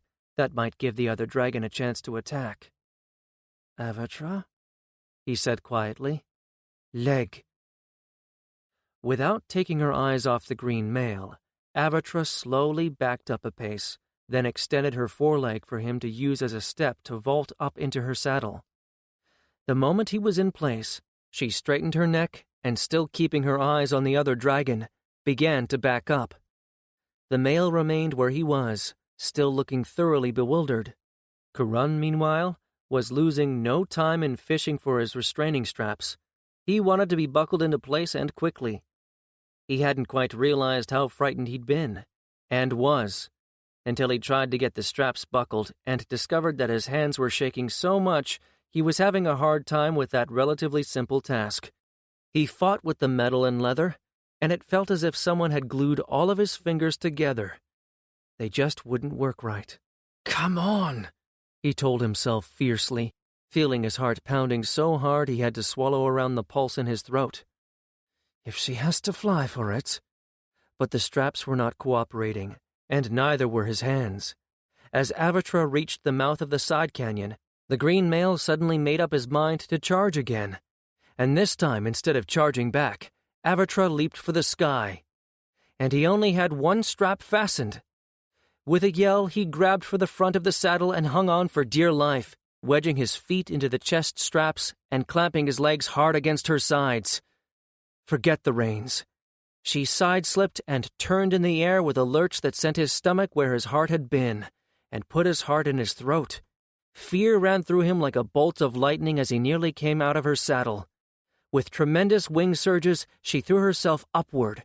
He clung like a flea on the nose of a racing camel, while she clawed for height. Height was her only hope if this green decided to challenge her after all. The only way that a smaller dragon could win against a larger was to have the height advantage. But as he dared a glance down, in between trying to wedge himself more firmly into the saddle and trying not to be sick, he saw the green claw the ground, snort, and stare upward at them. He wasn't going to follow. Either he wasn't that hungry, or he didn't want to have to work that hard for his meal. A couple of wing beats later, Karan saw him retire back into the building where he was making his den.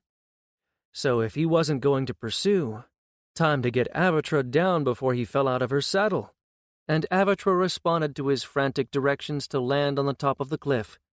It wasn't the best place in the world to pause, but as his heartbeat sounded in his own ears like the pounding of war drums, he managed to get the saddle straps fastened securely around him and tightened down, and gave her the signal to take to the air again. This time she made his heart race for an entirely different reason. Instead of leaping up and using her powerful wings to send her higher in surging jolts, she looked down into the canyon, seemed to make up her mind about something, and pushed off from the cliff, and fell. And fell. Fell almost 3 stories, then at the last moment before she hit the canyon floor, snapped her wings open just as it seemed as if she was going to hit the sand.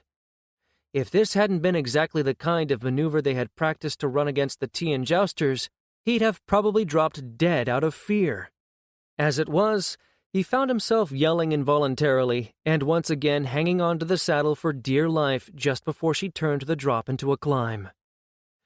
By the time she was flying high, drifting sedately from one thermal to another on the way back to Sanctuary, he was dripping with sweat, the waistband of his kilt and the roots of his hair absolutely saturated. If I never have to go through that again, I will be very, very grateful. He could have been killed. Avatra could have been hurt.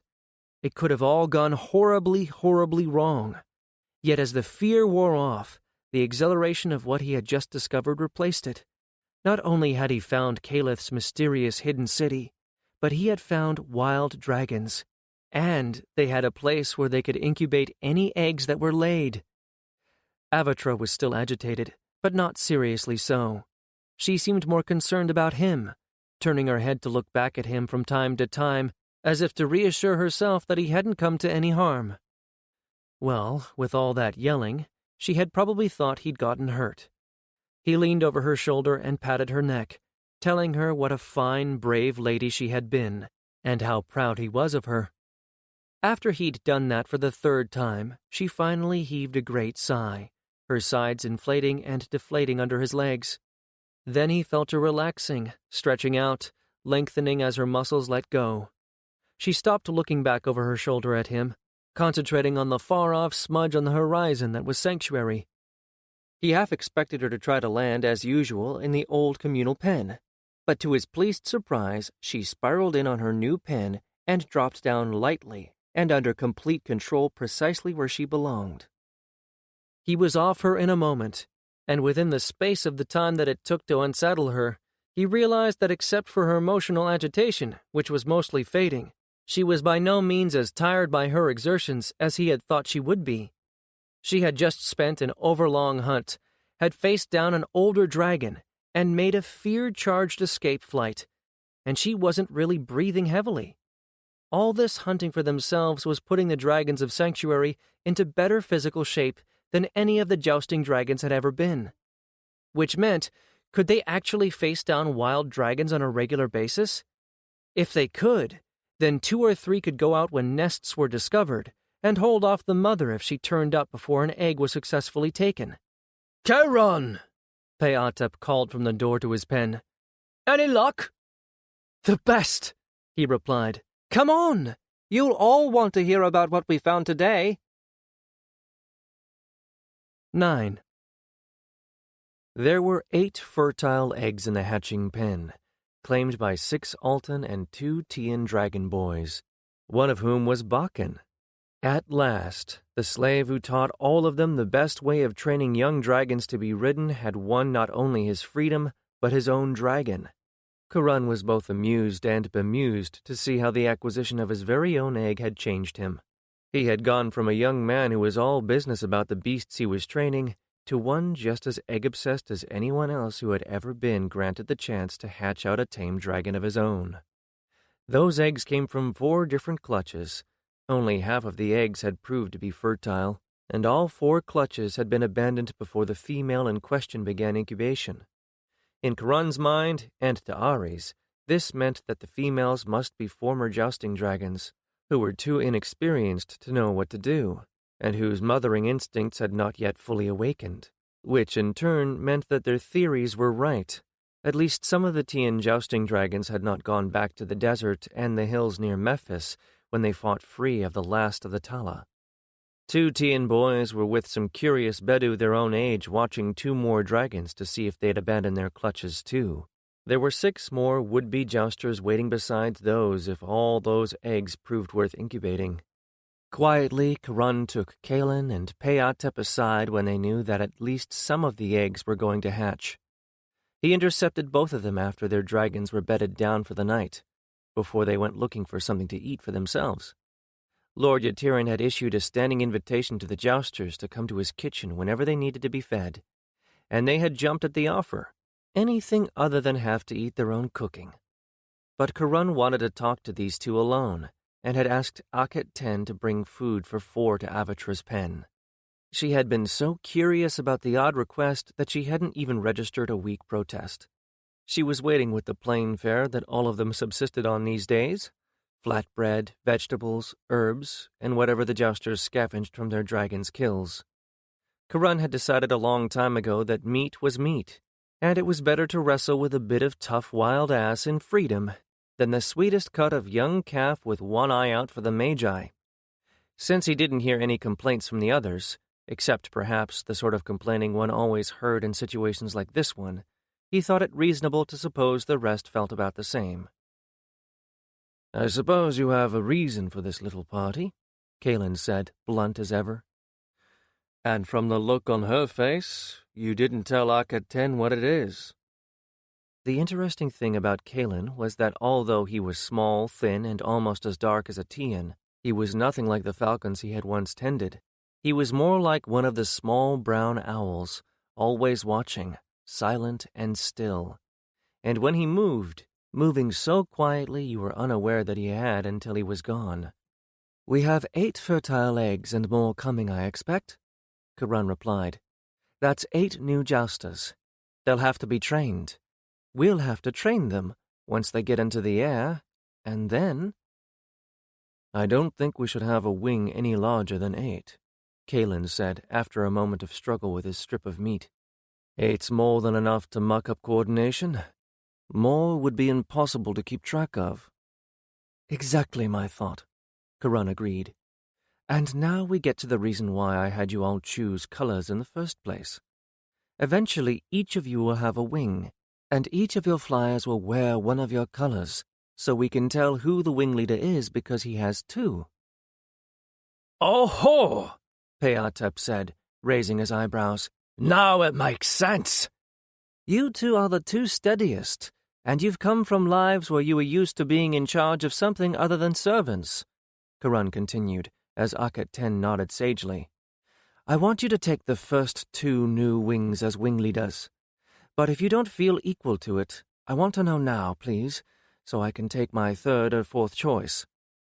"Oh," Peatep said, with a glance at Kalen, modulating his deep voice into a more conversational tone. "I think we can manage.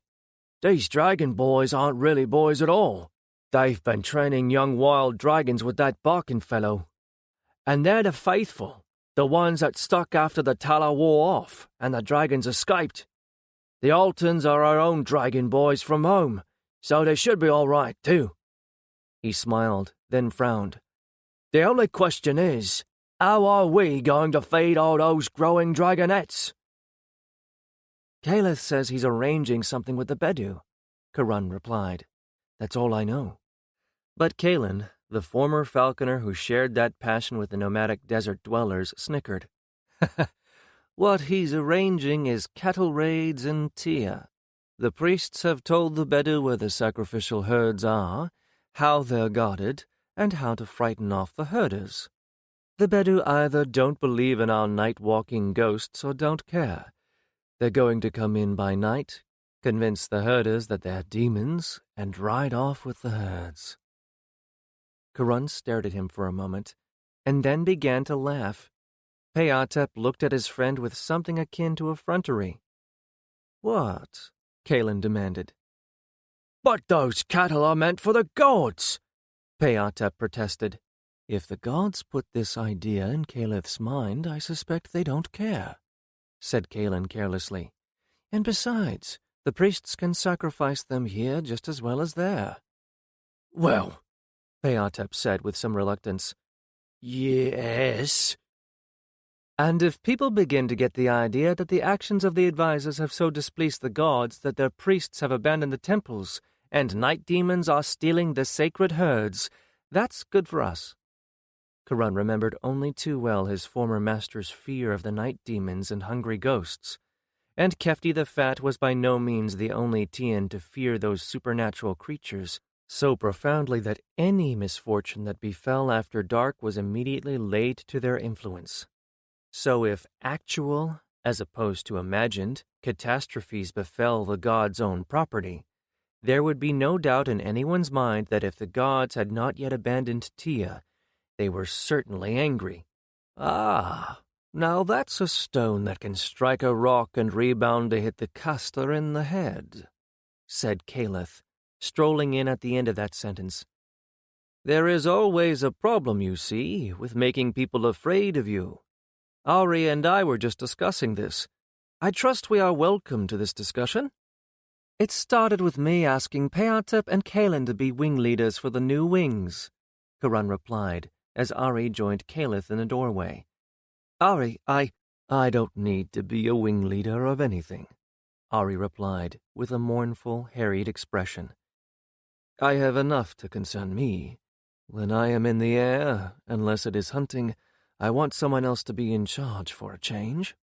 It will be a relief not to have to think 100 moves in advance. Karan sighed. He felt a little sorry for Ari, but only a little. The responsibility might be a burden, but everyone else was carrying burdens of their own these days. Explain to me how striking fear into the hearts of the Tians is bad for us, Kalen demanded. Because fear is a sword with no hilt, Ari replied. It is as like to be turned against you as against the right target. He sat down on the edge of the platform.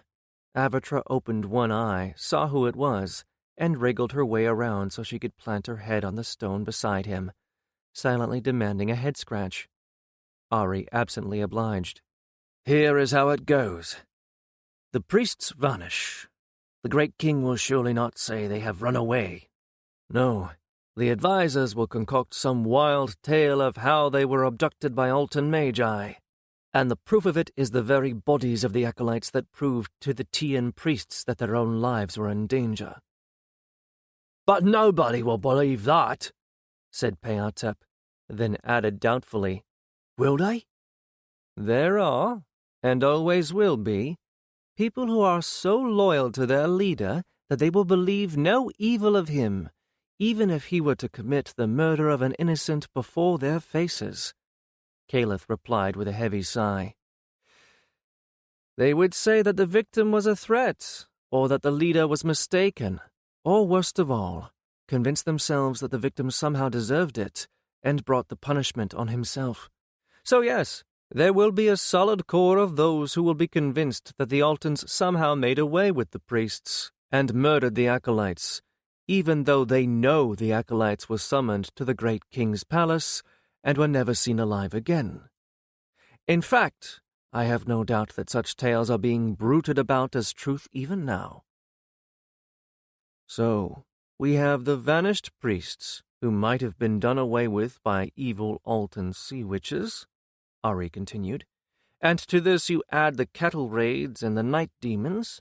Well, who could have sent those evil creatures but the Altans again? And then, the last piece falls into place, Caliph said sadly.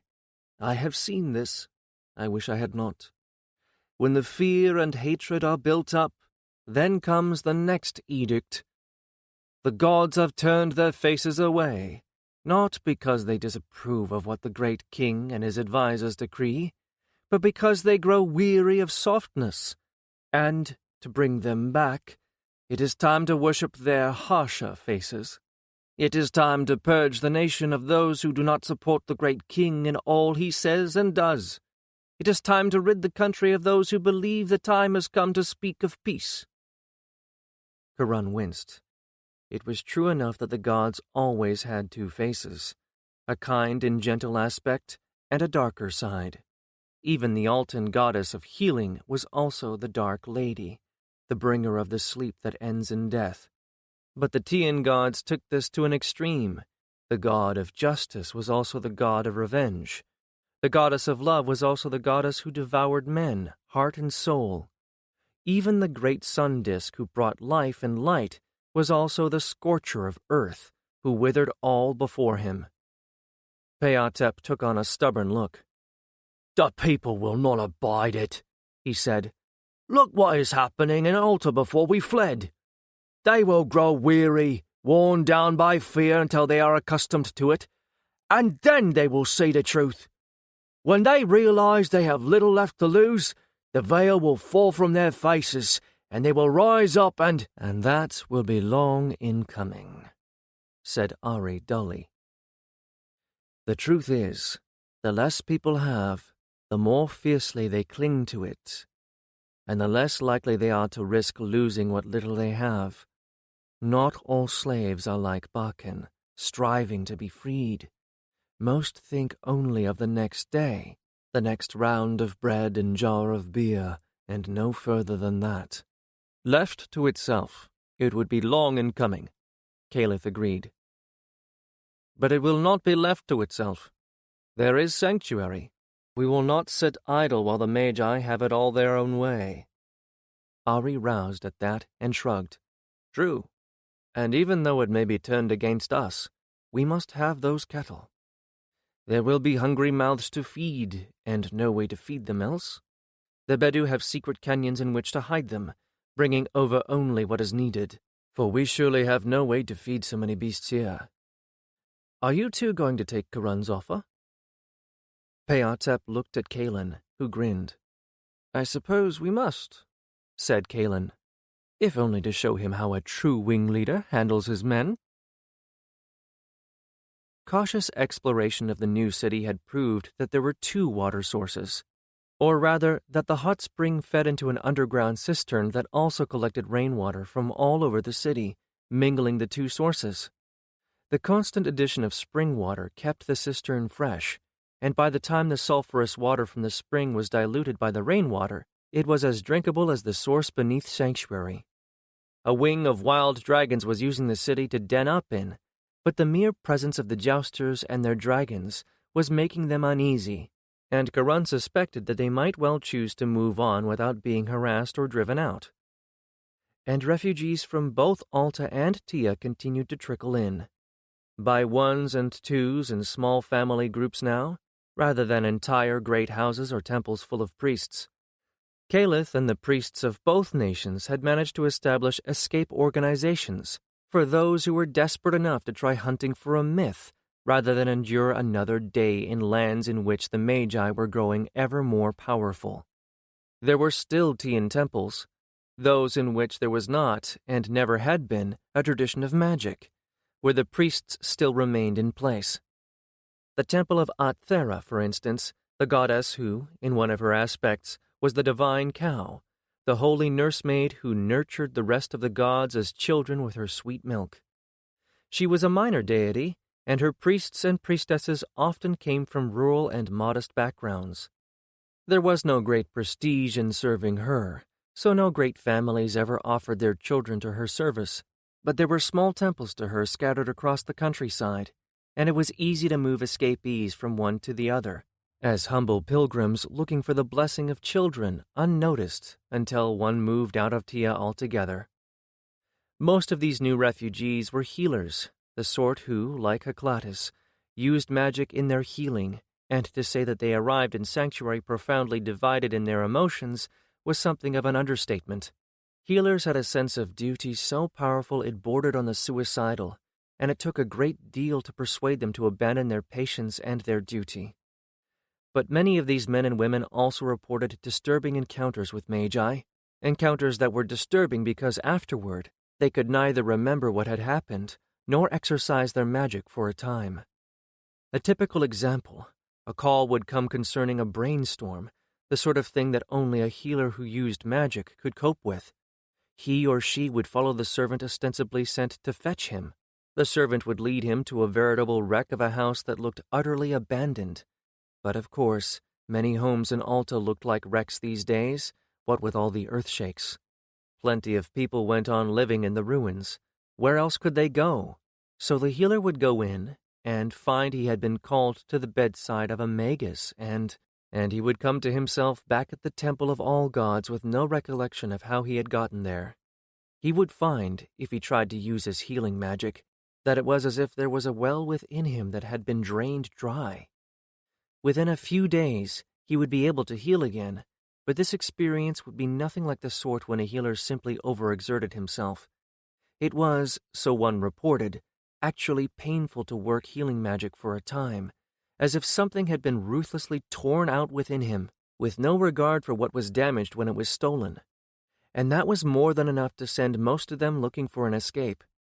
Not all of them came to Sanctuary. Plenty went to Acadia, which had a fine school of healing, and where healers of every nation, even nations at war with Acadia, were considered sacred and always welcome. Some took ship with the tin traders, for healers were always welcome on such long and uncertain voyages, and some in Tia went south, into the lands called the Kingdom of Sambala, ruled by the lion folk, strong and skillful warriors with blue-black skin who sometimes came north into Tia to serve as fighters for hire. There, healers were so eagerly sought after that they were considered royalty of a kind, and commanded the highest wages which were necessary, since there was no temple to support them. 5 and 6 villages would pool their resources in order to attract a Tian healer and keep him in comfort and even luxury. There was a long tradition of alliance and mutual cooperation between the Lion folk and Tia. Once every few generations, one of the Lion Kings would even send a daughter to the great king of Tia as a wife, to renew the bonds of alliance between the two lands. And what will happen when the Lion folk learn of what the great king's advisors have done to the acolytes they took, do you think? Asked Lord Kamun of the latest arrival, a healer with the blue-black skin of the southern race, the child of one of those well-paid warriors and his wife, who had elected to settle in Tia, rather than return home when his fortune was made. The healer was a very old man. His head of curly hair as white as clouds was a startling contrast to his dark skin. I cannot speak for a king, nor even claim to have some way of knowing how the great and powerful may think, the old man said carefully. You must know that though I have letters from time to time from my far kindred, I was raised in Tia, and am a Tian at heart. But what I can say is that if I were the king of Sambala, I would watch my borders very carefully and look to my warriors. It may be that the Tians, whose hunger increases with each season, will hunger for more land. It may be that they will hunger for the other precious things in the south, the gold and ivory, incense and spices. It may be that they look upon the strong men and handsome women and desire a new kind of slave, and to have at no cost that which they now must hire. For now, they have their war with Alta to pursue, but when that war is over, what then? There will still be an army, and the great king may turn his eyes elsewhere to employ it. If he cares not that these magi prey upon his own people, even to letting them eat the power of his healers, he will care even less that they prey upon outsiders. Lord Kamun thanked the old man, then looked at the rest of the council. Another Altan healer arrived this morning and says that he has disturbing news. It was disturbing enough, evidently, that when the Bedu heard it, they put him on racing camels to get him here. Karun thought that Caliph already knew what the disturbing news was. After all, he had seen a great deal in those visions of his, and something this disturbing was something Caliph would surely have gotten a glimpse of. Oddly enough, though Caliph did not look surprised, he did not look as if he actually knew anything either. It was more as if he had expected bad news, known it was coming, but didn't know what the shape of it was. Caliph nodded agreement when Ari said, "Then we should see him now, if he is not collapsing of exhaustion." The messenger might not have been on the verge of collapse, but he was showing the effects of his journey far more than any refugees they had yet seen thus far. His long hair, left long in the Altan fashion with 2 small braids at each temple, was still tangled from the journey. His skin was sunburned and red, and he was clearly unsteady on his feet, but his voice was strong enough when he spoke, if a bit harsh. And he recognized Lord Yatiran and Lord Kamun, who flanked Ari and Nofret. By design, something like an audience chamber had been set up where the council met, and where urgent messages were heard. Ari and Nofret sat side by side on slightly taller stools than the lords who sat on either side of them. It was an arrangement meant to show who the real authority was. The messenger looked at them all in exhausted confusion, then must have decided that they were the closest thing he recognized to a king and queen and their advisors. "My lords and lady," he said, his voice hoarse and rasping. "I was sent by the healers of the Temple of All Gods, for there is grave news from Alta City that you must hear. There are 2 new faces on the twin thrones. The old great kings are dead, and it is whispered that their deaths came neither by accident nor illness, but by the hands of men." Lord Yatiran winced. Lord Kamun only looked angry. Ari remained as unreadable as a statue, but Nofret. Nofret nodded with resignation, as if this was news she had long expected to hear. She was not surprised. This only confirmed her deepest fears. As the rest of the people in the room buzzed and murmured, Karan stole a glance at Caliph. He expected that Caliph would look smug, or at least unsurprised. He didn't. He didn't look surprised either. But it wasn't as if he had somehow foreseen this happening at this moment. That was interesting. The messenger held up his hand for silence. The great ladies were wed to the twin heirs, even before the days of mourning were begun, much less completed, he continued, and the disgust and affront in his tone told how most, if not all, of the citizens of Alta must have felt at the news. The mortuary priests had not even come for the bodies before they were wed to the men who are now the great kings. Magus Ptah Anhatep and Magus Ramez Re Bet now sit in the great hall and reign. Before the death of the old kings could be proclaimed, their earlier betrothal to the young princesses was dissolved, and they were wed to the twin queens, all in a single afternoon. I cannot imagine how this could have surprised anyone, Nofret said aloud, her head up, as she surveyed the murmuring crowd. Her dark eyes shone with some of the anger and hatred she must have been holding back all this time after Caliph's twin brother Prince Toreth was murdered. Especially not in the court. The great kings set their seal upon their own death sentence the moment they allowed those men to be adopted into the royal houses and declared twins. Surely none of you actually believed they would wait for little Chayat Al and Waset Ra to grow up and wed them to take the twin thrones and become the kings? It was an excuse. And anyone who does not believe that the death of the kings was anything other than murder is a fool.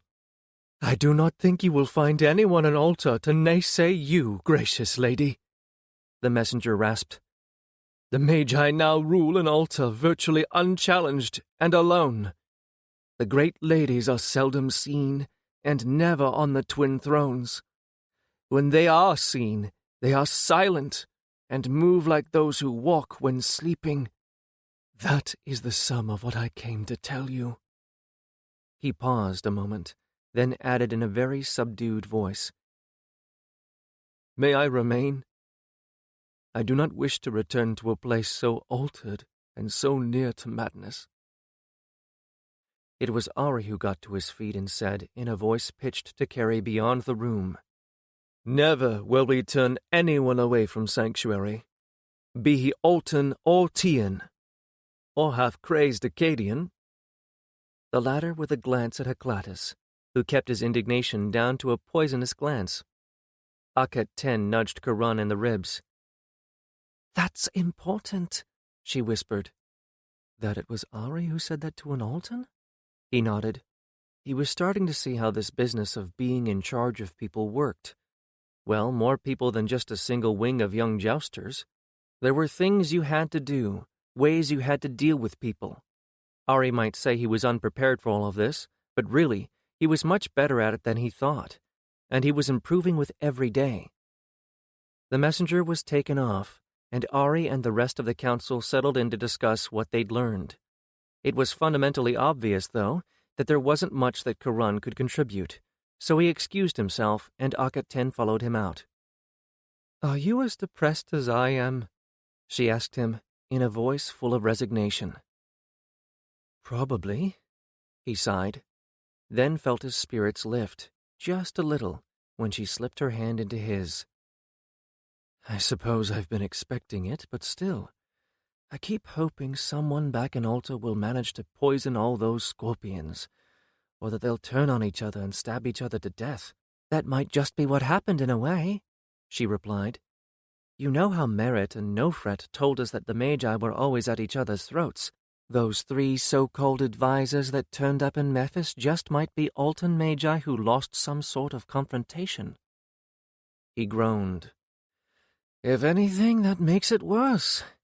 They'll never give up the war. Why should they? The longer it lasts, the greater their power. And I don't want to think about it any more, she said, cutting him off. Or at least not right now. I want to see this city of yours, and there is absolutely nothing that we need to be doing right now.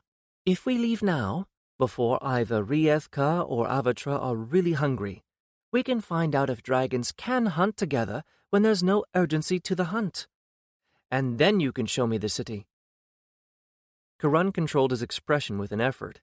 He had been trying to get Akhet 10 alone ever since they all arrived here in Sanctuary, but one thing and another had always interfered with his plans. But it seemed she had some plans of her own. "Let me just leave word," he said, because the one rule he had imposed on all of them, himself included, was to never fly off Dragonback without first telling someone where you were going. If he or Avatra or both had been hurt by that wild green dragon back when he'd first found the new city, at least someone would have known the general direction to go looking. That done, he hurried for the pens, to discover that Akhet 10 was already in the saddle and waiting, with Riethka perched on the wall, fanning her silver-edged blue wings, while Avatra watched them both with no sign of hostility. His breath caught as Akhet 10 turned her head a little. She and her dragon made a wonderful pair. Riethka's scales shone the same blue-black as Akhet 10's hair.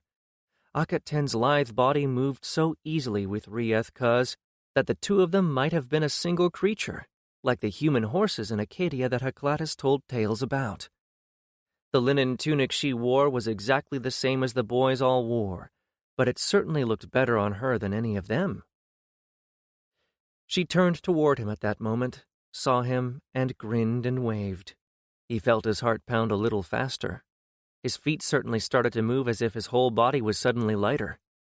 And his hands, when he saddled Avatra, seemed to have eyes at the ends of his fingers. The mere thought of being far away from Sanctuary with only Akhet 10 made him feel almost deliriously happy. "Got your sling?" she called when he was in the saddle at last, and Avatra shuffled her feet impatiently, waiting for him to give her the signal to take to the air. He nodded and held up the sling for Akhet 10 to see. He didn't have to ask if she had her bow. It was there, with her arrows, in the quiver at her hip. But she waited, as a good jouster should, for him to go up first.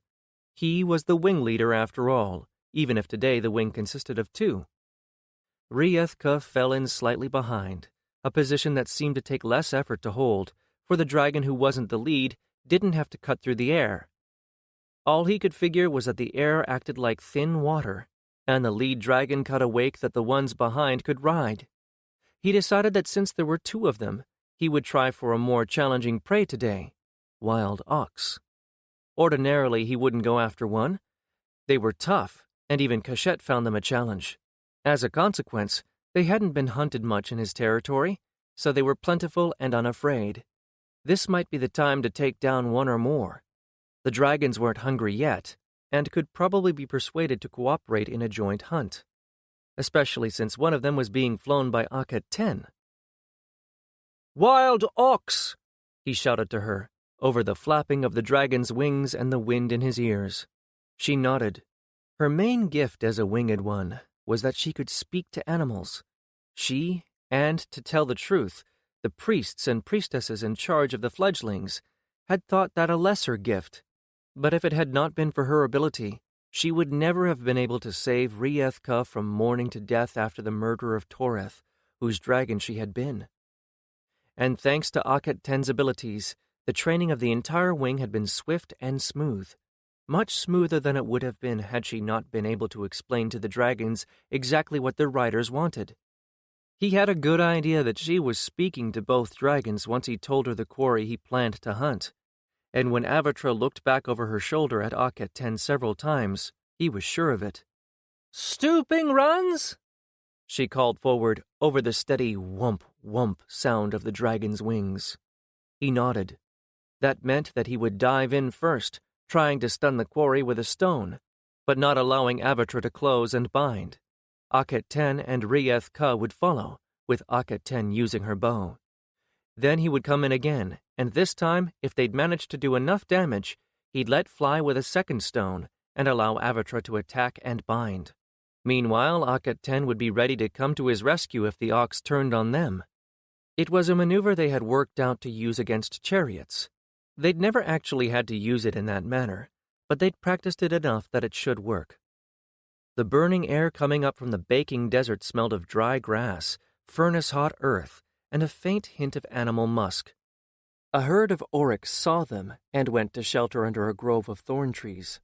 They only got a glimpse of camels from a distance, as wild goats scattered and fled away into the hills, and a herd of wild asses ducked into a canyon too narrow for dragons to get into. Not that any of those ploys would work against a dragon partnered with a human, but it showed that they were used to being hunted from the air now, which might mean more wild dragons were somewhere about. Finally, he spotted what he was looking for. A herd of 6 or 7 wild oxen grazing on the tough, sparse grasses on the lee of a hill. Clamping his legs on Avatra's saddle, he got a rock in his sling and sent her into a long, flat dive, with the oxen at the end of it. Just before she reached them, and their heads came up to stare belligerently at him, he whirled the sling and let fly, striking the nearest right between the horns.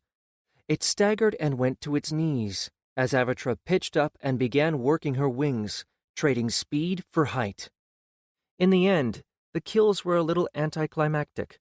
With 2 dragons attacking rather than 1, even a tough wild ox didn't have much of a chance. The hardest part was pulling Avatra off her kill to help Rieth-Ka with another, and that was the moment where it helped to be hunting while neither of them was hungry. The pull of the chase and the kill combined with Akhet-Ten's persuasion overrode the need to eat. But when both were finally down on their respective kills, Karan deemed it wise to allow both dragons to stuff themselves. Even so, they could hardly eat more than half of the kill, and he and Akhet-Ten got the unpleasant but necessary chore of dividing up the remains, so that neither dragon was unbalanced nor overburdened with the extra meat. His original intention had been to leave it in the back of one of the bigger houses, while he and Akhet-Ten got a chance to spend a little time alone together. But that was before they reached the city. They came in on an odd tangent that took them over a part of the city where Midnight Camisines had dumped a great deal of sand, half burying the entrance to the houses, and filling the canyon to a depth that a dragon would find comfortable, and, in fact, to a depth a dragon was finding comfortable. The sprawl of scarlet on the pale sand was startling, but not nearly so startling as the 4 mounds uncovered when she looked up at them and moved her wings. Eggs. There was a nesting dragon here. As if Akhet-Ten really did have the gift of hearing human thought as well as animal, both dragons tilted over and soared back so they could all get a second look. Since the female didn't seem at all disturbed by them, Karan sent Avatra in a little lower this time. He didn't like what he saw. The female's ribs were starting to show, and her movements were slower than he liked. She wasn't in good shape, and when she crouched over her eggs and mantled her wings over them, Akhet-Ten called out, "She won't leave them!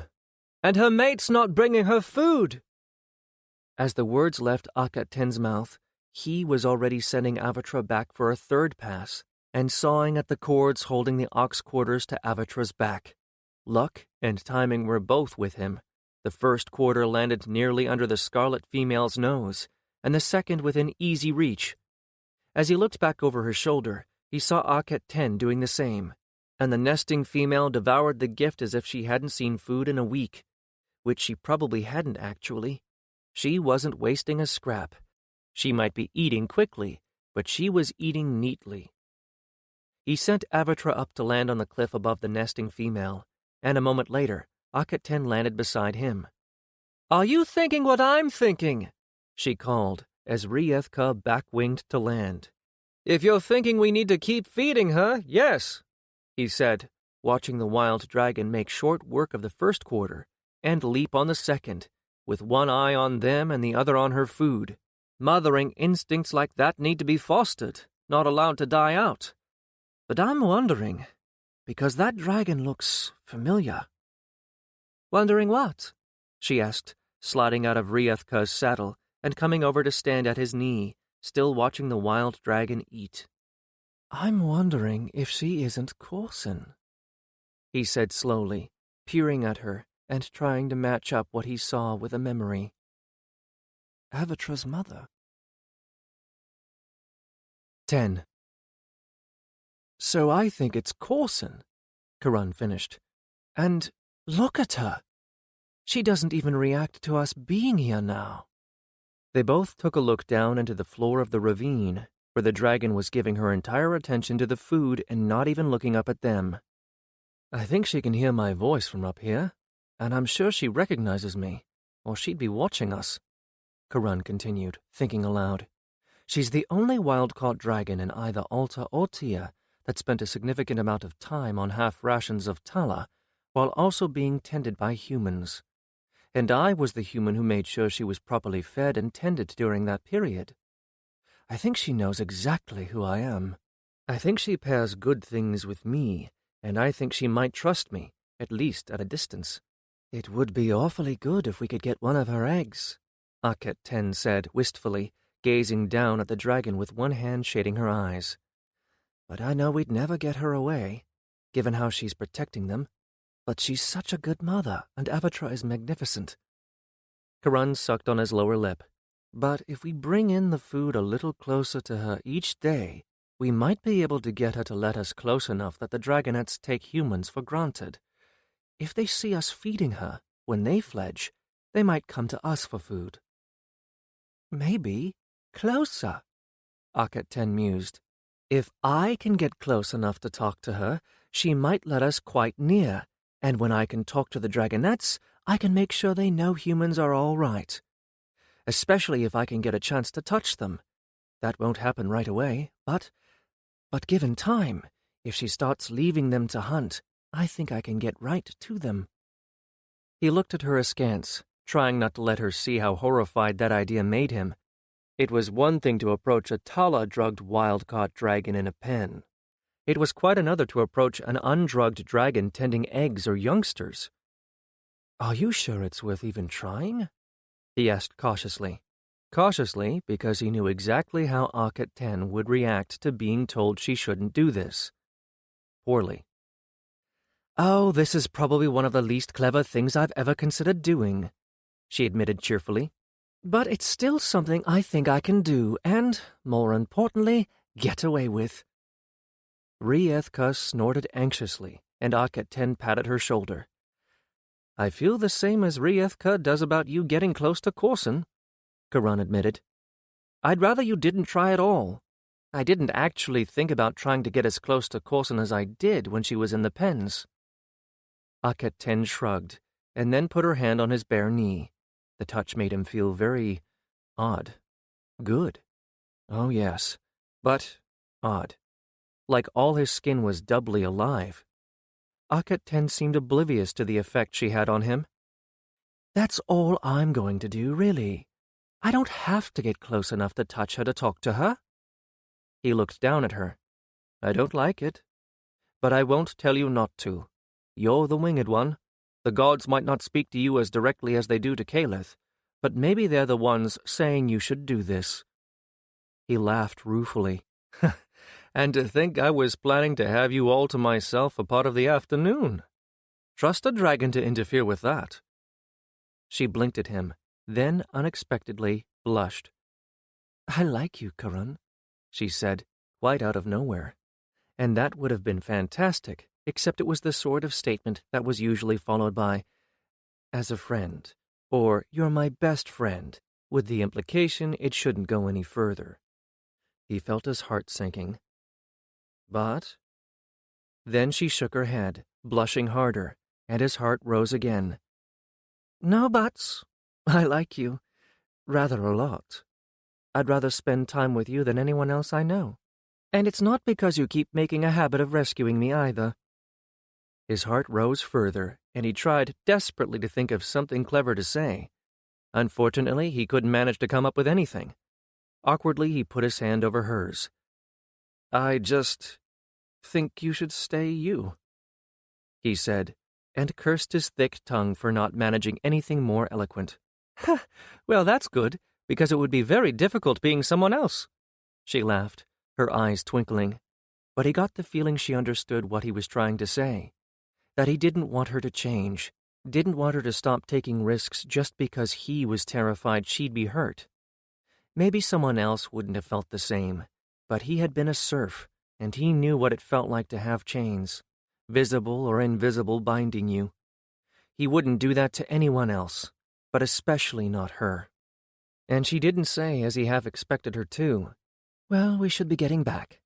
Instead, she stood there at his knee while they both watched Corson finish the meal they'd brought her and settle herself around her precious eggs, then fall asleep. "Do you think she's starting to trust us already?" Akhet-Ten asked. "Maybe. I don't know." He sighed. "We need to get back." "Yes, we do." But she sounded reluctant. Nevertheless, she mounted Riethka and looked to him for direction. He gave it, setting Avatra up with powerful wing beats, rather than letting her take the preferred path of diving down into the ravine and then trading speed for height at the last minute. He guided her away from Corson's valley at an angle. Riethka followed. Corson did not even raise her head to watch them, which made him think that Akhet-Ten might be right. She might have already decided they weren't going to hurt her or interfere with her or her eggs.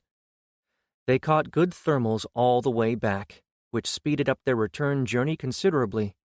Most of the wing was waiting for them at the pens. For a moment he was afraid, as Avatra spiraled in to land, that something had gone wrong.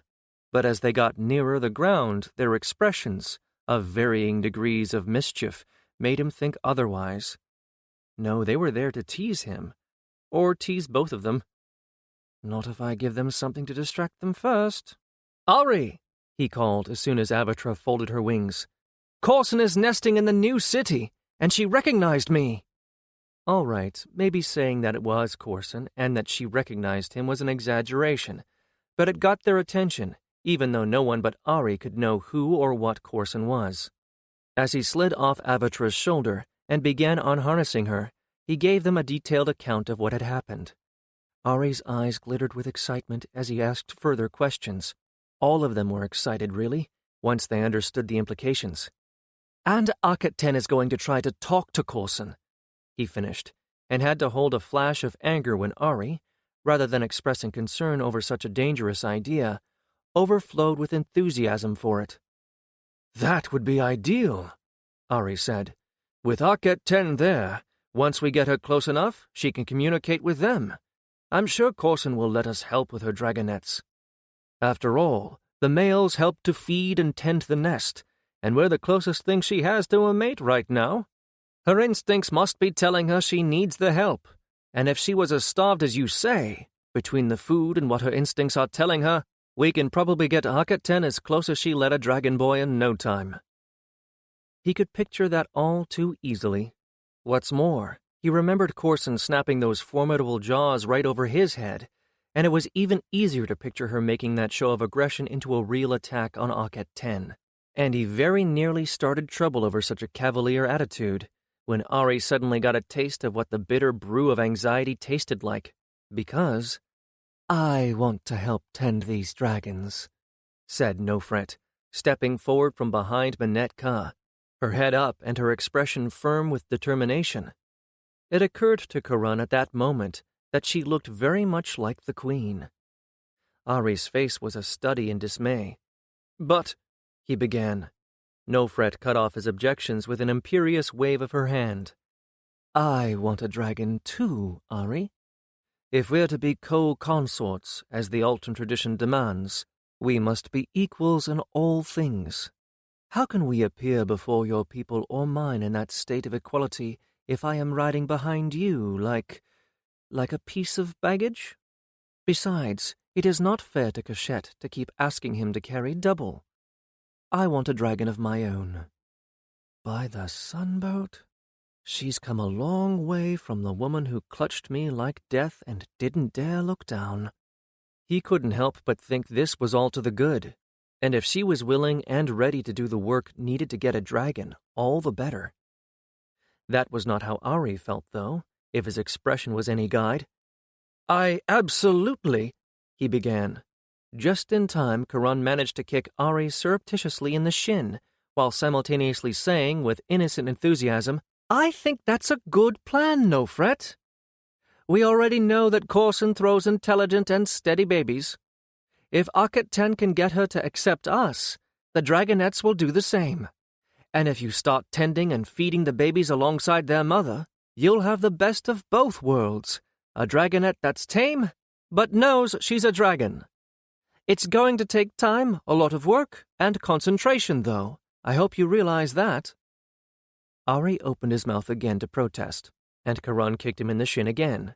He shut his mouth with a snap, and Nofret smiled at both of them. "Thank you for being reasonable about this," she said, and excused herself. "I'll go talk to Aklatis and Lord Yatiran about shifting audiences and meetings to after sundown when the time comes." She laughed a little and winked at Karan. "At least I can sleep in my own bed. You can leave me with them when you go to hunt, and get me at sundown, and that should serve very well." Bethlin and Caliph stuck their indigo and green noses over the wall to Avatra's pen and whined. They were hungry and wanted to go out to hunt. Since it didn't look as though there was going to be any more excitement, the rest of the wing went off to saddle their dragons to take them out to hunt the last meal of the day. The rest of the wing, except Ari, who turned on Karan. "Why did you kick me?" he demanded, with a face full of wrath. "I was saving you from doing something stupid," Karan retorted. "Didn't you pay any attention to Nofret's expression? One word about forbidding her to do anything, and you'd be arguing about it for moons. That's assuming she even talked to you at all after being told you were forbidding her to try. Ari, she was the queen in waiting. She's not used to being told she's forbidden to do something that's perfectly reasonable. She's not asking to do anything worse than Arcat-10 is planning on doing, and you thought that was an excellent idea." "Reasonable?" Ari yelped. "She wants to spend time with a wild dragon. What's reasonable about that?" "Arcat-10 is going to do the same thing, and you were all for that. And Nofret not only wants a dragon of her own, I think she needs one," Karan replied. "The eggs we've got have already been spoken for, and besides, I don't think that she's up to the challenge of raising one from the egg. She doesn't have the time, for one thing. I don't think her idea of the partnership is the kind of tight bond that the rest of us all have with our dragons. I think she's looking for something of the kind you'd get from a tame cheetah or a lion. She's a very," he groped for a word, "self-contained person. Merit is the more dependent of the twins. Nofret never wanted pet dogs, for instance, but she loves cats. I think that doing the double rearing, if it can be done, will give us a much more independent-minded dragonette." Ari looked off in the direction Nofret had taken. "You kicked me because if I'd said that I forbade her to do this, she'd never have forgiven me, and I would have undone all the courting I've done with her." Karan coughed. "I don't know about never." He left the sentence hanging in the air, though, because he did want Ari to think about it, and think about it hard. Ari looked away from him for a moment and cursed. "This is why I never wanted to have anything to do with noble women," he said under his breath. "With a paid flower, you know where you are." Now Karan was right out of his depth. All he could do was shrug. Ari looked over at him, and his expression turned wry. "As if you'd know anything more about women than I do." "I know they don't like to be treated as if you have a right to order them about," Karan said carefully. "No more than you do." Ari sighed and closed his eyes for a moment, then shook his head. "At least you kept me from a mistake that was likely to cause trouble. Cachette is probably starving. I'd better get into the air." Karan snorted and turned his attention back to making Avatra comfortable.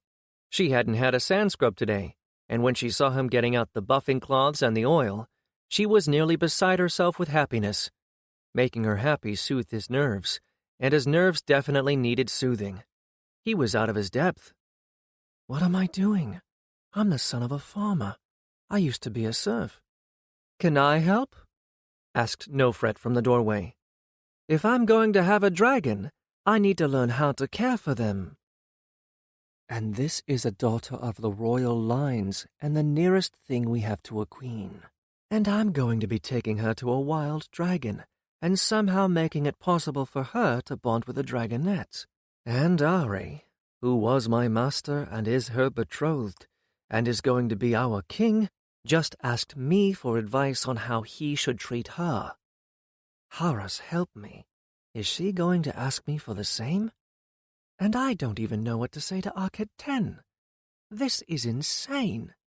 He nodded, and she made her way along the walkway to stand beside him. He showed her how to use the sand to buff Avatra's scales, how to gently scrub away flaking skin, and how to oil the exposed skin afterward. I hope you don't think I want a dragon for the look of prestige, Nofret said, after they had worked together for a while. It's not just that. It isn't even most of the reason. I didn't really see that much of Torith to understand what having a tame dragon was like.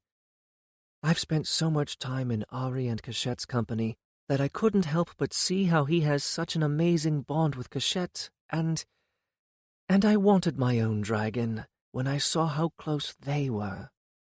Mind, I do think that to be taken as seriously, and as his equal, I must appear in every way to be his equal. Karun nodded. From what I know of the Tians, I think you are right. They have no great queen, only the great royal wife, which is not at all the same. So I need a dragon. She carefully buffed a patch of dull scales. But now that I've gotten used to flying, and I've seen Ari and Kashet just being together, Karun, I am just as eaten with dragon envy as any of those boys out there with their eggs in the hatching pen. And if I could spare the time to tend an egg, I would go looking for one myself. Mind, if this works, I hope my dragon has a slightly different personality. Kashet is more like a dog, and I think I would get along better with a dragon like Riyeth Kar, who is more like a cat. Karun had to laugh at that. Arket 10 said the same thing. My father used to tell my mother that women liked cats better than dogs, because they recognize that they are like cats themselves. Nofret laughed herself, making Avatra crane her neck around to look at her. There is some truth to that, she admitted. I don't like slavish dependence. Do you think that I'm mad for wanting a dragon, too? I don't think anyone is mad for wanting a dragon. They were just about finished with Avatra, and when Karun stepped back, the scarlet dragon picked her way daintily to the center of her pit, then spread herself out luxuriantly over the top of the hot sand to bask. You're frightening Ari, though, he continued, picking up the cloths and oil flask. It will be dangerous.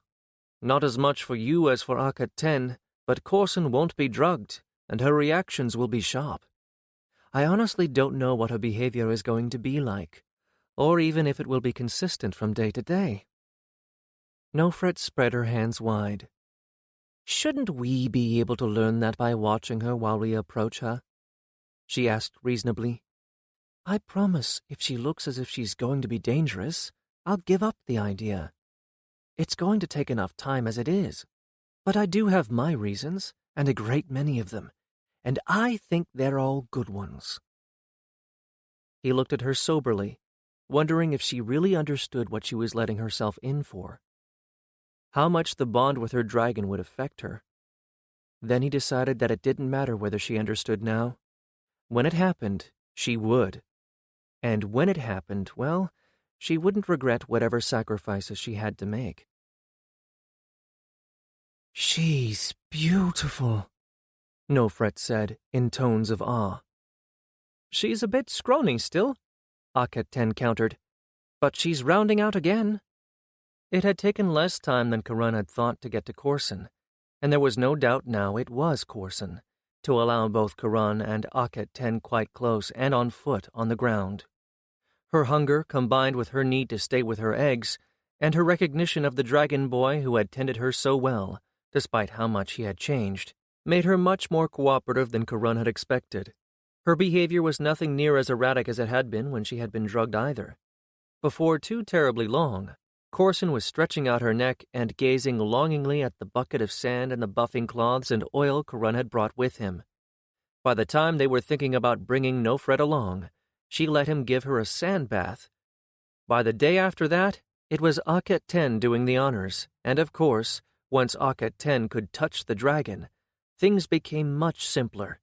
At first, Corson reacted to Arket 10's power with startlement, and it must have been odd for her, having that contact inside her mind.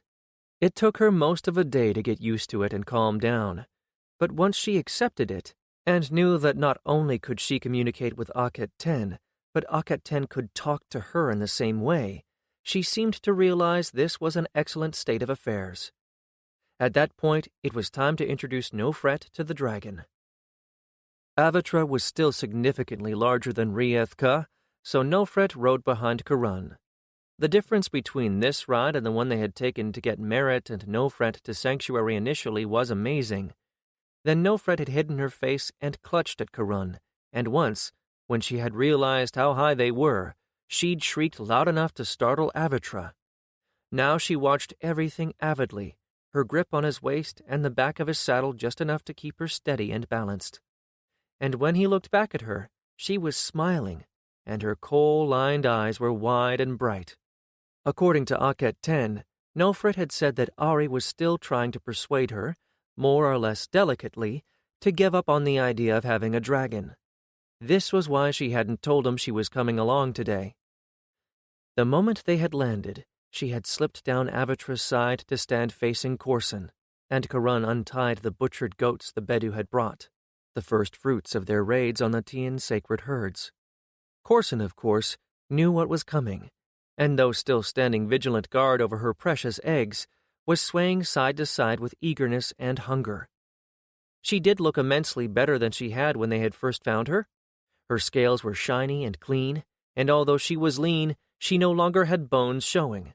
Her golden eyes were bright, and the membranes of her wings supple, smooth, and a healthy copper orange in color. Karun privately thought that Avatra was much more beautiful. He liked Avatra's deep scarlet, and didn't much care for the lighter, more coppery shade of her mother, but there was no doubt that Corson was impressive. Akhet-Ten had landed before Karun had, and was about to drag a goat quarter over to the eager and visibly hungry dragon. "Should I take that?" Nofret asked eagerly as she stepped forward. "Well, that's a good sign. She's not afraid at all." "Not just yet. We wanted to get the edge off her hunger first," he cautioned. "Let Akhet-Ten introduce you to her. She'll have to get quite close before she can use her magic." Though visibly disappointed, Nofret nodded, and once about half of Akhet-Ten's load was inside Corson, Akhet-Ten motioned that Nofret should come take the next quarter over. Karun and Akhet-Ten were quite used to hauling large chunks of meat about, but poor Nofret staggered for a moment under the unexpectedly heavy burden. Once again, though, she gamely rose to the challenge and pulled the haunch to the waiting dragon. Corson eyed the newcomer carefully. Nofret didn't look anything like Akhet-Ten. She was taller, willow slim, and even her hair was different. Since Lord Yatirin and his servants had arrived, she had been able to wear her long hair in the noble style of thousands of plaits ending in beads, so that every time she moved her head, she rattled pleasantly like a sistrum. Nofret made no sudden moves, only looked the dragon squarely in the eyes as she'd been told to, and waited for Corson to take the meat. The dragon looked extremely reluctant to take a step nearer the stranger, despite what Akhet-Ten had said to her. Instead, she stretched out her neck as far as it would go, and with the very tips of her jaws, snagged the skin of the haunch in her teeth and dragged it to herself, keeping one eye on Nofret at all times. Interesting. No snapping, no testing. Corson hadn't been whipping her tail around either. She'd become much more predictable and even-tempered since she'd been flying free. Perhaps some of her irritability had been because she had been chafing to be gone, even under the influence of Tala. With every piece of meat Nofret brought, Corson allowed her to get closer, and when she had finished and was ready to curl around her eggs for a nap, Corson actually allowed Nofret to put a hand under her chin for a brief moment. When Nofret turned back to them, she was practically afire with excitement, and Karun hid a smile. When he thought about how aloof she had been back in Alta, scarcely noticing the dragonettes, and compared how she had been then to what she was like now, it was clear that being around Cachette and Ari had caused a fundamental change in her attitude. "This is amazing!" she exclaimed in a whisper, as Corson sighed and slipped into the deep breathing of slumber. "I've watched Ari feed Cachette, of course, and even helped myself, but this is a wild dragon. And she's letting me touch her. You don't have to whisper around her. In fact, it's better not to, Akhet-Ten said in a conversational tone. When you try to be quiet, you tell her that something's sneaking around, and she'll wake up. Well, that's not exactly a wild dragon, but she's as close as we're going to get, Karan acknowledged. She was born wild, and she remembers being trapped, which is likely to make her even warier of humans than a fully wild dragon. So, are you determined to stay here until we go on the afternoon hunt? Nofret nodded firmly. I brought my sling, she said. I might be able to kill some desert hares or pigeons that I can give her as tidbits, and if not, I can at least practice my aim. I know this is going to be hard. Mostly it's going to be boring, Akhet-Ten advised. She's sleeping a lot since we've been feeding her. That's just as well, since she doesn't dare leave the eggs until they hatch. Nofret shrugged. It can't be any worse than some meetings, she replied. It certainly will be more entertaining than standing attendant to the great queens. Much though I would have enjoyed doing so, I wasn't allowed to hurl stones at anything while I was a lady-in-waiting. Akhet-Ten grinned, and Karan had to chuckle. Then here's your water skin. If you need to refill it, the cistern is over there, inside that building with the lattice columns. He pointed at one of the false fronts carved into the wall of the ravine across from them, and Nofret nodded. If you see wild dragons, either stay close to Corson or go inside a building with doors too small for them to get through. Should I give her a sand bath? Nofret asked anxiously. Akhet-Ten shook her head. Not yet. She'll tell you when she's ready for you to touch her. She doesn't wallow in caresses like Rieth-Kher does, but she does like being scratched under the jaw, and when she solicits you to do that, she'll be ready to take a sand buffing from you. We'll be back in the afternoon, Karan said, and tried not to feel too anxious. Nofret was no wilting lattice. She had hunted river horse and crocodile and even lions. She had been living in extremely primitive conditions in Sanctuary long before the rest of them arrived. Still, when Ari found out, I think we ought to do some hunting for the city, he said aloud. As long as you don't have anything else to do, Akhet-Ten. She raised an eyebrow at him but didn't object. And this way they could do flyovers to make sure Nofret was all right. And avoid Ari. We could bring Nofret smaller game that way, Akhet-Ten agreed. That's more how a mate would feed Corson anyway. So that was exactly what they did. They went back to Sanctuary just long enough to leave a message as to their intentions, then flew out again. Hunting in tandem, they managed to bring down several of the smaller gazelles over the course of the morning and afternoon, more than enough to not only keep Corson fed, but to bring back to Sanctuary, where they would certainly be put to good use. Every time they did a flyover, it looked as if Nofret was getting on quite well. She was erring on the side of caution, staying out of what Karan calculated as Corson's threat perimeter, but staying well within sight. And Corson must have been eating, because most of the time when they did a flyover, she was asleep with a distinct bulge in her lean middle.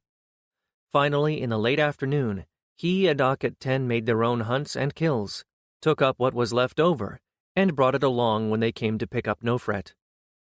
She was in very good spirits, and Corson had lost some of that wary watchfulness. This was definitely another good sign, which was just as well, because as Karan knew, when they finally returned, they would all have some explaining to do to Ari, and that was something he was not at all looking forward to. Nofret gave Corson one last feeding and climbed up behind Karan. As Corson watched with interest but no alarm, they headed home. 11. Ari was waiting for them. As they banked in at a steep angle necessitated by the stiff breeze over Sanctuary, it was easy to spot the lone figure waiting in Avatra's pen, and just as easy to recognize it was Ari. He was the only one likely to be wearing a Tian-style kilt rather than an Altan-style tunic, who was also likely to be waiting for them. This was not good. At least, not as far as Karan was concerned. Glancing over at his partner in this particular escapade as she side-slipped toward Rieth-Kher's pen, it looked to him as if Akhet-Ten didn't think she needed to worry. Well, she probably didn't. Ari wouldn't blame her. He'd blame Karan. Fortunately, Ari was the only one waiting in the pen. It would have been painful to be verbally flayed in the presence of the rest of the wing, even if he didn't deserve it. After all, Ari had, in theory, agreed to this. And it wasn't as if Nofret wasn't her own woman, and perfectly capable of making up her own mind about what she wanted to do and how she wanted to do it. But Ari would still blame him. As Avatra lined herself up on her target, Aketen and Ryethka touched down inside her own pen, and Avatra backwinged, preparing to drop down onto the sand. Karun braced himself for the assault. And it came as soon as Avatra furled her wings. Karun! Ari called, his chin set. You'll take up your grievance with me, not Karun, royal husband, Nofret said, swinging her leg over and sliding down Avatra's back. She staggered a little as she landed, then made her way around the walkway to confront her betrothed. Arms crossed over her chest in a way that should have warned Ari that no matter what he thought, he was going to lose this particular argument. I am the one who organized this expedition to be introduced to Corson, not Karun. I have the right to command him. There was no danger, as Aketen introduced me and Corson accepted me within the time of her first morning feeding. Ari's mouth opened and closed, without anything coming out. Karun decided that he would just pretend nothing was happening and untie the hide full of leftovers that Corson hadn't eaten. Nofret continued to stare at Ari with her arms crossed, her chin held high, her black eyes narrowed. She looked uncommonly like one of the statues of the great Tian kings, lacking only the crook